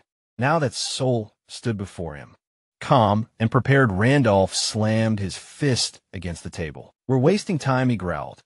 "They want to fight, let's give them one. We have the numbers and experience. We'll crush them." But before anyone could respond, a knight burst into the room, panting and mud-splattered. "News from the gates," the knight shouted. "The Old's army has arrived." A hush fell over the chamber. Then disbelief turned to dread.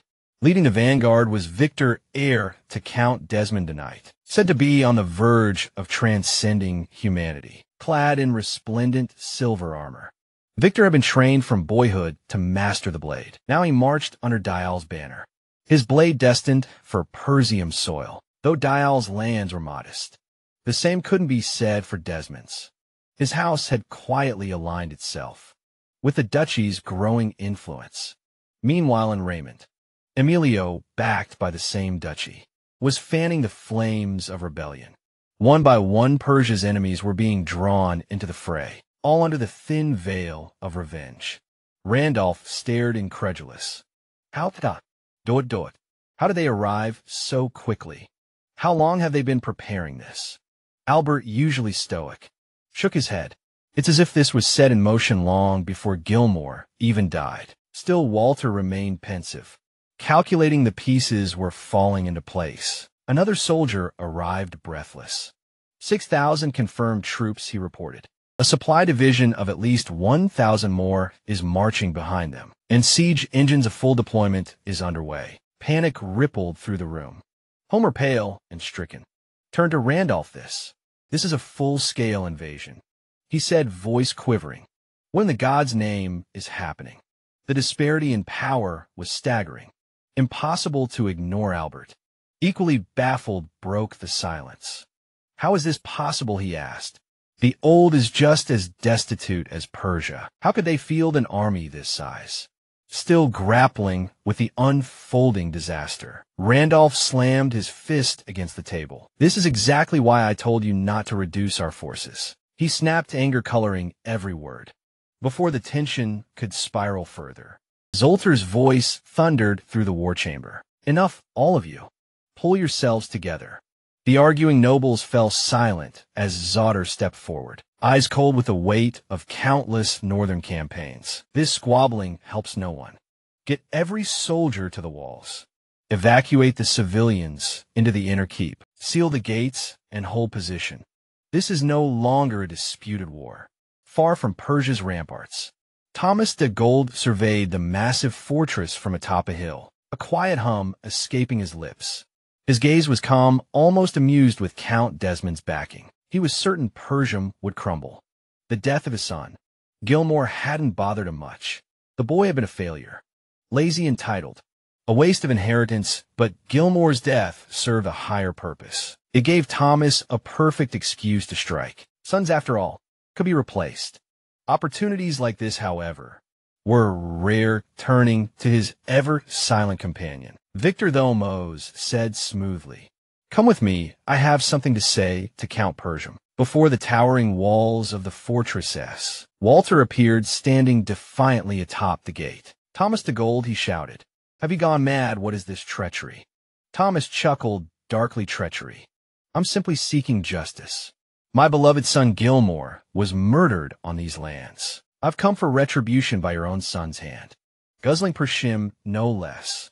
His voice carried the theatrical sorrow of a man playing to the crowd. "Tell me, Zoltar, what parent wouldn't be outraged? But I'm not unreasonable. Surrender your castle now, and I'll spare the rest." From behind Zoltar, Gizel watched silently. He knew Thomas's words were twisted half-truths, and worse, he knew that Count Desmond's involvement meant this was no skirmish. It was a calculated assault. Randolph couldn't hold back any longer. "Lies," he roared. All of it. Homer nodded grimly beside him. "There's no use talking to him." But Ghislain said nothing. His thoughts were elsewhere. Saving Alina had bought them time. But not much. Gilmore's death had made conflict inevitable. The siege weapons below confirmed his worst fears. The old wasn't here to negotiate. They intended to obliterate Persia. So Walter stepped forward once more, voice like steel. "Ghislain did not kill your son. But even if he had, I wouldn't hand him over. If you care for your life." Thomos turned back. The look in his eyes was fierce, forged by years of fending off barbarian raids. In the unforgiving north, Thomos faltered, if only slightly. Victor, as ever, remained silent, though a flicker of respect passed through his gaze. "So this is the northern wolf," he thought, as Walter Persian, guardian of the frontier, a man worth fearing. Thomos cleared his throat, trying to regain his composure. "As expected of the famed northern wolf, but foolish nonetheless. You'll regret this decision." He turned and walked back to his army, leaving only the echo of threat behind. Inside the fortress walls, Walter's expression darkened. He knew exactly how grim the situation was. Persia was poor, its land barren, its supplies low, and its defenses thin. A siege could break them. Randolph turned to him, voice filled with urgency. "Let me command the troops. My lord, we don't need numbers. We need strategy. I'll cut through that rabble like butter." Albert shook his head. "You're strong, Randolph. But this isn't a duel. Their numbers alone could bury us." Homer joined in, his voice low. "One misstep and we lose everything." But Randolph wouldn't back down. "We can't just wait for death." Walter said nothing. The weight of leadership hung heavy on his shoulders. The vassals began to speak all at once, pleading for reinforcements, proposing alliances, even suggesting they abandon the castle and retreat to the northern keep. Their voices blended into a storm of desperation. Walter stood still in the eye of it all, silent, but thinking, always thinking. The sudden outbreak of war had struck with terrifying precision, an ambush executed by an enemy that was not only prepared, but overwhelmingly so. The scale of Diggle's forces defied logic. No one should have been able to raise such a massive army in such a short time. Lord Swalter, standing atop the battlements of his ancestral keep, stared grimly into the horizon, and could not help but wonder who was backing them. As a noble honor bound him to remain as a father, his instincts cried out for justice. Ghislain, his son, had been accused of killing Gilmore.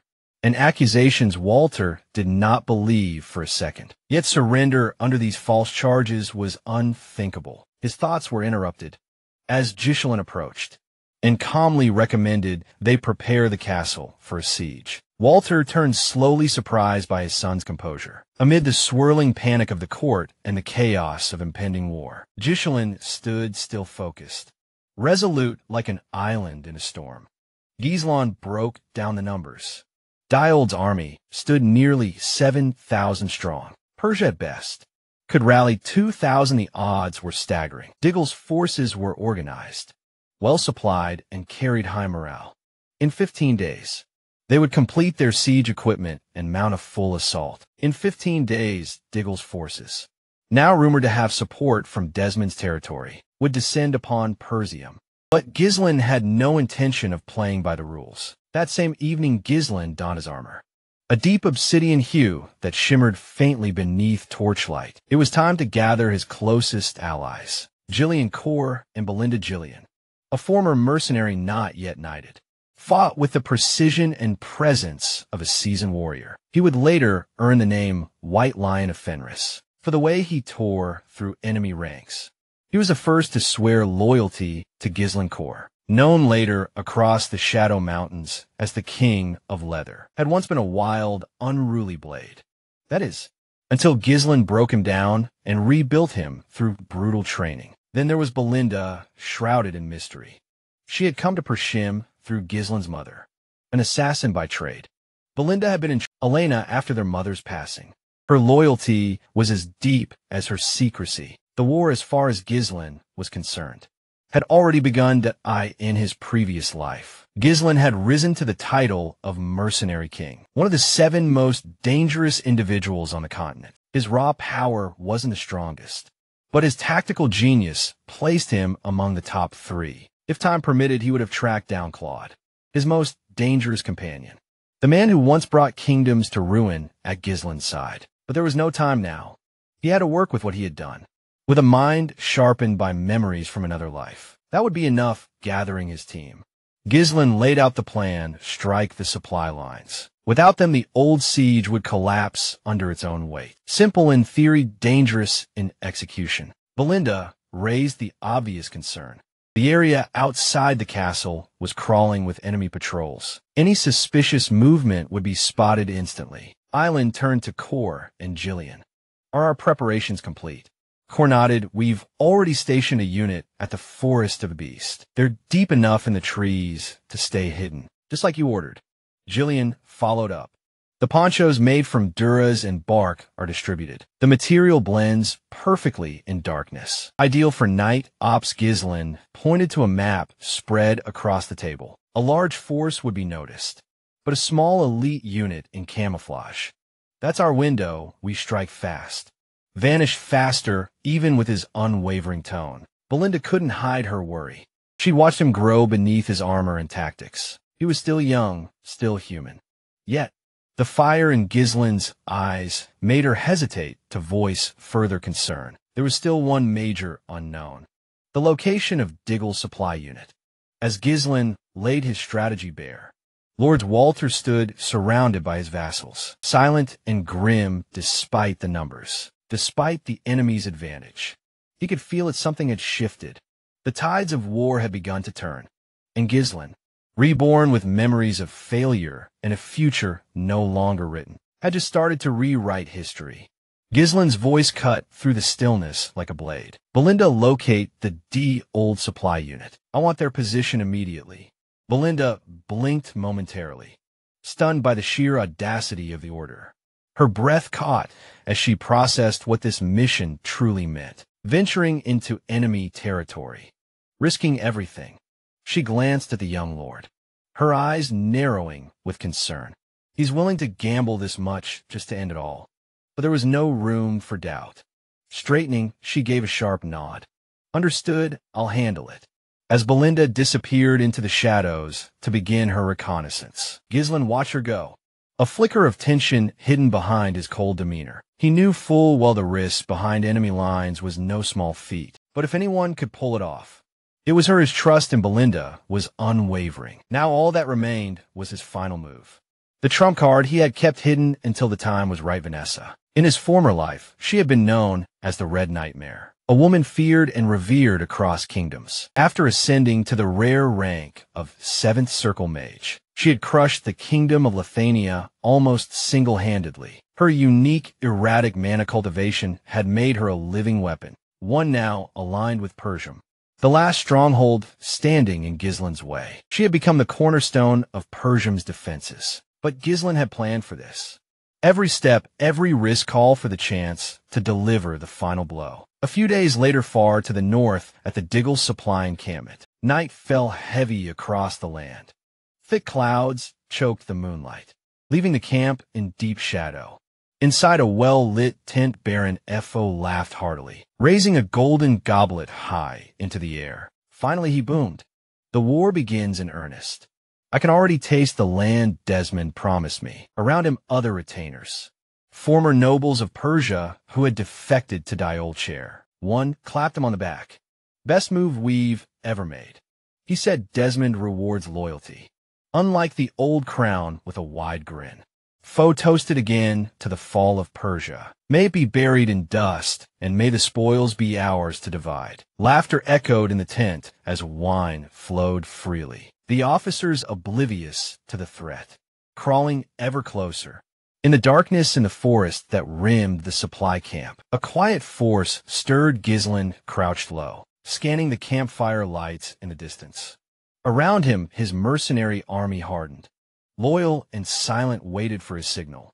The objective was clear: annihilate the DLD supply unit, severing the flow of resources to the enemy's main force. Before they reached Persium Castle, without supplies the enemy would collapse. One strike and the war would tilt. Melinda stood nearby, eyes on the sky. The weather's turned sour. Can't see a damn thing in this darkness, muttered Seer, adjusting his cloak. Gislin, helmet in hand, smirked. Perfect night for a massacre. With a practiced motion, he pulled down his visor and drew his blade. The steel caught the faintest glint of firelight from the camp. No prisoners, he growled. Cut them all down with that. He surged forward like a shadow, given form, his army following behind like a tidal wave. There was no hesitation in Gislin's eyes. Only fire. The memory of Desmond County's betrayal burned in his blood, and the ducal forces that once exiled him would feel his wrath tonight. The time for words was long past. Anyone standing in his path would fall, and by morning the dialed supply line would be nothing more than ash, disguised beneath the banners of old, dressed as recruits and mercenaries. The massive force pressing into the region was unmistakable to anyone paying attention.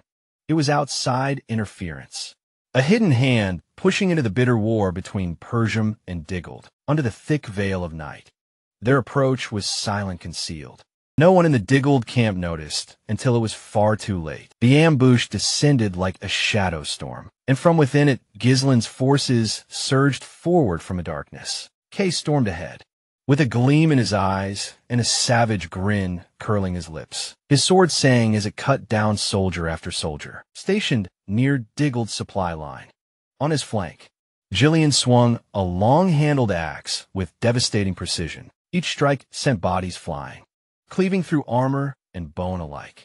Through the chaos, Gislin moved like a phantom, his body brimming with mana, his blade infused with lethal energy. He tore through the enemy ranks with merciless force, each swing clean, deliberate, unstoppable. Fear might have gripped the hearts of lesser men, but he pushed through it with unrelenting focus behind him. Belinda closed and ready to defend her young lord. Her heart was heavy with concern. It was his first true battle against human foes, but she remained steady, her blade ready. She would not let anything reach him. The Deos soldiers faltered, caught unprepared and fragmented. They reeled under the assault. They had underestimated Persia's capability, never imagining such a coordinated strike. Their tactical arrogance would cost them dearly. Gislin and Jillian moved like avatars of war. No hesitation, no merci. This wasn't a battle, it was a purge. Gislin's past life as a knight commander guided his decisions, each move deliberate and deadly. Jillian's hardened experience, forged through countless battles, made him a wrecking force on the field. The outer perimeter fell swiftly. At full gallop, Gislan rode to the far end of the camp, reined his horse sharply, and shouted out orders. The plan remained unchanged. Leave no DLD soldier alive. The battlefield became a slaughterhouse. Burning torches knocked loose, and the chaos began to ignite tents. Flames crackled, spreading across the camp like wildfire. Panic set and soldiers screamed. Scattered. High-ranking officers scrambled toward Baron Foe's command tent. A breathless soldier burst inside, shouting that they were under attack. Foe stormed out, eyes wide at the sight of his camp in ruins. Fury boiling, he screamed at the guards. Where had they been, his hands trembled. His voice cracked as he bellowed orders to regroup, insisting they still held the numerical advantage. But reality soon crushed his bravado. A shaken scout returned moments later with a dire report. Over 70% of their force had already been eliminated. Just then, a thunderous presence followed close behind, gizzling Gordon the Muscle. A legend forged in the brutal forest of beasts. His sheer power was monstrous. He barreled into enemy lines like a juggernaut, tearing through soldiers as if they were made of straw. Noticing the tide and wanting to preserve strength, Jillian sheathed his axe and switched to a lighter weapon. It cost him some sheer destructive force, but allowed for faster movement, deadlier strikes with sharper aim. Meanwhile, Kerr remained a whirlwind of destruction. Every swing was calculated and cruel, cutting down any soldier in reach. Gislan pressed forward silent. Focused mana pulsed through his limbs. His sword felt like an extension of his will, sharp, unerring final. Though weaker now than he had been in his previous life, he was still a reaper of men. Each strike was a promise fulfilled in blood. His mercenaries, well trained and loyal, moved with him like an extension of his own mind. From afar, Baron Foe saw him and froze. Gislan was like no soldier he'd ever seen. This was no mere battlefield skirmish. This was judgment sweat-drenched Foe's face. He realized too late that his army stood no chance. His confidence cracked, then shattered.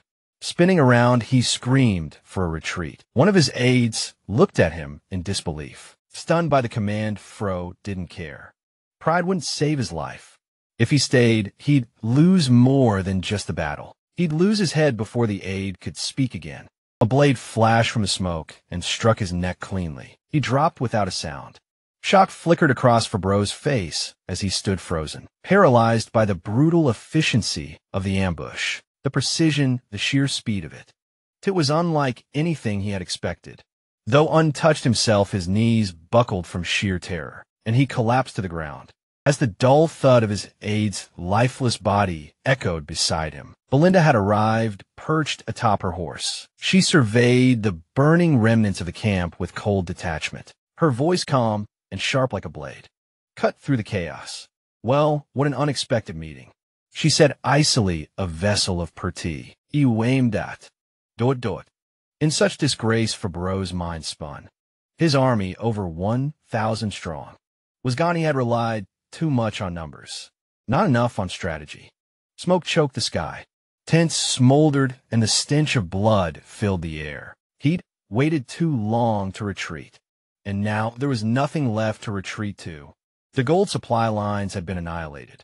Fabreau was the sole survivor, and a bound one at that, kneeling before Gislan and his mercenaries. Fabreau bore the weight of his defeat, though a noble by birth. Tradition dictated that captured lords were spared execution and held for ransom. There was a flicker of hope. Maybe he could still survive this. That flicker vanished when Belinda dismounted and slammed her boot onto his head, pressing his face into the dirt. This man, she said to the gathered mercenaries, was no mere soldier. He served as an envoy to Deald and doubled as their supply commander. He's been feeding them intel for months. Panic surged through Fabreau. He turned to Giz, desperation rising like bile in his throat. Please, he cried. I surrender, willingly spare me. I'll serve Persia again, I swear it. It hadn't occurred to him until now that the young lord of Persia, mocked as the northern scoundrel, could field such a terrifying force. He had miscalculated everything. Gislan remained impassive. He calmly inquired whether Fab had been bribed, eager to preserve his life. Fabreau confessed instantly it was Count Desmond. He forced my hand. I had no choice. He threatened me. Ghislain didn't react. His mind was already elsewhere, drifting to memories from a former life, to the demonic forces he had once faced. Fabreau's confession confirmed what he suspected. Desmond's county had secretly funneled troops into the old, igniting war with Persia still kneeling. Fabreau sensed his moment slipping. He pushed harder, practically shouting, "I've been loyal to Persia for years. Count de Gold will pay handsomely for my release. You'll profit far more by keeping me alive." At that, Ghislain dismounted. His boots landed in the dirt with a finality that made Fabreau shiver. "Raise your head," Ghislain ordered. Fabreau's eyes widened with hope. Relief spread across his face as he lifted his head. "Thank you, my lord." He stammered, "Thank you for sparing me. I promise I will dedicate my life." The blade moved before the sentence finished. A clean, practiced stroke silence. Fabreau's head hit the ground with a soft, wet thud, his eyes frozen in confusion, as if he never truly understood why death had come so swiftly. Ghislain stared at the body, not with anger, but with cold finality. "I've never heard of you in my last life," he said quietly. "You meant nothing then, and you mean nothing now." To him, Fabreau was scum, a parasite who betrayed his banner for coin. Ghislain turned toward his troops. "I don't make deals with men like him. I don't honor cowards in the field." His voice hardened with conviction. "Anyone who raises a sword against Persia will find death at the end of mine." Without another word, he led his mercenaries away from the ruins of Doyle's supply camp. Despite having faced a full battalion, his forces had sustained little more than fatigue. No real losses. The victory had been absolute. Belinda remained quiet as they rode. Her gaze lingered on Ghislain, troubled. This had been his first real battle, and yet he had waded through it with eerie ease, as if the killing of men came as naturally to him as drawing breath. She had seen warriors cleave through monsters, but slaughtering humans was different. It should have been harder. Cheer rode up beside Ghislain. "What's next?" he asked simply. Ghislain didn't answer right away. His eyes were fixed ahead, somewhere far beyond the battlefield, locked on whatever war was still to come. With calm intensity, Ghislain announced their next move. They would return immediately to the castle. His instincts told him that the enemy wouldn't wait. An attack was imminent, and he was right. From a distance, the thundering crash of stone echoed across the battlefield. Deagle's army had begun bombarding Pershim's outer defenses with massive siege weapons. The stones hurled through the sky with frightening precision, smashing into the castle walls. Such heavy artillery wasn't something Deagle had on his own. It was clear now Count Desmond had provided them the means to launch a full-scale assault. As the catapults roared, the old's infantry surged forward like a black tide, aiming to overwhelm the castle before Persia's limited forces could organize. But Ghislain was no amateur. As a seasoned tactician, he responded swiftly. Once they arrived, he directed Kerr and Belinda to reinforce the left flank of the castle walls, while he himself would command from the right. Then, turning sharply, he called out to Gillian, "You'll strike their camp directly." Ghislain ordered it will be a surprise attack. "You'll have far fewer men than they do, but the goal is to hit fast and hard."